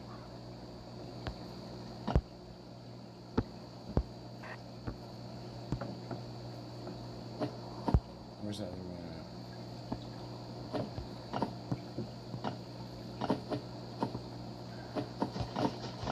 at? There's Lucky. He says a leader. So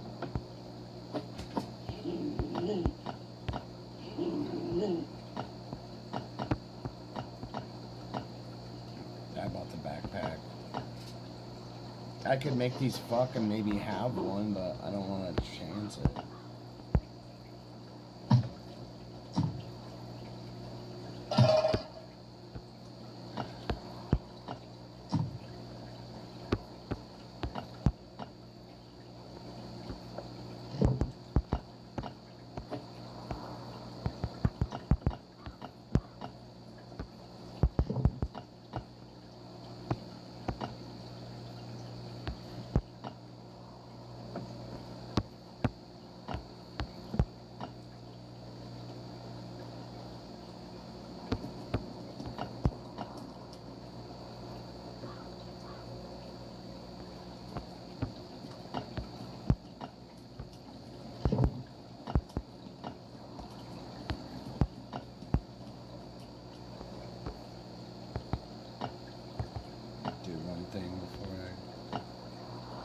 I need to see what I need over here to make 2 racks for the my storage.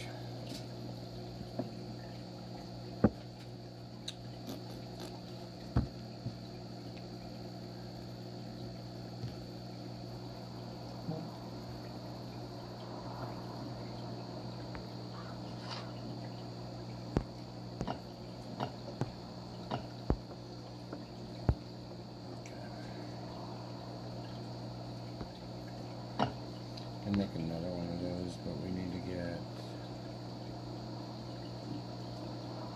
What is it? I can't stand that. I'll blank out. Okay, those boxes.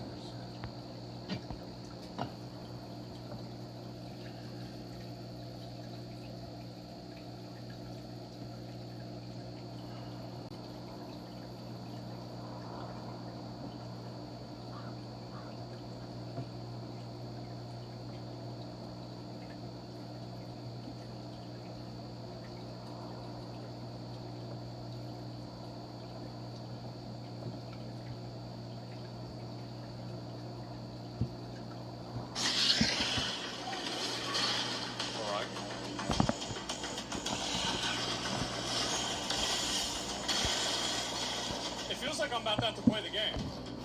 Wait, all I have to play is her? Okay. Alright, so she does... Oh, wait, okay. Alright, move away. Alright, move out of that. Okay.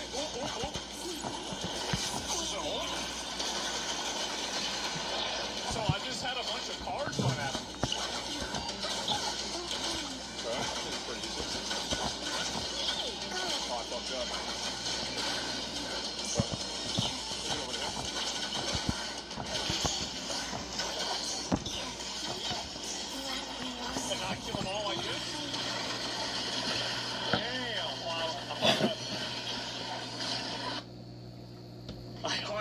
Know what this is. Okay, so we've got strange and NTE strange encounters. I don't do vague requests. Okay, so you've got this character here. A new Planet Fitness is now open near you, and you can join for $1 down, $15 a month. Cancel anytime. We're talking a clean. Speaking of fantasy, we have a girls-only Valorant tournament. So this is something I talked about yesterday. It's kind of gone viral now. And obviously the girls-only Valorant tournament. So you have somebody here. Shirley is a graphic designer, an artist who would love to get through to the project. So this is somebody complaining that the art is done by AI. And again, it's a scam. They made the account a few days ago. It's not real. Our account was made a few years ago, of course. And so anyway, do they include trans? Well, that is the big question. That's the big one. And the answer to that is no. They do not include trans. So I was wondering if trans women were allowed to participate. This is from Violet, okay? Sorry, but no. May I know why? And so, sorry, cutie, but we don't. The reason is that we are Muslims, and we think that it's not fair to let transgenders play our tournaments.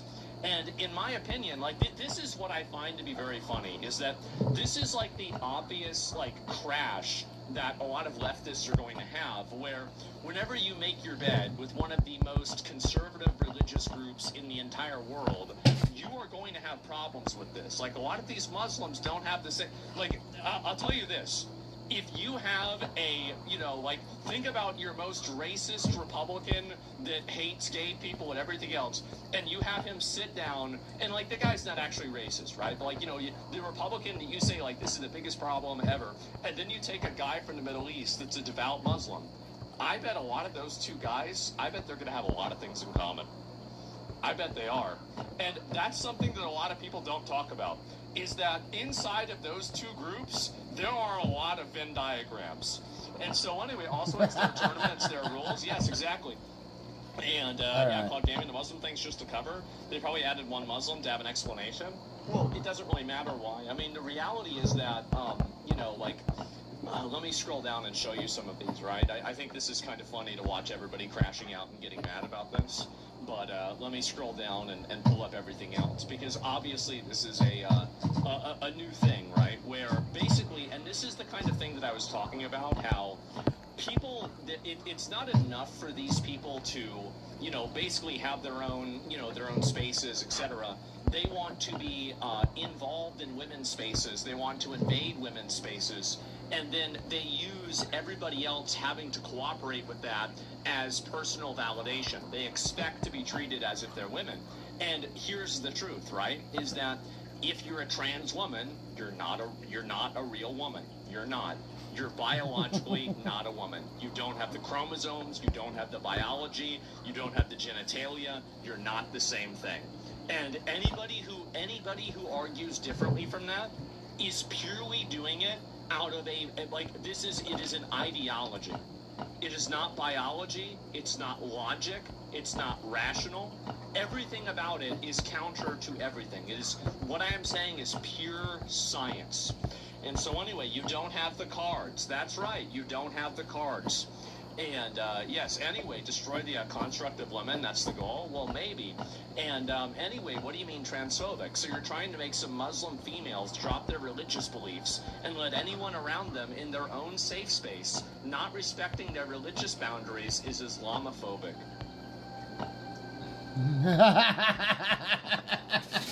Man. Bam. Man, that is funny. Yep, phobic wars. Now we have the phobia wars. Okay? We have the racism wars and the sexism wars. Now we have is transphobia big, like higher up on the pyramid than Islamophobia? Now, in my opinion, I think Islamophobia is going to win out because there's way more Muslims than trans people. Number one, and number two, the majority of the people that are, I mean, if you look, I just say it, right? I mean, some people wouldn't say this. The rate of people that are trans, it's overwhelmingly white people. It is like, let me look this up. I just want to prove it to you guys. And in the U.S., okay, in the U.S., what percentage of trans people are white? I would bet 70 to 80%. 56% transgender identify as white. Okay, there we go. 55% white. Okay, that's actually lower than I thought it was going to be. Key context transgender. That's like I'm some non-white groups of white. Oh wow. Okay, well maybe I might be wrong about this. It seems like it's half. Yeah, that don't count. Well, yeah, but the half of the country is white people too. So like I would say that's accurate, right? That's proportional. No, I guess maybe that's not accurate. Well, anyway, because they lie, bro. Yeah, I think that they might be identifying that way. They identify as white. Yeah, it's hard really for me to say, but should do that per capita as well. Well, they already showed that or talked about it. But either way, what my point is that I do think Islamophobia is higher up on the tier list than this is, right? Than transphobia is. White's still a strong majority. Did you see Sweden drop the term Islamophobia as a hate term? Yeah, I did see that. So anyway, and this is it here. Thank you so much for reaching out and for your interest in joining future tournaments. For our Game Changers events, we currently limit participation to players who are biologically female, as our goal is to create a space specifically for women in that category. We really appreciate your understanding, and we'd still love to, if you'd be part of the community, if you want to be part of the server. So this is the most reasonable, nice, polite, and everything way. And so this is the problem that I think trans people have, is that it's not enough for you to just simply be able to exist in society. You have to be validated by being able to participate in women's events as well. This is a trespass. It is a trespass in women's spaces. And I think in a very general sense, you are asking the entire world to basically participate in this value, right? Now everybody has to see this. Oh dear God, yeah, do we have a nasty reply to that? Of course we do.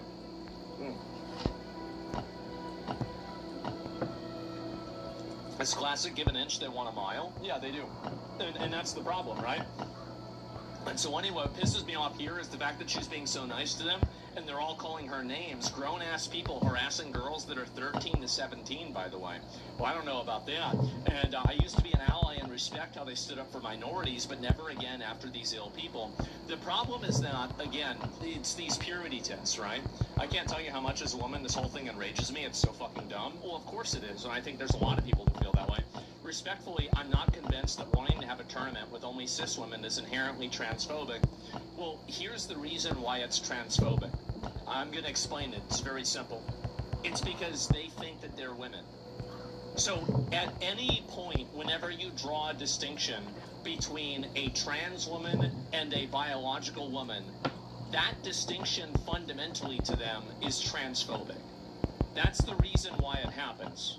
Like, I don't even know why, like, I mean, maybe we're asking this question and pretending to be retarded, right? But, like, that's clearly why. And not cis women, yeah, exactly. You're only an ally until they decide you're not.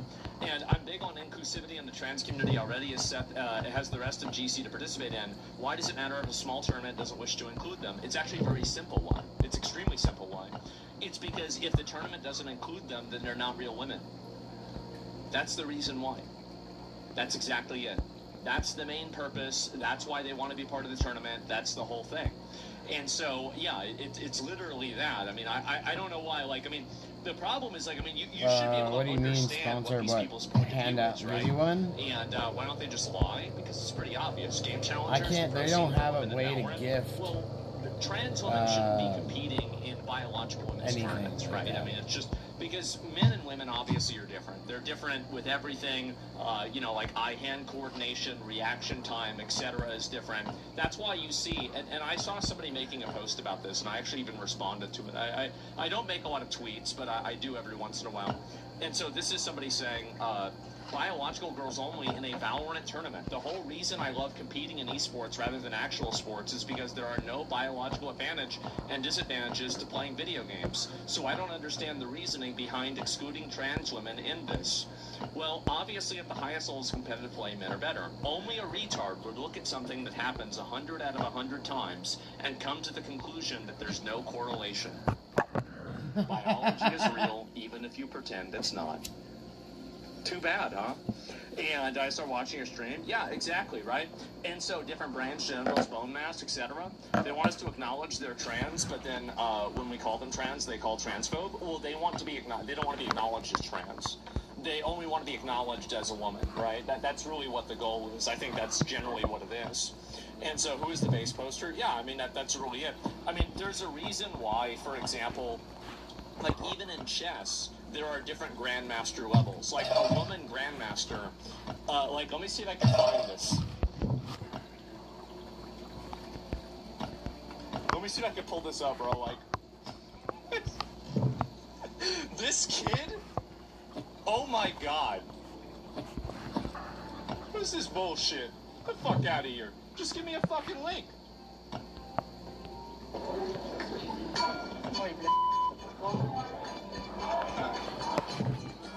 Here we go. What's that? That's for me to better sit. I'm small. How old are you? 11. And I'm a master. Wow. I'm small too. And I'm a grandmaster. Yeah, but you're older. It's only 2300. I saw that. Still higher than you. Who cares? I'm much younger.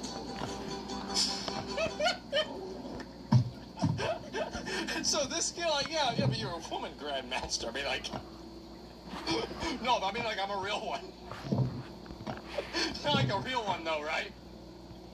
So anyway, no, in chess is because women are assumed to be historically oppressed, that's all. The thing, women need special treatment to equalize. Right. They're oppressed, and giving them a higher rank is what the reason why. Pull up the video of the girl going against the grandmaster and playing on her phone and getting it taken away. It's hilarious. I didn't see that at all. That's where you get women healers in video games. They usually panic. Exactly.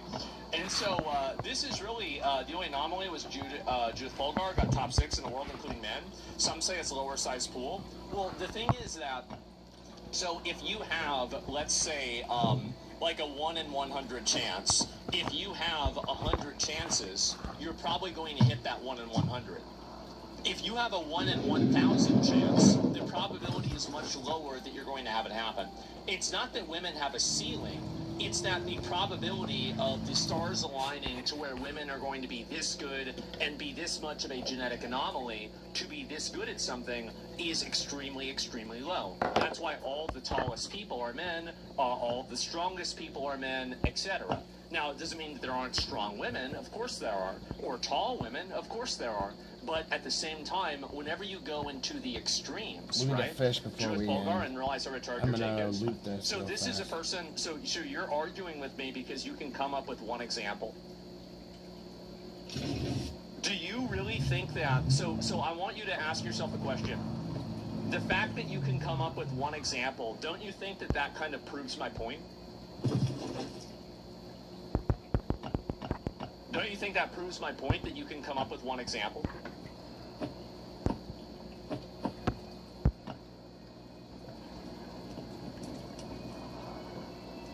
Her sister too? What do you think that, so do you think that there is no biological difference between men and women in their thinking and reaction time? What about IQ? What even is his argument? She was a great chess player. What does that have to do with the topic? Well, here's what it has to do with the topic. The averages, women on average are 5'3", but I'm 5'4". Fighter pilots are women. What do you think the percentage of that is? It's cultural, not biological? Really? Oh, it's cultural. Okay. Well, how many cultures? Let me think about this, right? So why is it that inside of every single culture, the same thing has happened? It's cultural, right?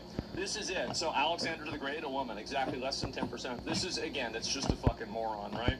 And anybody that thinks like this is retarded, right? And the problem that people have like this is that they think in terms of exceptions because they don't understand like averages, right? They can't understand statistics. So whenever they see something that is an exception to a rule, then they think that that disproves the rule. That's the way that a retard thinks. Those are people that shouldn't be allowed to vote, right? And they don't understand statistics. Yes, exactly. And so I've got another example. Yes, of course.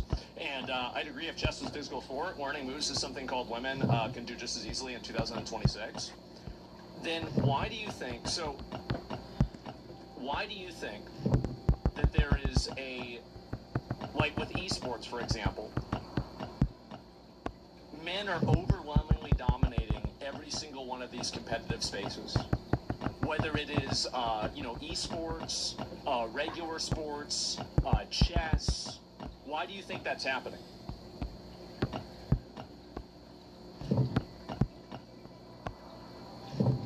That, like, literally in every single instance, in every single place in the world, because if it was just culture, here's another example, right? If it was just culture, you would see different cultures that would obviously produce different results. They don't. They all produce the same results. That's how you know it's not culture.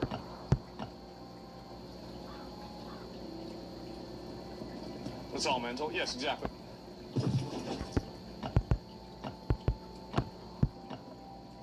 At the competitive level, men have a reaction time 30 to 50% milliseconds faster than women. It's extremely significant. Yeah. It's more hands are used in esports like CSGO and on. Chess is all mental is what I think. Do you think that men and women's brains are the exact same? I think I want to play some PUBG. I haven't played PUBG in a while. No, most people won't watch if I play PUBG. Like, so just because you say it's all mental, as if this means that it's the same. Men and women don't think the same. They don't have the same kind of brain. Absolutely not. Okay, so if you know that men and women's brains are not the same, and you recognize that in every physical sport, men outperform women, what would lead you to the conclusion that women would be able to compete with men when every single other instance they don't? What would make you think that?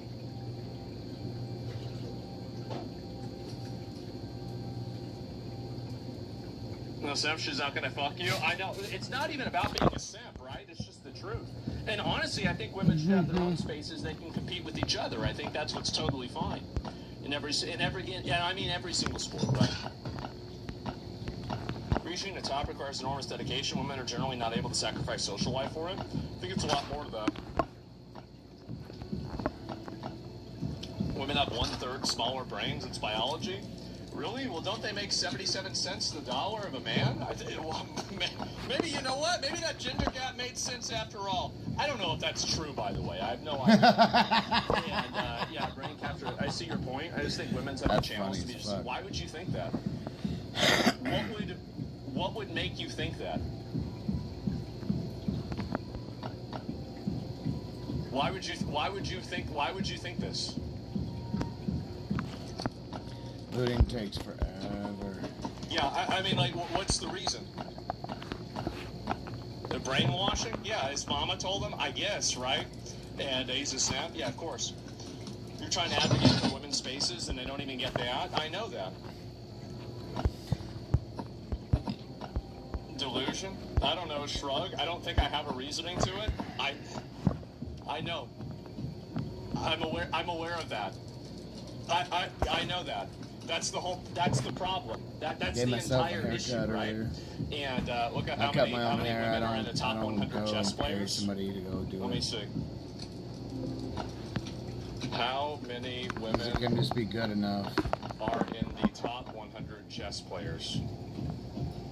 I don't know the answer. I mean, I can assume the answer to this, right? But like, I'm going to assume it's 0. Yeah, it'd be 0. Okay. There you go. All right, so there you go. So 0. No, yeah, of course, right? I mean, duh, right? Yeah, 2, I guess, right? And 2 is player Max Carlson, rated down. Highest rated woman, places her outside top 100. Other top women as well as other ones. This has been the case for years, right? Of course. And so, anyway, there you go, guys. How many top 100 in esports earnings? Well, earnings are not really a good way to look at it, right? It's very hard to say. And highest rated woman, 2050, I have no idea. Or 2,500, I have no idea.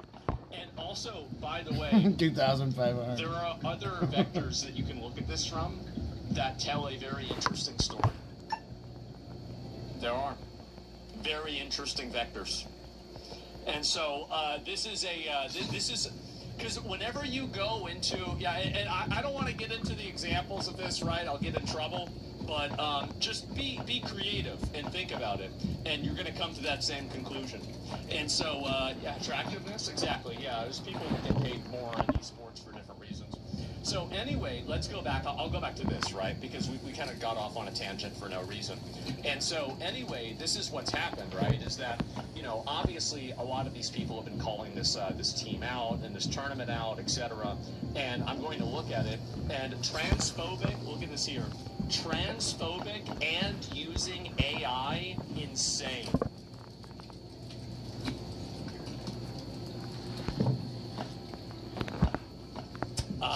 Man. How about that? Didn't Bruce Jenner win Women of the Year on his first go? Yeah, I mean, if you think that men aren't better than women, the guy's only a woman for a As year. a woman for fucking 11 months. I mean, Jesus. And he beats every woman in the fucking world for Woman of the Year. What a clean sweep. What do you mean? Banger. Sexist poster, girls only, what? Yeah, exactly. And they blocked you. Transphobic for only including biological females. Someone clearly can't support female spaces. Trans women are females. I support all women, as should you. Saying it doesn't make it real. This is the problem that you have. Retards. You guys, see, this is the problem, is that everybody that does this, they think that, well, all we have to do is keep saying this mantra, right? Like it's a spell or something like that. And at some point, they're going to be able to, oh my God, wait a minute, now I understand. I'm not going to do that. They're manifesting. We love our Delulu world. Exactly. They're totally out of their fucking mind. If trans women are real women, what's the point of them being trans? I don't know. And whole conversation should be they want a female-only tournament. That's their right. Well, here's the reason why it matters. And I want to explain the reason why it matters. It's because these people are trying to rewrite reality, and they're trying to go after your livelihood when you don't accept their delusion. That's the reason why.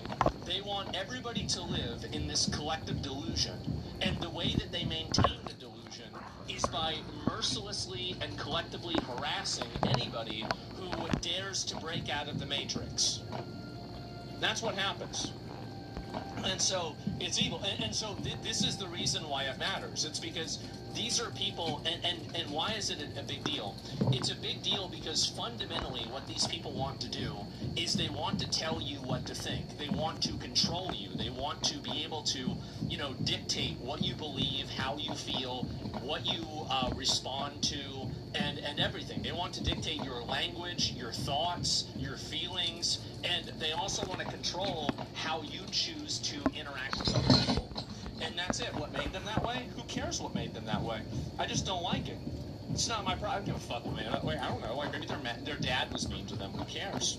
So it's unironically a fascist ideology. Yes, exactly. They want to matter because their parents never cared. I guess, right? But transphobia on both screenshots, fucking disgusting. Them saying this is a safe space for women only after being a trans woman can play, actually disgusting. All it took to get blocked. So all of these delusional, deranged freaks are going around and harassing this tournament because this tournament dared to have a tournament for actual women. That's right. With people And with I think that everybody vaginas. should push back against this. I do. Because what these people want to do is they want to rewrite reality. People with a uterus. They want you to accept the lie. And they want you to do it with the, the cost of not doing so to be that they will try to systematically destroy your life. I think the only thing to do better is to go after them first. That's what I think. And if you want to matter, I don't even know what that means, right? And trans are making enemies of everyone who isn't in this sad reality. Would you agree Heard that something some moved to women my kind of left. enable this behavior from these people? They do. I think that women have overwhelmingly enabled this behavior, and women are completely I think it was just responsible when for my the little destruction girl's of their own toys like spaces. shifting And every down time or that I see something. women say that they aren't safe in women's spaces, I say you should blame other women for that. Men didn't do that. Men tried to protect you from this, and you called people like me and everybody else transphobic, racist, sexist, or something like that. We tried to protect you because we could see this, but it's women that didn't want to see this. And overwhelmingly, they're the ones that are the victims of it. And I really can't say I feel bad for them. I can't. Because too many women think that it's okay to say this stuff because they're looking for social approval. That's the reason why. So no, I don't care about it at all. And when savagely compete, exactly. The destruction of competitive drive for females begins in high school. The teachers shut up pacer timer and did not let us actually push ourselves to not make the fats feel bad. Yeah, but if they did push you, you still wouldn't be as fast as a guy, right? And I understand that, there is, and this is the way that society is now, right? Is that you don't want to make the fat girls feel bad because they can barely even walk to the other side of the gym, let alone jog back and forth, right? And so that's really what happens. Let me turn off the timer. I thought I was going to go to the end. No, again, there are a lot of people that do that. We're from CNN. Can we talk to you? We're from CNN. Can we talk to you? It is no coincidence and no accident that every mythological creature inside of the ancient worlds, whether it's Greeks, Hindu, Roman, how many of them have a loud, screeching female character? So this is with I'm assuming the Pragmata stuff, which has been one of the most weird and deranged crash outs that I've seen in a long time. An emo girl? Yep, I know. Your eggs are drying up. Uh-oh. If you're a woman online, you have probably heard that many times. Yeah. Perhaps this image haunts you at night. It is a true fact that women's fertility begins to decline at age 30, and they suddenly wake up and get what we call baby fever. But what about the men? Do their sperms rot? Do their balls shrivel up into little raisins and die? They do. Men experience reduced fertility as they get older as well. Do they wake up one day and get baby fever? Yes. Do men have a biological clock in the same way women do? I briefly joked about this in videos before. In fact, yeah, it's just not as much. A clip of mine from a video I did a few months ago actually went viral recently thanks to the VTuber Smugalana. Yes, the male biological clock. It's not physical, but spiritual. Men will deny this, but they absolutely have a biological clock. It may not hit in your teens or your 20s, but one day you're going to have a dream. You have a little daughter making pancakes with your wife in the morning, and you're not going to be able to get it out of your head. And the comments were full of men discussing their dreams to start a family. Yeah, there is not much discussion about men's desire to have children. Like many things, it's not really something... Yeah, it's secondary. That's the reason why. Yeah, it's totally secondary. You're right. They talk about publicly. That was until a certain video game came out. What are you? I am DI03367, a state-of-the-art pragmata created here at the Cradle. I possess basic life savior... How about we call it... Shut up, Diana. Diana? Pragmata is a sci-fi action game where you play as astronaut Hugh Williams, who is sent to investigate an abandoned moon base. He meets a childlike android named Diana, and they team up to survive and escape the space station. Along the way, they uncover what went wrong and defeat the bad guys, all while forming a strong emotional bond. It's about accurate. Yeah, true. I'm counting on you, kiddo. But it seems to have awakened something deep within gamers, especially male gamers. The urge to get married and have kids. I'm not planning on getting married and having kids, but damn, this game is like fatherhood calling to me. Is this how women feel about their biological clocks? This game is like I want a daughter. What is this feeling inside me? It can't be. It's like I want to protect. It's like I want to be a dad. I don't want to feel paternal. I will burn anyone and anything that tries to harm her. This game is dragging out the innate dad instinct. I want to like Pragmata, but I can't, knowing that men are also enjoying it. This is a of course game for incels. Total mental illness. Babe, wake up! It's time for your yearly gamer culture war slap. That's right. 14 forever, man. Well, I don't know about daily. I mean, never probably more than that. Mr. Gamergate's wild ride. In this video, we are going to discuss the facts that theory behind the so-called male biological clock, after we discuss the drama surrounding the game Pragmata, and how a bunch of men expressing a simple, wholesome desire, the desire to start a family, has turned into yet another culture war. Yet another gender war. The gender war. Men versus women, women versus men, the male loneliness epidemic, the female loneliness epidemic, dealing with dating apps, hookup culture. Do men like curvy or thin women? Do women like dad bods or fit men? Do they like beards or clean shaven? It depends. That reminds me. Before we get deeper into this video, let's quickly give a shout out to today's sponsor. How can they be so miserable? Well, it's actually really easy. I think it's just a bunch of fat women on the internet, don't have any guys talking to them, and probably got groomed whenever they were teenagers, and now they hate all men. That's what happened. It's shaving. That's the way it is. For the last few decades, razors haven't been designed to work better. They've been designed to be marketed better. More features, more gimmicks, more blades. Just add one more blade, bro. One more blade, I promise, bro. One more blade. While skin irritation is just treated like something you just have to deal with. And a major cause for irritation is blade flex. Because most razors use springs to let the blades move as you shave. That helps them adapt to like different angles, but also causes extra tugging and razor burn. Most people just learn to cope with like aftershave. So I actually did a photo of this. This is June 9th, 2017.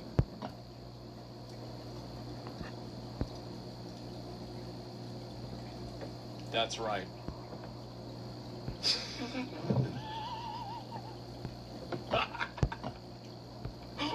Oh yeah. Just an average day. The teeth with the font, yeah. Oh my god. Ow, yeah, that's right. In cold water, fixing the symptoms instead of the cause. The question nobody asks is, should the blade even move?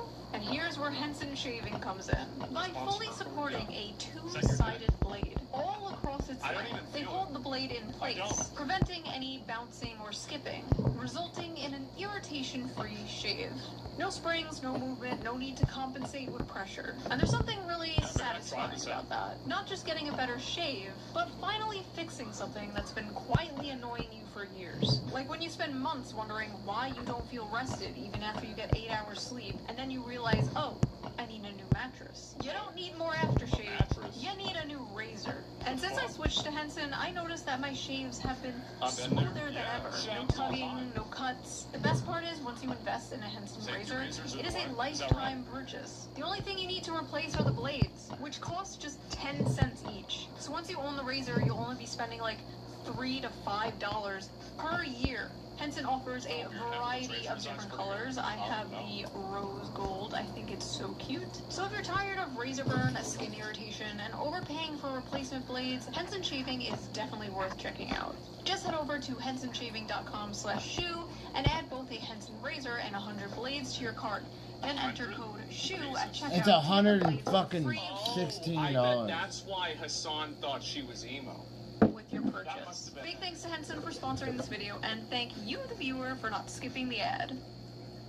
Right? Now, let's get back to the video. Throughout history, there have been countless stories centered around a very specific dynamic. The adult protector and a child. You see it everywhere. In video games, they call it a dad simulator. The Walking Dead, The Last of Us, God of War, Detroit Become Human, BioShock, Life is Strange. Also movies like Logan, True Grit, in a way, Monsters Inc. Shows like The Mandalorian. Literature has done it forever with The Road, Les Miserables, and many, many others. It shows up time and time again because it taps into something deeply human. Yeah, it's the reason why it's popular is because a lot of people have kids. Like, I think this one, I mean, like, if you don't understand why this is happening, I feel like there's something wrong with you. Like, you should be able to know this. To protect, to guide, to teach, to nurture something more vulnerable than yourself. It is a beautiful and powerful story that has been told for centuries. And you're like really weird and an incel for enjoying it, actually. Incel game. If you buy this game, I'm gonna assume you are a pedophile. I feel like it's a breach of ethics at this point to design child characters for an audience of majority male gamers. Like, let's stop with the defenseless girl the big strong man has to protect. This reeks of sexism and control. I hate these That's right. other simulator games. They always give me the creeps. This is low Kirken. You know they're so fat. They're so fat. Saying this, Oh my god. Propaganda and gives me pedo vibes. Wouldn't it be cool if I sneezed right now? Yeah. Fascist propaganda. If this is fascist propaganda, slap me and call me Adolf. Zoomer women really look at a wholesome game involving a child and wait, what the f is low Kirkenuinely? After hearing about toxic... It's something that people that are Gen Z even think are retarded. Like, this is something that you say if you're like 16 right now. 15, probably more like that. Masculinity for the past like 15 years now. Finally, a topic comes up where it's overwhelmingly positive masculinity. And what is the response? I think the funniest thing about the pragmatic controversy... That's because they were never against toxic masculinity. They just hated men. It was a bunch of fat, unfuckable, past-the-wall women that went out of their way to demonize, hate, and figure out every single way possible to minimize the influence and the power of men because they hate men. They hate their dad, they hate their boyfriend, they hate their husband, they hate their ex-husband, or something like that. And if you look at these profile photos, you're going to see the overwhelming majority of them are exactly what I'm saying. And many of these girls got groomed on the internet whenever they were in, which, I mean, to be honest, is kind of understandable. But at the same time, they want the entire internet and our entire society to have to collectively live out their unresolved trauma. That's the that's what's happening. That's the problem. That's what's going wrong. Aren't they always saying go to therapy? Well, yeah, but they don't need to go to therapy because they go to Twitter. That is their therapy. And also, this is another very big component to it, is that if this was, in my opinion, I think that if this was a story between a black person and a black daughter, I think this would be seen totally differently.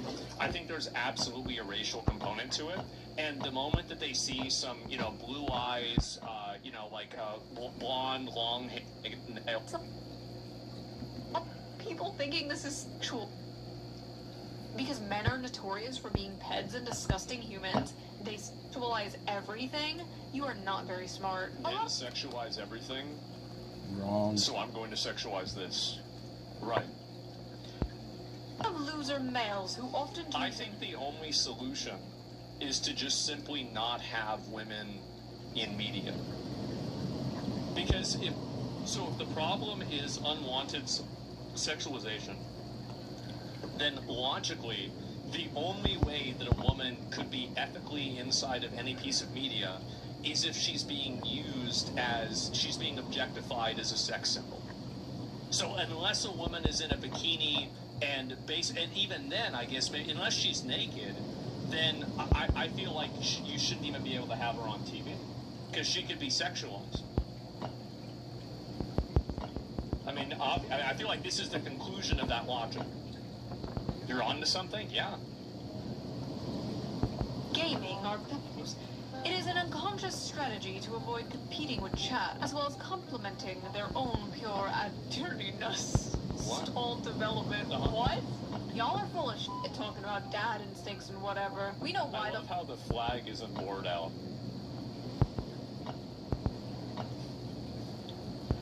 You want to crack the...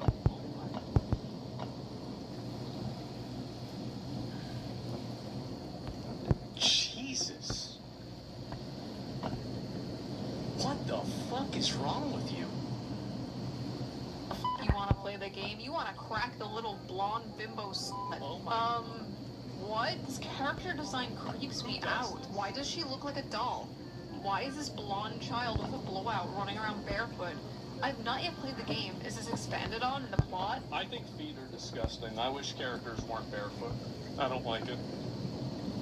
I don't like it. I think it's gross. It's my opinion. Or is this just eye candy for creeps? I feel like I'm going insane. She just looks like a cute kid to me. Like, that is just literally a cute little kid. I do not see the sexualization. And I am a huge pervert, mind you. I do not see what the these people are talking about. Are there creepy people on the internet who are sexualizing Diana? I think that what happened is that a lot of the people that are saying this are girls that got groomed on the internet whenever they were really young. And because of that, they basically put that on any sort of interaction between an adult male and a young female because they can only see the world through their own experiences. They're unable to conceptualize anything outside of their own feelings because they experienced it. And I think that's really what's happening. I bet if you made a Venn diagram between the girls that are complaining about this game and girls that got groomed online, you'd have a circle. That's what I think. Absolutely, yes. It is a small minority, but it is still disgusting. In fact, a subreddit had to be shut down because people were making not safe for work art of this child, which honestly is not shocking. Weird. It's Reddit. That's not the game's fault. The game has nothing creepy in it. These creepy people will always exist, unfortunately. I have made several videos about these people existing. People getting mad here are not getting mad at the people sexualizing Diana. That would be completely understandable. It would make sense if they were going to the accounts that were doing that and calling them creeps, but no. They're for some reason just getting mad at people liking and enjoying the game.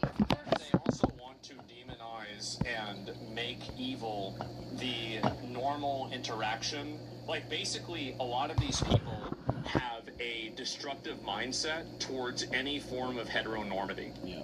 So anything that isn't in some way or another LGBT, it's not minority coded, this is apparently a game, like people wanted me to look at this the other day, it came out, I never really got a chance to. So this is made by the people that made, what do you call it? They made Witcher 3. And they made a new studio, they're making a new game, it's called Blood of the Dawnwalker. The first trailer was so good, I've been keeping up with the game ever since then. Let's take a look at it. Peggy 18. Hi, my name is Ariana Sharkiewicz, and I'm one of the writers at Rebel Wolves. Over the past you can clearly see this is quite a lot about the game's story. Today, we'll give you a glimpse of the activities our human by day, vampire by night protagonist Cohen can take on while exploring the open world. Controversy started about this. Restart specs is a 4090. Our vampiric form. Hopefully they can optimize it to get a better sense of our surroundings. Yeah. Reaching a vantage point reveals nearby. I do think that, like, unless it's a huge title like Monster Hunter, having bad performance on release is like it's like a game killer. Like, if you're not a huge studio like Capcom, you can't afford to have that. Like, you have to have good performance, or everybody's gonna downvote the game, and then it's not gonna get, like, people are just gonna think the game's bad. 5090? Oh, that's what, did I say 4090? I meant to say 5090. Opportunities and helps us plan our I'll work on this game, then optimize it. It looks great. A lot more people play it. Just gorgeous. Oh. Pretty simple. Brave these woods. It's like Assassin's Creed. I've seen a chock full of monsters. Village of Malagir. Codrin's family's land. Malagir Monastery. Its best days are long behind it. I don't think I'll find anything else here. Let's open them up and check nearby points of interest. I played The Witcher 3 a lot. Some are tied to Princess's officers. I never finished the DLC. Others, the hidden mysteries, haunted sites, and shrines used for fast travel, which can also serve as quest objectives. I mean, all this seems like really, really like standard. Like, I mean, you know, if you've played one of these games, it's like, okay, I get it. It seems really simple. Let's mark one. And DLC is the best part. Well, I did the other DLC. I'm just halfway through Blood and Wine. I did the Heart of Stone.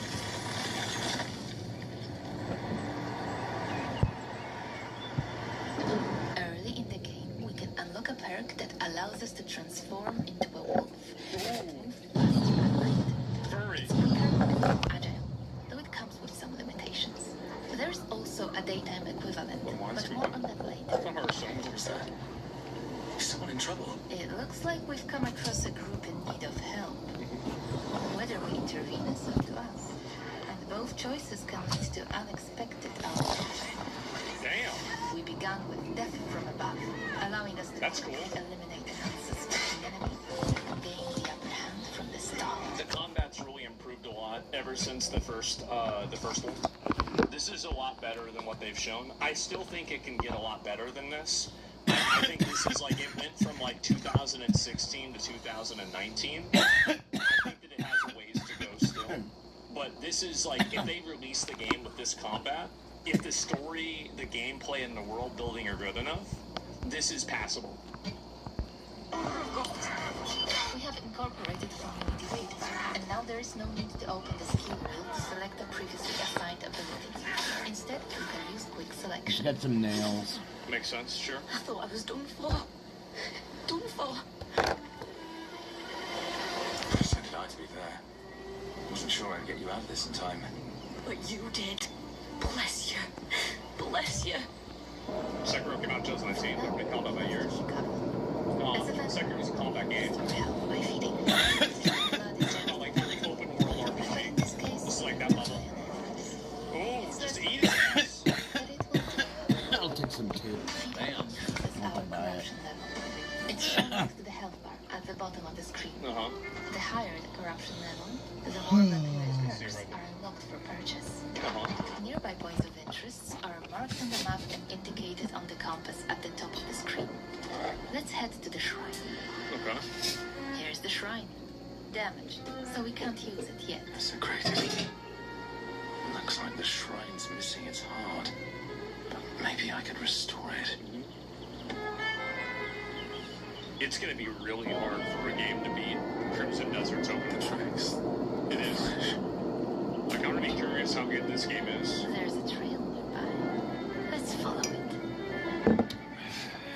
Well, this, yeah, that's going to be really hard.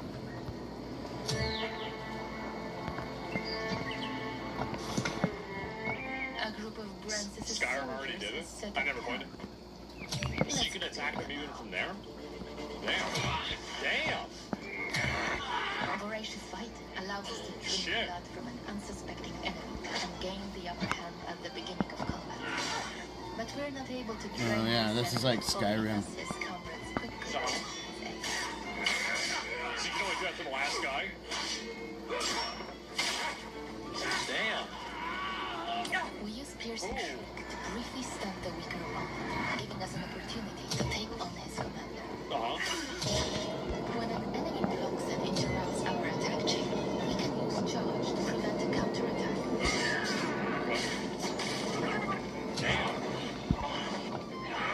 Voracious bite can also be used during combat as an active perk, allowing us to regenerate some health. Jesus, that did a lot of damage. Holy fuck. No word of this reaches your master. Was it like a mini-boss? With the camp destroyed, our infamy increases. More about this in a moment. Okay. Let's collect our loot. We found the shrine's missing card, along with a manual that unlocks a new perk, Precision. Let's open our inventory and head to the Recipes tab. Someone said Witcher slot? As I mentioned, the manual unlocks a new perk called Precision. Once we read it, it becomes available in the Character tab. Let's go there.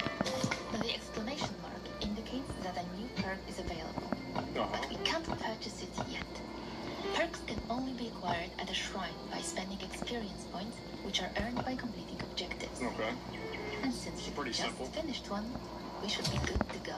Oh, she can go back to the shrine. The shrine's missing heart, so we can now fix it. Right. Let's head back. Good game slot. Video game slot. Guys. Welcome. Okay. With the heart restored, the shrine is rebuilt. We can now use it. Let's start with the perks menu. In the Swordmaster abilities, we find Precision now up for something that's more interesting. Like, I know it's not always possible, but in a general sense, I think, unless it's like a really, really big boost, like it's something like you take 100% more damage, but you deal 50% more damage. Like, unless it's a really big, like, you know, red teardrop ring in Dark Souls or something like that, you know, you probably should not even have them. It's very understandable. Yeah, exactly. Like in Sekiro, you unlock new skills entirely. Yeah, exactly, right? Like you get the counter, and then like you get the like the lightning reversal. Like that's cool. Or like the fan, or the umbrella, or the drawn mortal blade. points and a time segment. I mean, we tried it too. Yeah, and I thought it was inferior. Let's learn it. Now let's take a look at the And these are like, I mean, again, I don't hate this, right? I'm just like giving my feedback of like, like I'm looking at this as a player. What do I think about it as a player? That's what I think about it. Does that make sense? Corruption level increased and another experience point available. We can unlock exactly. Again, marked with an exclamation point. Yeah, the corruption level required to purchase a perk is indicated in the tooltip on the right side of the screen. Let's purchase one. Alright, now what? Time passes as we acquire new perks. The night comes to an end, the sun rises, and a new day begins. Okay. Along with a new edict. To make them killed? Mr. Mustache. Edicts are tied to the infamy system we mentioned earlier. Several have already been proclaimed since the start of our journey. The higher our infamy, the harsher the edicts, and the more challenging the world becomes. Okay. It's a sign that Brensis is vigilant and reacts to our actions in Bale's Nagora. That's interesting. Infamy reflects how much we disrupt the operations of Brensis' followers. Let's take a closer look at one of his officers, Ambrose. In the right corner of the screen, we can see his level of aggression towards us. When it reaches its peak, a new quest line is unlocked, influencing the story and shaping our future confrontation with Brensis. It's easy to understand. Multiple open-world activities are tied to Ambrose, all connected to his operations. Let's go back to the map to mark one of them, and then let's head there.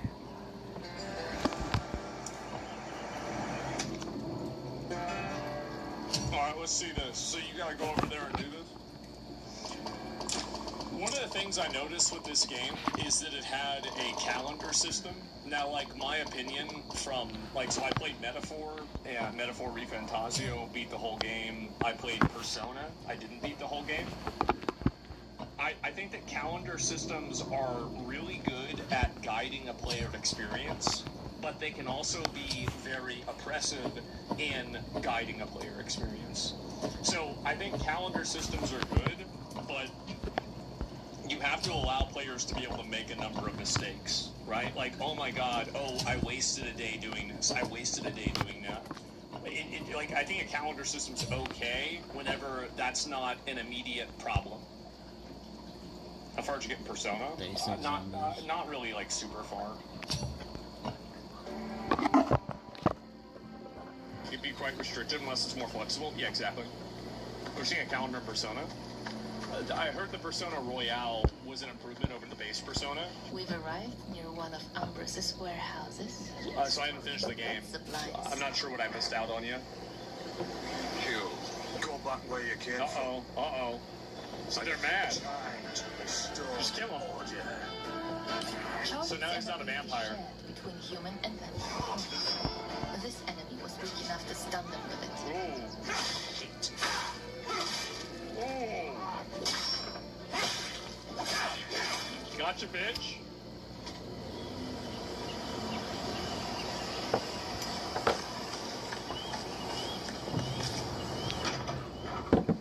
The Valkyries store blood in places like this.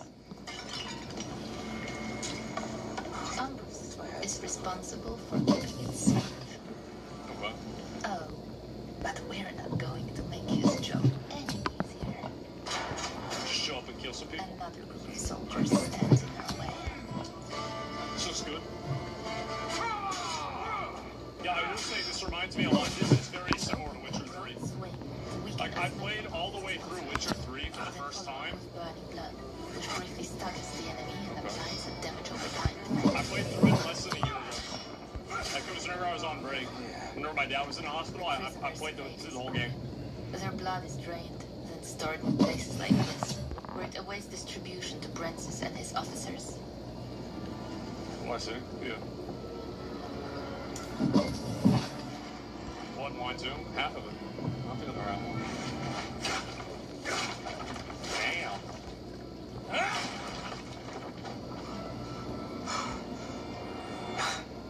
Feels nice. Hitting him where it hurts.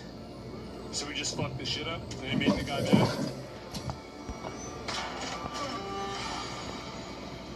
Okay.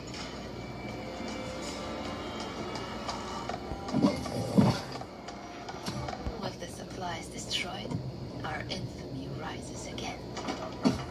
We've disrupted Umbrus's operations enough for now. Let's move on to another point of interest. Alright. A haunted site.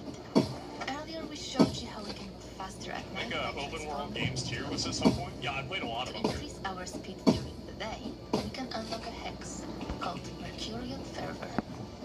Haunted sites are only accessible during the day, as they require blood magic, unavailable in vampiric form. Beating them strengthens our magical abilities, but also puts our combat skills to the test. Okay. Should Witcher 2 for us? Maybe. I don't know. Probably not. The spirits here are Probably not. Perhaps I could help them somehow. Well, it feels kind of empty to be honest. Well, I'll give my opinions on it at the end. Astral review. That's cool.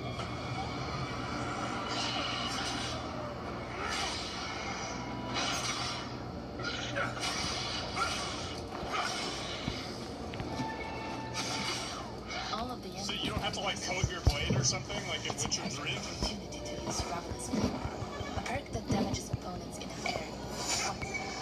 Yeah, because whenever you have to fight the race, you have to like do that shit, right? The noon raids, yeah. Or was like the other ones too?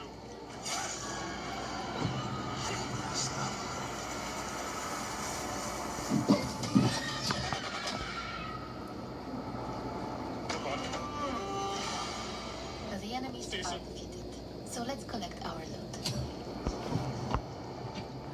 These haunted sites may reward I'm gonna us slow a horny match, worst nightmare. Is that right? allowing Cohen to become an even more powerful wielder of magic.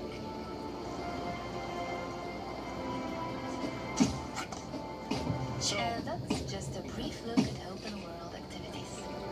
Many more await. The time when did it come out? objective and opening new storylines. Yeah, when do it come out? They tell me? Like, when is it coming out? Say it, right? 10 years? Is that right? 3rd of September. Oh, that's pretty soon. That's actually really soon. So, thoughts on the game. This is the way I feel about it. I think that the combat and the character progression is par, if not below par. I think that this game is going to have to rely really heavy on being a good narrative story experience in order to be successful. I think so. And that's really the careful optimism. Yeah, I'm optimistic. Like, this is a game that I'll play. Like, I'm going to play this game for sure. But, like, will I finish the game and say that it's a 7, or will I finish the game and say that it's a 9? I think that's probably within, maybe it could be a 5. I don't think it's going to be a 5. I think it's probably going to be between a 6 and a 9, right? Like, no meme intended. Like, Witcher 3 combat wasn't very good either, I know. But Witcher 3 had really great characters, and it had a good story that people were attached to. And that's the reason why it was so successful.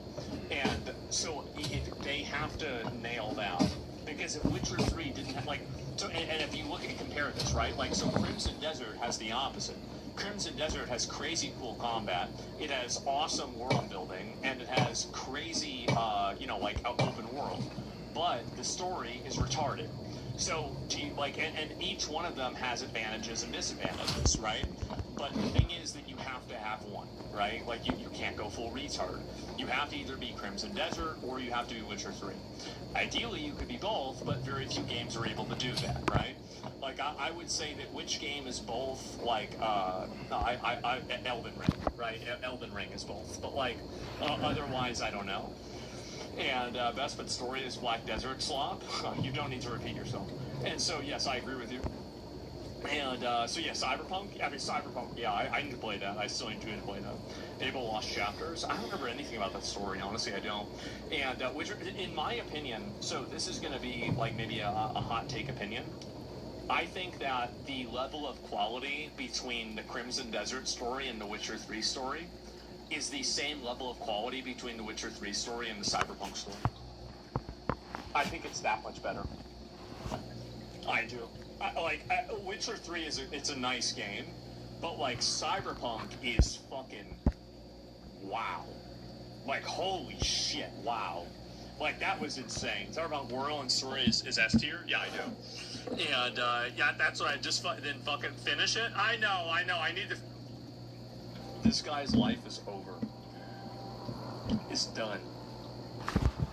One moment you could be at the height of your career, performing at Coachella, rocking viral video after viral video, and even getting your own Fortnite skin. Then fast forward a little bit over a year, and you're in a courtroom facing life in prison and or worse. So with all the information we have right now, it seems like David threw his life away. He's the singer who went viral for his whole song, Romantic Homicide, and he just... Oh. And what did he go... What romantic... Wow. Is that right? Pled not guilty to charges of taking the life of a teenage girl who vanished last year. So, very important component, the girl was 15 or 14 years old, something like that. So teenage could, like 18 or 19 is different because it's above the age of consent. He was having sex with a legal child, and then he killed her because she might have exposed him. 1 year since she went missing, around 6 months after she was discovered in an abandoned She met him at 12? To David, oh, good. There's finally been some movement towards justice in the Celeste Rivas Hernandez case. And it's safe to say, I mean, it is not looking good for David right now, considering he's currently looking at, 3 different sets of charges, all of them equally as serious. Not to mention how long it took for the authorities to actually bring these charges forward. I mean, like I said, it's been half a year. So it's safe to say there's been some serious outrage. I mean, people were mad at the police for not immediately throwing David behind bars when everything was first coming out. Since, the overwhelming majority of people who did one Google search realized, this doesn't look good for the guy. But again, these sorts of accusations fall asleep forever. And if it did come out that he was not guilty, it would be a terrible look for the police. So, I mean, if there's just a chance that they could be accusing a, massive singer... Well, I don't know. I mean, like, if there's a body of a person that's in my car, and I have, like, 3 songs about killing people and one about the person that's in the car... I mean, like, I don't know. To me, it seems like it's kind of obvious, but, the police have different rules. I get it. Terrific crime. That's not one they want to take. But that's not to say that they didn't do anything, because if you look at all the information they just recently released, again, it's not looking good for David whatsoever. And if you saw my last video on this, you saw this arrest coming from a mile away, and thank goodness someone's actually being held responsible. It was fantastic. But if you're not fully aware of what I'm talking about, I'll give you some backstory before we go into what's next for David and why he's currently behind bars. So David, or David Anthony Burke, he blew up on TikTok in 2022 when he was making his own music to avoid copyright strikes on his own Fortnite edge. Which sounds ridiculous, but I guess he was trying to circle. Yeah, the guy was on top of the world. I didn't even know who he was. Like, I mean, usually I keep up with people like this. The first time I heard about this guy is when he killed somebody. Then the predatory music labels who saw, 3 seconds of their own music being used on some 10-minute YouTube video, and then they claim 100% of the revenue from that video. That's a problem in its own. But that turned out to be a blessing in disguise for this guy, because then he realized, oh, he's pretty decent at making music. And when all these Fortnite edits started going viral, people started listening. I mean, so's R. Kelly and Chris Brown. Like, honestly, I think they're both really talented musicians. Like, I've listened to them a lot. But, like, damn, are they fucking crazy. Holy fuck. More and more to his music. I mean, the dude was basically an overnight sensation because he went from being basically a nobody to having millions of followers, being signed to Interscope Records, performing at Coachella, opening for SZA on tour, and creating music that, wildly popular TV shows was using. And fans loved his personality online, and honestly, some of his songs are decently catchy, so I understand why they blew up. Plus, he recorded and produced some of his early music on his phone, so that also intrigued people and wanting to know how he did all this on just his phone. So I guess he had a cool thing going, but his most popular song being titled Romantic Homicide, and some of his music videos featuring, bodies in cars, that had people's spidey senses tingling when the remains of a 15-year-old girl was found in a Tesla linked to him. I mean, after seeing that video now, knowing what the allegations towards him are, what kind of self-report is this? This is just unbelievable. And this story is... Yeah, it's like it's the Key and Peele skit. Yeah, I left his body in the ice, in the fucking freezer. Yeah, I shot him. His name was fucking... About as horrifying as it gets, because in September of last year, employees at Hollywood Impound, they noticed a foul smell. I didn't say that shit out. An abandoned Tesla. So when police arrived and searched for the vehicle, they unfortunately found the remains of a 15-year-old girl, who was later identified as Celeste Rivas Hernandez. And immediately it was reported that the Tesla was connected to David and had originally been abandoned by his rental home before it was towed to the lot. At the time, though, David was actually on his North American tour. And so let me get this straight. He killed the bitch and then he just leave her in the trunk? He just left her in the trunk. He said, and he just went on tour? Wow. Wow. Must have forgot. Maybe he forgot. Yeah. From the we all forgot. But we didn't. Just some terrible coincidence that he couldn't possibly be involved in. There's a reason why this channel highlights the internet's most ridiculous moments, just like there's a reason why Morgan & Morgan is America's largest injury law firm. Because when you're seriously hurt, for denial, I don't hold it against them. Because again, it's an extraordinary claim. That's a big claim.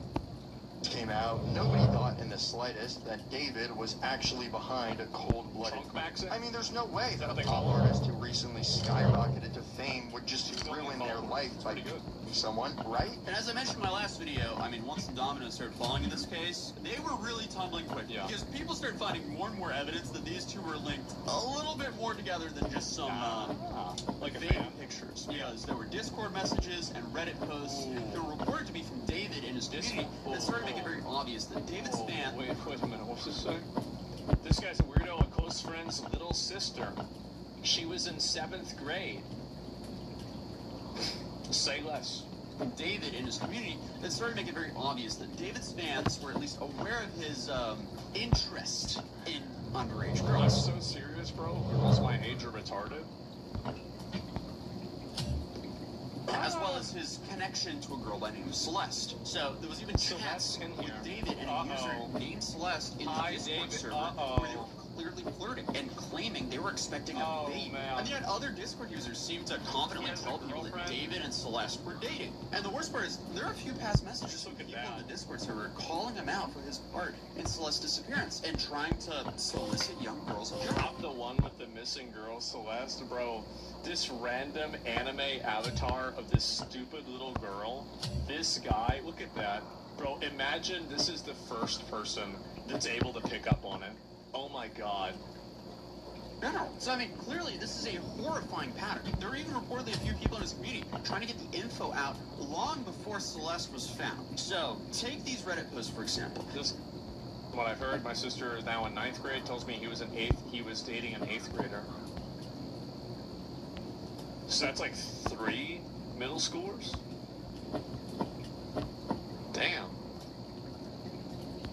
This guy seems really bad. Yep. That's really bad. Wow. Clearly, people calling him out. But again, before the discovery of Celeste, and I guess even immediately after, lots of people didn't want to believe their new favorite artist could be capable of doing something this horrific. And I guess they were just kind of throwing all the allegations under the rug like it was some witch hunt. Even though, like I mentioned, his discography didn't exactly paint him out to be a saint. If anything, it only really just implicated him. I mean, just look at these lyrics. This doesn't... In the back of my mind, I killed you? Well, what about in the back of your car? Look good whatsoever. But even though he maintained his innocence at the time, or at least wasn't addressing the situation, David still canceled the rest of his tour once Celeste was found. And I said this in my last video, that this move made sense even if he wasn't guilty of all this. Because, you know, the spectacle that started to build around his story would have made it impossible for a normal show to go on. But certainly, it did make him look good. But for months, I mean, rumors flew back and forth. The homeowners that David was renting from hired their own private investigators to look into things. Law and Crime was reporting extensively on this, which unfortunately usually was just more speculation and no real movement. So we didn't have too many answers for a long time. I wonder why. And it actually felt like for a while that nothing was happening. People threw out stupid theories like Celeste had probably overdosed and the crime was more moving her. But regardless, you had a kid that lost their life somehow and was left in a trunk for months. For months? Why didn't you do something with the body? What did you think was gonna... What an idiot. Why didn't you bury the body or try to dissolve the body or, you know, like tie it to something and like have it sink in a... Like, really? Like, that's just so gross. Like, but who would do that? What a bozo. Yeah, what a fucking moron. I feel like there's so many other ways to dispose of a dead body, and you choose the dumbest one? Well, I guess that's the reason why he dates middle schoolers. They're closer to his mental capacity.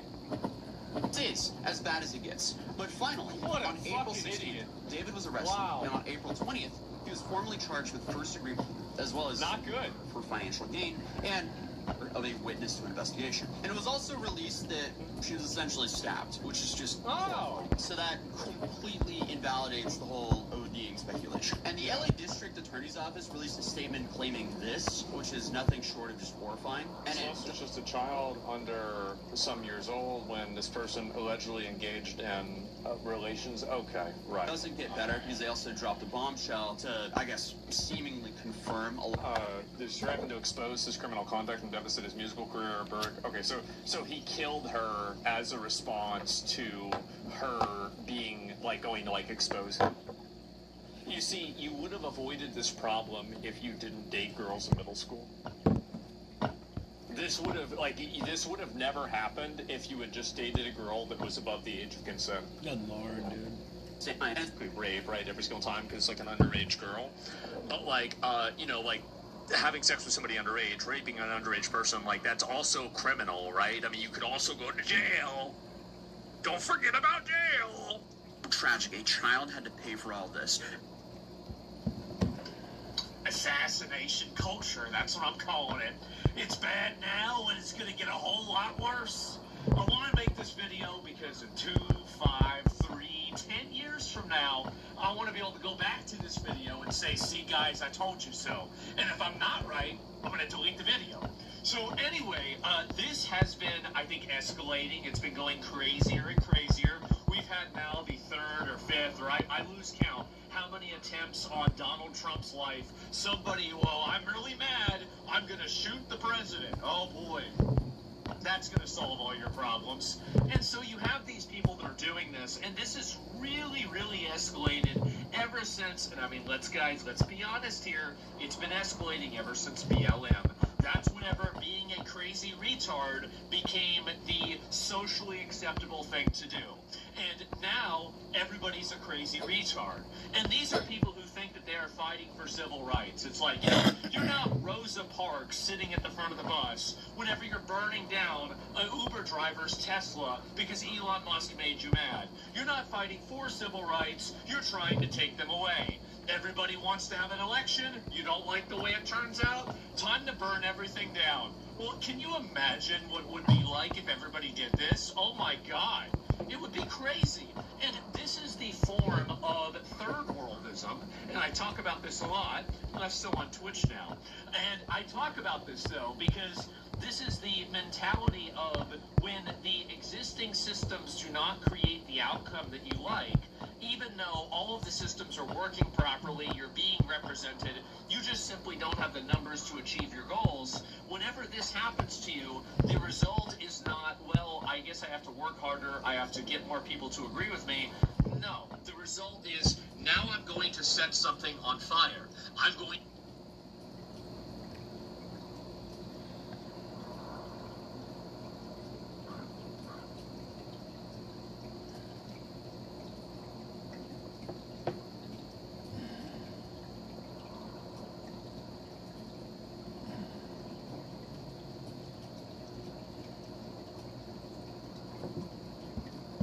$10 for a large, $10 for any 3 toppings, $10 for your choice of hot crust, only at Pizza Hut. Hot crust? Thursday, the NBA playoffs are on Prime. I don't want a choice of hot crust.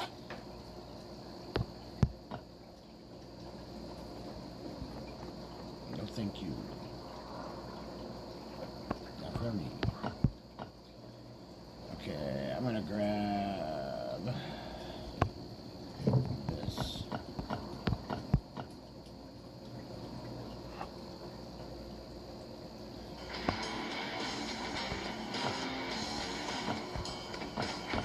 Let's run these.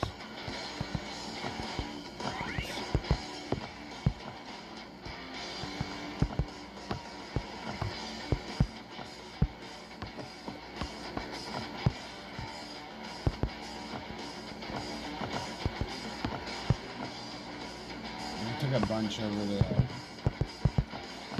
things. What the fuck?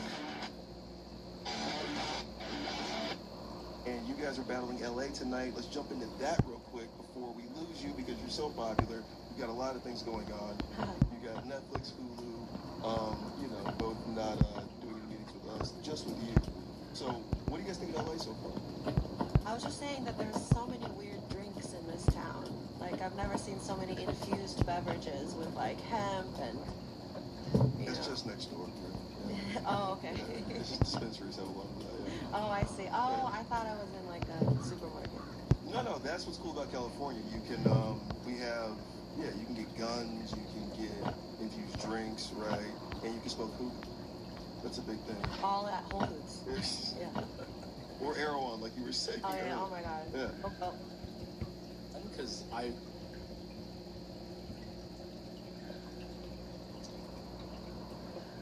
God. You see? I don't know if he voted. Boy. No. Our boys from LA, they battled all the way out in New York. This battle drops this Damn. Thursday on the channel, YouTube, Rosebud YouTube channel. Let's go to the Herman Joseph Carter. This is going to take like 9 minutes, so let's just get it. Let's roll! Hey, his hand burning from fixing a hooker, by the way, goddamn. Hell no, hey, when God created the Herm, he was mad at the Herm's mother, goddamn. The Herm is so ugly. His mom used to make him sleep outside, and he lost his virginity in a kennel. Oh, wow. Oh, wow. So check this out. Joseph Carter is a whitewashed Mexican. Actually, Joseph, he want to be white so bad. Joseph Carter's not even his real name. His real name is Joseph Cartel. Hell yeah. And y'all don't know this, though. I spent the weekend with this guy. This guy's actually racist. Hell yeah, he told me he's a narco for Darkos. Hell yeah. He even rolls his hard R's when he say the N-word. Hell no. Yeah, he's in the KKK. Hey, the Herman's in the KKK, but it stands for kiss, kiss, kiss. SpongeBob SquarePants so much, he's wearing a bikini bottom right now. Hey, the Herm said one time in one battle that he uses false confidence. You ugly as hell. Hey, he uses false confidence to hide his pain, and when he wears bikini bottoms, he uses duct tape to hide his dick. Oh, wow, again. Shut up. You stink. Shut up. First up, you gay. Yeah. First of all, y'all ain't know this though, but he was kicked out of Mexico for adding vein to all the burritos. Oh, hell no. Nah, so stupid ass. Hell yeah. He get up for Ralph Gay Bosa right here. This man ugly as hell. And his back is wet because that's calm. Hell no. Hey, when the Herm says he owns property, he's just talking about all the shit in his backpack. Hey, the Herm got caught fucking a salmon, and now he can't come within 100 yards of a school of fish. Alright, this is nasty. You got a mermaid child somewhere.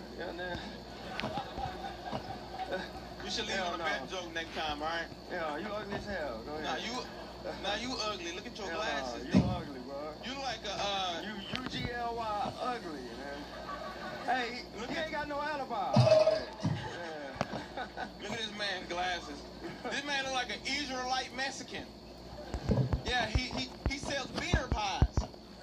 Hell yeah, get up for Malcolm Mexican right here. This man, yeah, he's from the Nation of Islam.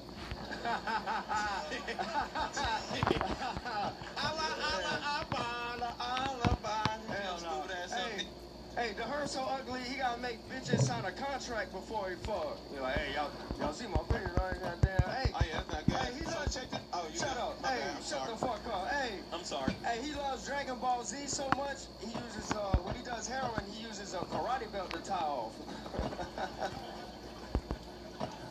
Oh, wow. Seems like the last. So check this out. He's also a pedophile. Look at his face. Don't he look like Jared, if not from Subway, but from Taco Bell? Hell yeah, he's a pedrophile. Show me on the little homie when he touched you. Hell no. Hey, the Herm was the first person born out of a butthole. Hey, that was good. I gotta take a picture of that. All of his handshakes smell like dog shit. That was a good one. Hey, he's got multiple personalities and they all stink. That was a good one. That was a good one. I gotta document that. That was good as hell. Hey, so check this out. Make Get your ugly ass away from me. your stacks out here. See, y'all know this though, but this dude's a criminal. He's been in prison a lot. Yeah, he gay, so he gay for real though. He tried to drop the soap in the squad car. I'm like, hold on, calm down. Give it a chance. Hell no. This man went to jail with a soap yo-yo. It was like, rape me. This man went to jail for aggravated homicide. This man. Hell no. Hey, I saw him eat You gay. I saw him. You gay as hell. Shut the fuck up. I'm not done. Hey, you ugly as hell. No counters. All right, go ahead, say something. Yeah. You ugly as hell. Your beard like you dropped it under the couch. You said, oh, my beard. Hell no. Put the beard back on. Hey, this is a fact. I watched him use mayonnaise to twist his mustache right there. You nasty fuck. Hey, from a Philly cheesesteak sandwich. Hey, look at his beard. His spirit animal's a dust bunny. It's ugly as hell. Why your beard older than you? He got his beard on his first birthday. Hell no. Get him a Benjamin Button. So stupid ass up. I saw the Herm eat a cocoa butter and jelly sandwich before the show. That's funny as hell though. But check this out though. Hell no. Hey, he got a naked picture of Craig Mack in his pocket. Shut up. Who is that? But check this out. Who is that? Well, you know what that is. This man, all your jokes is low-hanging fruit so you can sell it. Shut up. That's good.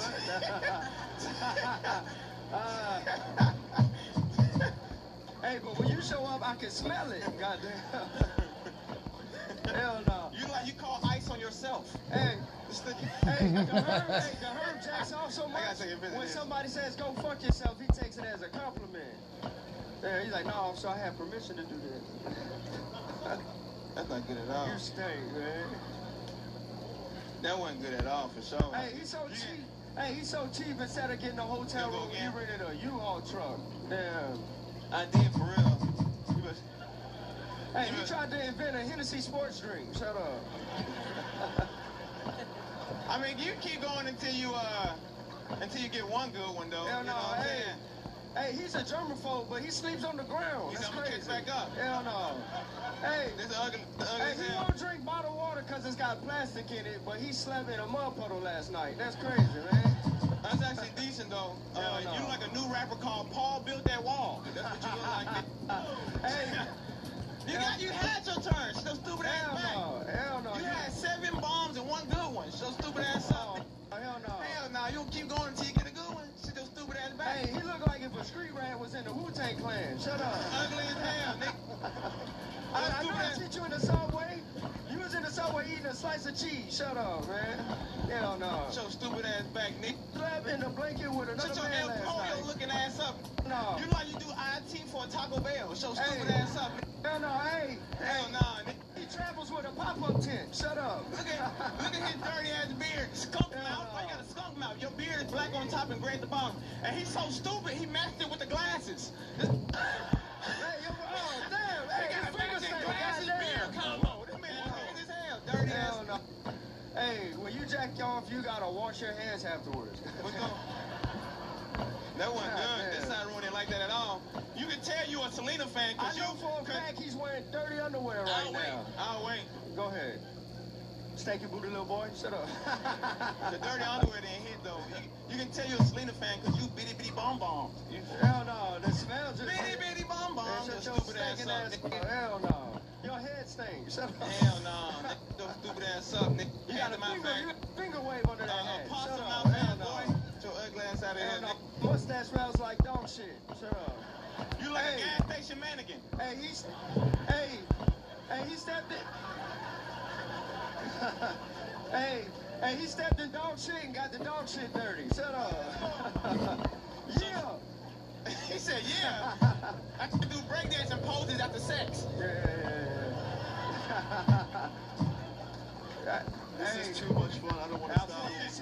Stop, gentlemen. We have a hard out. We do have a hard out even for Baby Pink House now. It doesn't stop when it's these two. This is the battle that doesn't end. It is number 7 on this week's countdown. A wild card, but because it's 2 LA battlers, we get the... Hey, the Hermes... Funny, cool. Really sold out on a Monday. Mayonnaise to... Even using puns, right? Dave had the best. Mail fork. You know? Yeah. And in Texas, I just looked like a person. You're skinny. No, you're skinny in Texas, yeah. I brought Yuri like to the gym, went to the gym on the first day. She's like, I kept looking around for you, but everyone here looks like you. That's crazy. Yeah, no, you don't stick out there. Sorry about that. Yeah. You look good in Texas. Out here, though. Woo, girl. Yeah. Let's get to, speaking of losing weight, man, this guy has got to change his name now. Let's go to number 5 on the countdown. We're going to no wild card, straight to Grow 34. New York. Number 5 on the countdown, Arena Chalite and Big T, who's now mid-teen.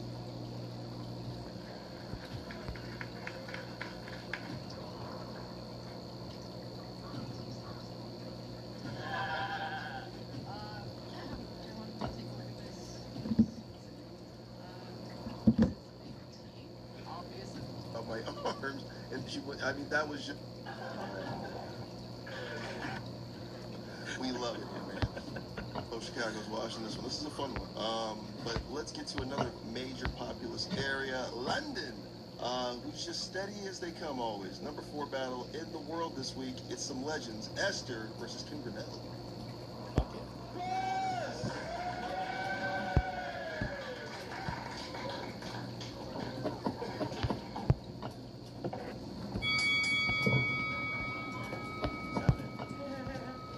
Hi everyone. This battle's a bit mad still. Cold drink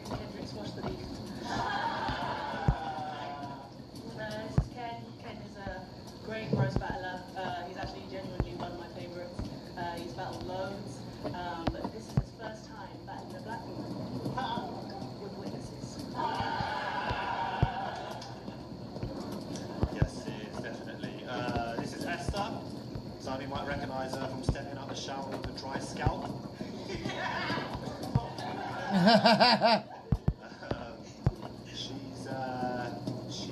Dad's Nigerian and she's pansexual. Yeah, I mean when she talks about sex, he hits her with a pan.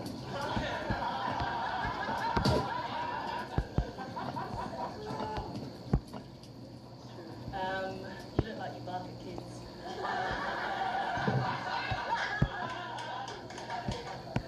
Speaking of kids, Ken is one of 19.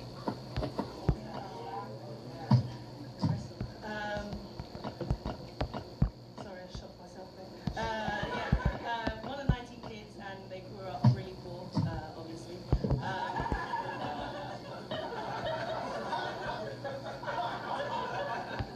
Ken told me that when he was younger, if he was thirsty, his mum told him to just swallow his spit, which I think is outrageous, that your whole mum told you to swallow.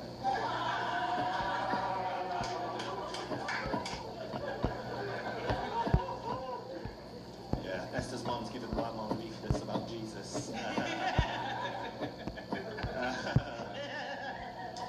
Yeah, so Esther loves white men. Yeah.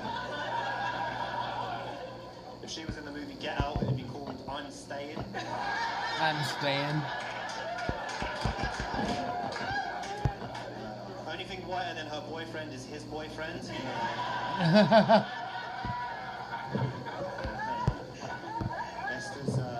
Esther's bed has seen more crackers than a cheese board.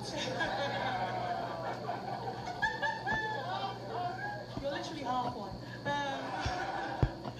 Thank you, Sirius half black. Ken is genuinely half black. It came as a shock to him as well. His mum is Irish and his dad is Jamaican. Now, usually, biracial people are hot. But I guess this is the kind you get when your mum loses the rape.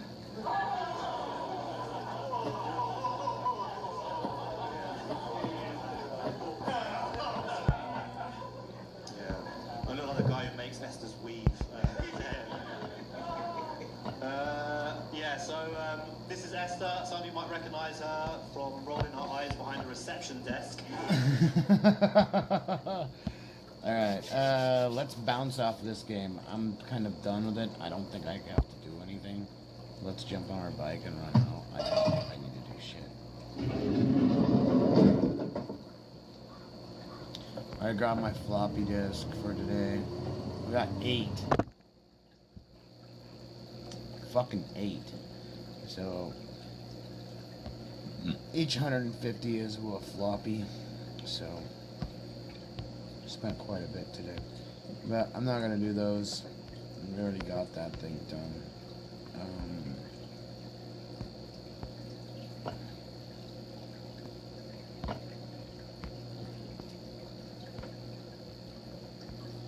Hoorah!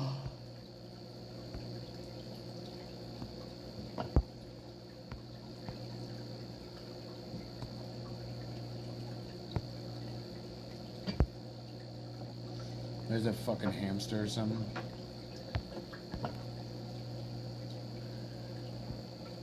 Oh, I need this.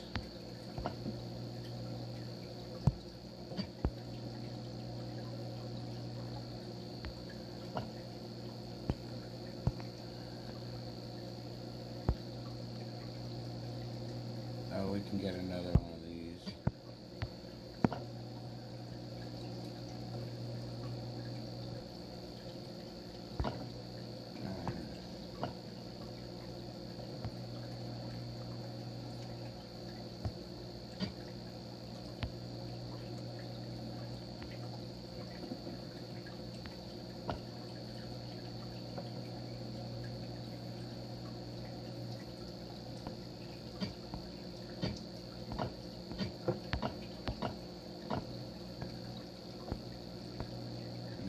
Shit.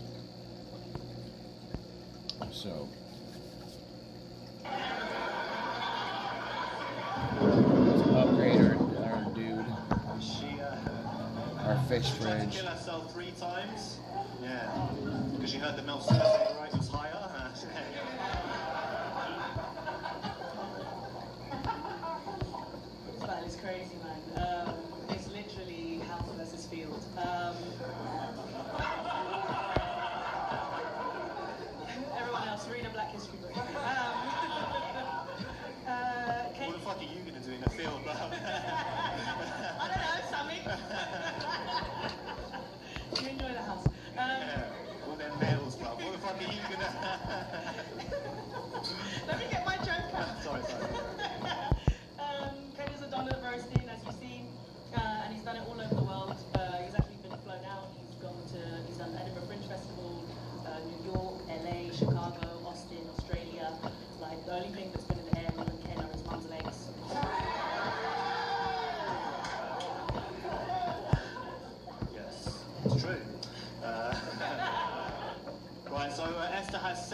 bad temper and tried to kill herself 3 times. Yeah.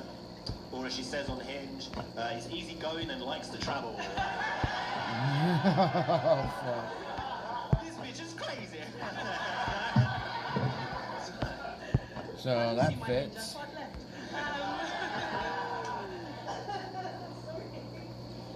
I'm dying. Alright. Let's call this game quits. Ken, you look like you're your only black friend.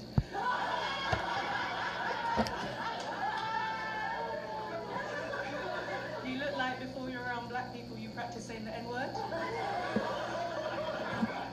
And even then, you still say it with a soft arm. At least I have friends.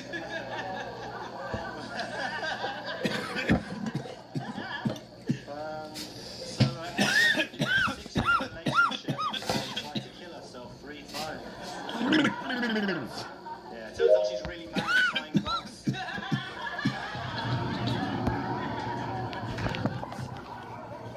Cheers. Black in the half battle.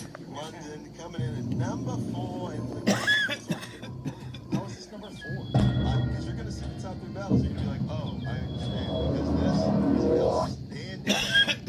I mean, all black battles I love. I mean, this is black and half, like I just said. Like Esther was saying the whole time, there were some really good deep cuts, I think, that are just mainly for, like, I remember Esther stepping out of the shower with a dry scalp. My man Kid, my God, that is such a great joke. Esther is notorious for leaning into really, really dark territories with her jokes, and I really appreciate that she does that.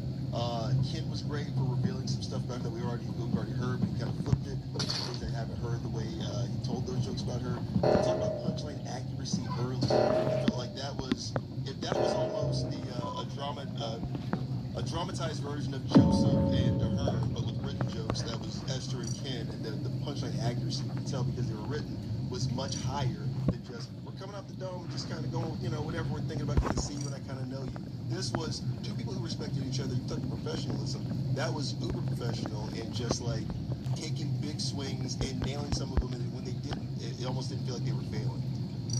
I mean, they're both. See anyone leave? London is the one to watch. They've got at least 5 people that could. Dun dun dun. Right, they're gonna be in it. So. Especially with Esther, you know, leaving in the middle of the night, a la Underground Railroad or a la the Baltimore Colts to Indianapolis, leaving and not telling anybody in Barcelona she was going to be a part of the London team. So it's, you say that now about London, but yeah, they definitely have a ringer now in Esther with Ken. And I'm going to show you guys the first power rankings of the season and show you who's in that top 10. And it's a little foreshadowing. Not a black joke.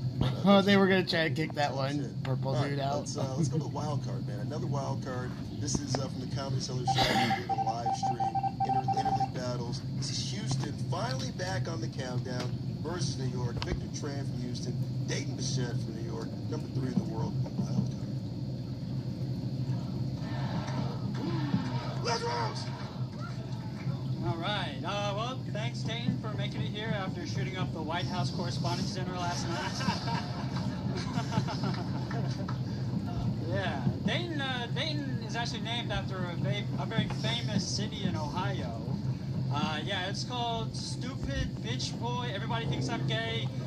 Pussy, Ohio. It's not called that. Hey, Victor looks like an Asian Woody Allen. But instead of eating dogs, he's gonna adopt one and marry it. Yeah. I'm Asian, you're weak. You know, we look like we're called soy boys for 2 different reasons.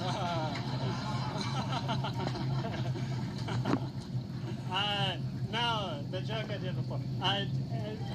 Victor doesn't eat dogs.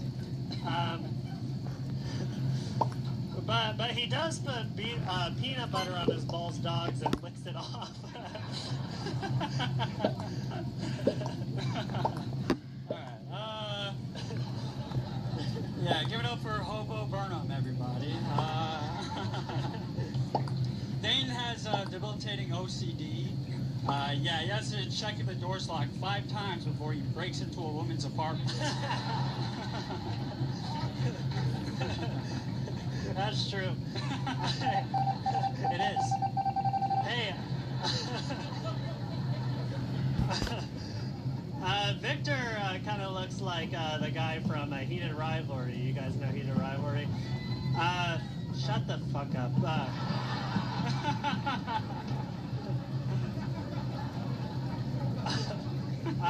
But instead of hockey, he plays Rubik's Cube. And then he has disgusting gay sex. Okay. Yeah, nice, alright. Yeah, nice haircut, all-American region. What? I don't know, that was like an emo thing, I don't know. Dane once tried to kill himself with a bottle of pills, but it failed. It failed after the first pill made him too full.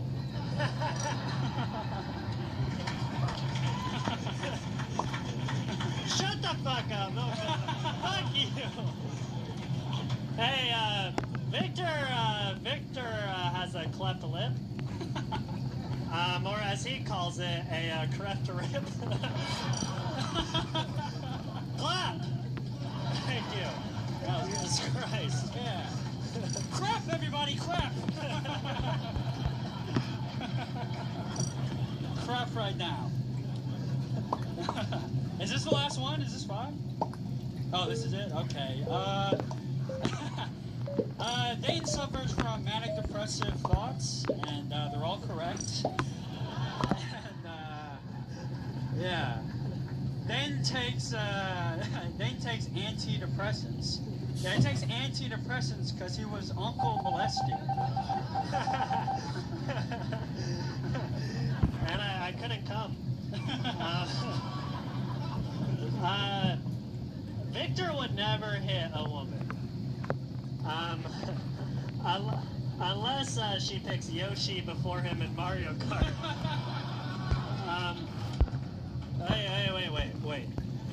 Wait. Victor looks like his sexual fantasy is watching another guy play Settlers of Catan with his girlfriend. All right. One more time for Dayton. Yes, one more time for Dayton from New York City. My man Vic from Houston. If you didn't catch that joke in the middle there, it was a suicide joke, but it was a really, it was probably the biggest pop of the battle there. But we'll have a super cut so you can hear it. But that was number 3 in the world. Houston, welcome back, man. So that is 8 points right there. The split between New York. New York gets more points. 4 more points. New York, this is a crap. You'll see at the end of this episode how many points New York's going to accumulate, and it's crazy. But they get 4 points there. Houston gets out of the doldrums a little bit. They're -5. Now, because they get 4, -1. We're almost out of there. Fun battle. Victor's kind of a classic roaster where he does a citation like a hey, thank you, or that type of thing, and then goes into his written joke so much. He doesn't really deviate from that so much. He'll come out of the, he'll break the fourth wall a little bit, but for the most part, he's kind of sticking to the script of thank you this, let me go into my joke. And Dayton is just always playing his character of like, right, I look like I'm a, gender fluid guy, but really I'm like a, he's like kind of like an 80s bully, but like in a really malnourished body. Yeah, I feel like it switched. Like it came out, his first joke was like a little bit rough, and then kind of found his footing by the end. It was a fun battle to watch. Yeah, and they won. Suicide pills, but he was too full. It's he was on point that night. That was probably the battle of the night. I know that during live, people loved the DeHerm and Joseph Carter battle. Obviously, it didn't rank as high, but you can see why, because when you play that thing back, those written jokes do kind of play better and probably a lot more evergreen than watching 2 dudes just kind of argue and say whatever they were saying. You talk about punchline accuracy. I feel like Vic kind of hit Dayton every single time with everything he said right there. And I'm gonna go back to the last battle because I think you love that last battle. You're like, how is this number 4? They were pretty close, those 2 battles in particular.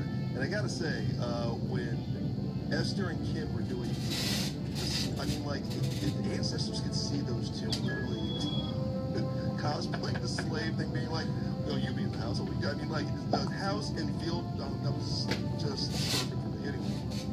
I mean, I'm a history teacher, so today's episode's been pretty good. It's been pretty good. Slaves arguing is just, that's so funny to me. I'm like, oh, you wouldn't be in this, oh, you wouldn't be in the field. What do you think about this one, Osprey Chain? We haven't gotten to even a couple battles yet. This was a good one. It's tough to compare this to the Kendrick Mel battle, but fuck, I mean, they were close. I love the OCD joke early on. Yes. He has to touch the door 5 times before entering a woman's house. Yeah. That was great. And then Dayton, because that's his character, he's like, it's true. You know, he's like, Greg's like, fuck. You know? It's like, come on, you guys, I get pussy. It's like he's always like defending the fact that he's frail. Looks like, hey, I'm just gay, right? He's like, no, I have a girlfriend. I can beat her up. You know, it's like, his character is so funny to me. And then just, yeah, Vic leading into that, like, I'm Asian, you're weak. And then just like, leaned into it after that was just, it was just crosses to the face, basically. Yeah. I'm Asian Your Week was good because he went really, really deep into the Asian stuff at the beginning. I feel like the barrier for eating dog jokes has to be very high, right? Correct. You know, we've been doing this now for 12 years, right? That's a popsicle stick joke at this point. It's gotta be high caliber. And you know what? Those like are a pedophile joke. The licking his balls, I didn't think it hit, but I liked it because it was like original, right? Like he turned it around. He came in with a fresh angle, which I really, really like. I think it maybe deserved a little bit more, or maybe if we adjusted the wording a little bit, it would have gotten. He was a little dyslexic right there. Yeah, he said balls dogs instead of dogs balls. But you know, that's Dayton. You know, he's a big tough dude. I think he looks like that, but I swear he thinks he's like Arnold Schwarzenegger in 1975. Craft Rep would have worked in Japan. Yeah, because we do the LR thing. I'm not so sure about Vietnam. Oh, that's hilarious. Yeah. I mean, we don't decipher what the Asian countries are here. It's all Chinese to us. Anyway, let's go to number 2. We're talking about punchline accuracy again. That is the theme. Pay attention to this battle in particular because it's a lot of fun, and honestly, I am surprised. We'll just go with number 2 on this one. This is Austin, Rachel Navy versus Colton Jones. Austin, you guys are dominating in the last 3 weeks. Let's go to Austin. We got Rachel Navy, we got Colton Jones, 5 jokes, let's roll! Guys, for your safety and the safety of everyone else here, make some noise for my opponent, Rachel Navy, please. Yeah, Ray actually almost died in a school shooting once, but then he turned himself peacefully over to the police.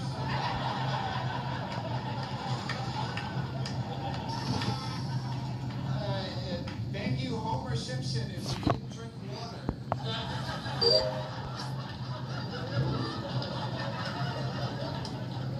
Thank you for being here, Colton. I know you're busy saying the N-word in Gaelic. You look like an abusive stepfather drawn from memory.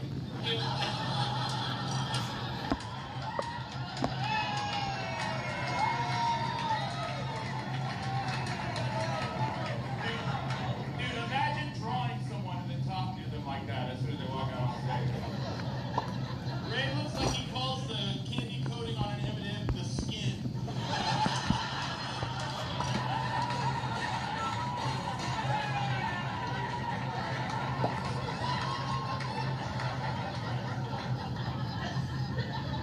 Thank you, Funhouse mirror depiction of a mole rat. Thank you, Jimmy Neutron, if he grew up in a house with lead pipes.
Jones. Punch. The other guy was like,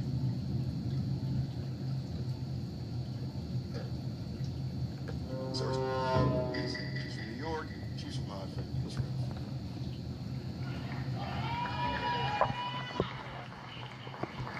I'm not gonna lie, I'm pretty nervous going against Charity tonight. Not because of her jokes, she just looks like she bites ankles. Charity is a party clown, which doesn't really surprise me. She's like if the Joker and Harley Quinn had an autistic son. When Paulina butt dials someone, it starts a group chat.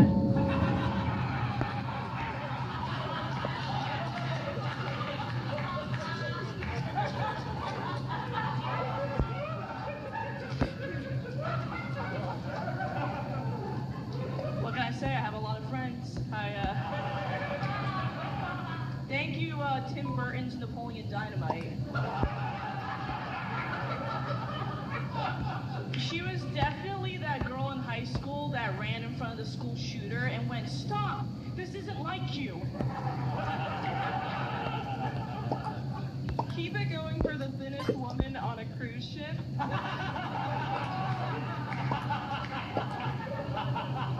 You look like you have to use retard strength deodorant.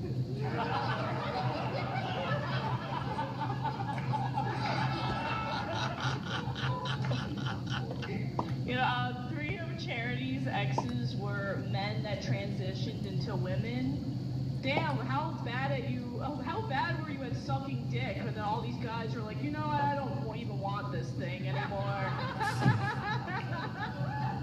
That's true. Paulina at a baseball game isn't the only time that women be having wieners.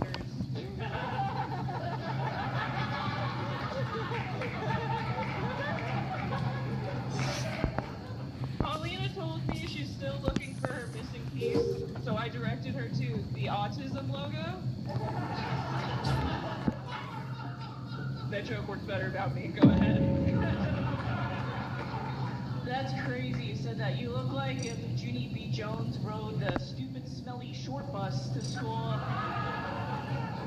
But anyway, it's super cool Stranger Things finally made a non-binary character, don't you think?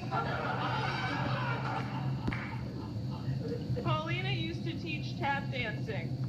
That was shortly after she taught SpongeBob's boating school. Oh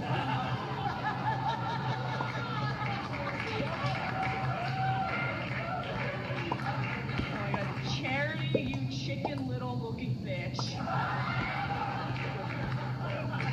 You're like if Alvin the Chipmunk only sang Boy Genius covers.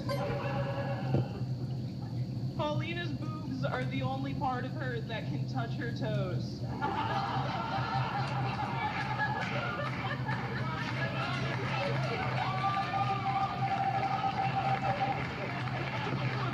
Holy crap. Ish is right. Those are 2 of the best. Paulina Breeze from New York, and that's Charity Gregory, who's having an outstanding season here in season 4. Number 1 battle in the world this week. Yeah, Charity versus Paulina. Punch on accuracy out the fucking roof for Charity. I mean, you're talking about probably some of the greatest fat jokes I've heard in 12 years. Those were incredible. It may not be the number 1 battle we may all think, like, you know, aesthetically or even like, you know, looking at this, but the committee, this is who got the most points this week. And ultimately, you can say Charity Gregory kind of knocked this thing out of the park. Paulina's obviously awesome. She'll be in the power rankings you guys are going to see later here. But Charity Gregory, man, that's just another example of why she's having an outstanding season. She just keeps displaying that she can find originality in any premise. And I feel like she always kind of finds a good, clever, and a way to pop those clever jokes. It's hard to do subtlety, and she doesn't do subtlety. She finds ways to find clever things and make them pop huge like she did there. I knew that we were going to find Waldo on the RBL podcast. Because Charity was great. Like, that was just such a breath of fresh air. I just enjoyed her stuff so much. That's something that... Scotland. Kind of go over it a little bit. Then we'll go into at 60 points, let alone 50 points, and 70 points. Now, Toronto crept up with another point. The topic. If we were just doing it's not those like that. Like, you know, support teams, right? Teams in what we call it, farm teams. Yeah, affiliate teams. Affiliates, right? So on the one hand, like, it confuses things. It makes things a bit difficult for you to track, like, I don't know, 4,000 battlers now, right? But I mean, you have 52 markets here, right? And then, you know, you guys. But on the other hand, like, I feel like from Tokyo, like, we fuck with our affiliates. Like, oh my gosh. We make a point of putting their battles on. First of all, we can't. It's good for us because it means that we can try like more experimental battles. We don't always have to keep fighting for points because we really have so like we can put our entire roster on like one part of one bracket of like a Chicago tournament, right? So we're like a really small number of people. But then just kind of like having other crews to like hang out with and talk and like exchange is fun. So like for example, we're here in LA. We don't have any other battles in Tokyo this month. We have an Okinawa show coming up at the end of the month, which is going to be fucking crazy. Alexis Fox is going to be on it. But like we don't have to worry because like Hong Kong's got it next week. They got great fucking battles, and like the people who are battling are like our friends too. They're like the closest other major comedy, like expat comedy market. So I'm actually really enjoying it. But like I do like the fact that like Chris and Mike Bergeron are like making it in via the submission. So obviously like you know, like New Orleans fun, and I like that you've taken such a liking to it. I feel like everybody else has. I know Ryan Cullen out in Scotland with obviously Chris, you know, from Pittsburgh, and Skippy out in Detroit. I mean, they submit their affiliates probably every other week. You guys do Hong Kong and Indianapolis. Indianapolis is a lot of fun. We've got a couple of their girls. Yes, they need girls, but they're like in the healing, like they're like doing fucking huge shows, dude. And they're so awesome. passionate. Nashville is awesome. Nashville is the main reason Atlanta even is in even in the fight this year, and they're proving why they were the #1, you know, drafted affiliate club. So to see that happening, you guys submit all the time, talking to other cities, you know, talking to battlers, you know, those battlers can then go to those cities and do stand-up or do battles, and just it creates another way for people to get their stage time, man, you know, and to get good at this thing, and this joke writing contest we do, this joke writing exhibition that we do, that's what Roosevelt. Yeah, it's a huge roll of the dice, but at least for us, for the small markets, like we were just like, I was like, what? Like, what is this? Huh? I didn't even understand it. It was like 3 in the morning when we're like pulling the draft. Oh yeah. For me, like, and I was just like, but then we're just like, you know, I got together with Jiro and stuff, and we're just like, we're just gonna go all in, and they've been great. Like our affiliates have been fucking great. And I love it. And thank you for saying that. And I appreciate you saying that. But I hope that the fans get this. I know that James Rickle get this. I know, you know, James Rickle, he uses Orlando and Barcelona, and those are hell of affiliates. I know I haven't used Portland yet. Shout out to Cam out there in RBL Portland. They do a great job. I've got to get you guys on it. Your sound's got to get fixed. Right now, I'm putting up really bad LA battles to kind of overcompensate, but I think I'm going to be using Portland very soon. But those affiliates, man, it's fun to see you guys all talk to them, coordinate with them. They're more excited than the original 16 are. I'll be honest. Like they get down for this, and they send their battles in to Mike and Charity over to WRPL. So it's been a lot of fun, man. Well, I'm happy because we like at the very beginning of the season, you guys were on like 35 teams or something like that. Yeah. And I was like, yo, put Hong Kong in, and then no one took them. Like I had to, you know, they were like first up. I was like drafting late because Tokyo did okay last year. Oh yeah. And I was just sitting there going like, I won't fucking take Hong Kong. I won't fucking take Hong Kong. Like I wanted Hong Kong and Sydney because I wanted like an Asia thing. Yeah. And like Sydney, Barcelona took. We're friends with like the last 3 groups of people to run Sydney. You know, like, every year it changes, but we like all those people, and I thought it'd be like, you know, Kirsty and Jack, they've both been to Tokyo and stuff. So I was like, it'd be fun to be with them. But like, I'm sticking with Indy. We didn't put anyone up on our waiver wire at all. Like we're like, we're just keeping the kids. You know? James Rickle's a hell of a strategist, man. He's a really good job, and he's got Australia, he's got Orlando. Orlando, I think he's going to make this countdown very soon because they keep sending those types of battles. So shout out my man James Rickle, who was very, I think he's like in the top 25 as far as the power rankings ranking is concerned. So those will come out every week from now on until week 35. This is a 35-week season. We're trying to make this more sports-like. So we're going to be putting out all kinds of stuff, right? You got the standings now. You've got the balance to watch. You've got the power rankings now. So it is kind of, guys, not incentive so much, but just like a goal to reach, you know? You look at Dan Wixon, you're like, all right, well, now we know who's going to get, who's probably going to get more in some of these interleague battles, these super card games, and kind of get a little more carte blanche when it comes to that. I mean, for those of you who are new here, like, don't sleep on James Rodriguez. Fucking beast, yeah. Please don't. Don't sleep on Barcelona. I mean, like Alessandra Alves, and Esther came from there, got her sea legs there, then went to the Super City. That was really funny. Like, we're in a manager's chat, and then like it just came up that Esther's in London. And James is like, yeah, she escaped. She escaped the farm, and now she's in London. Even though she still lives in Barcelona, it's crazy. Anyway, Sunday. Reserve your tickets if you're going to New York City. I know that the roasted Kevin Hart, a lot of roast battlers are ghostwriting and writing on some union jobs. Mike Lawrence being one of them. It's going to be a hell of a show. Before that, though, before the roasted Kevin Hart, come check us out at 4 p.m. Eastern Time, 1 p.m. Pacific. It's your Mother's Day roast. We've got Angie Stroud battling. Who's she battling? Oh my gosh, Shelley Grunberg, Audrey versus Charity Gregory, Audrey Huber versus Charity Gregory, Trey Pack versus Mike Eaton, the battle of the mommy milkers. Jessica Mizutano versus Chris Crespo, basically a lady versus her live abortion. And then you've got what's our last one? I think we had Greg Giraldo Jr. versus Josh Maines. A legend in Josh Maines versus a guy who's only lost one battle in New York history. Greg Giraldo Jr. just recently lost to Sarah Barnett. He's battling Josh Maines. You guys get to see him now as fans. That's a headline? No, it's not going to headline. We haven't seen Greg battle yet, but you get to see Greg Giraldo C battle Josh Maines, who's got a bunch of seats. He doesn't take care of. So it's doing that Sunday. Get your tickets. If not, we're going to be live streaming that one. We do this every week. It's LA versus Tokyo tonight. I think I'm going to call it. See you guys tomorrow. What do you think about tonight, man? You guys going to win? I mean, I don't know. I don't care. Like, of course, it's arbitrary.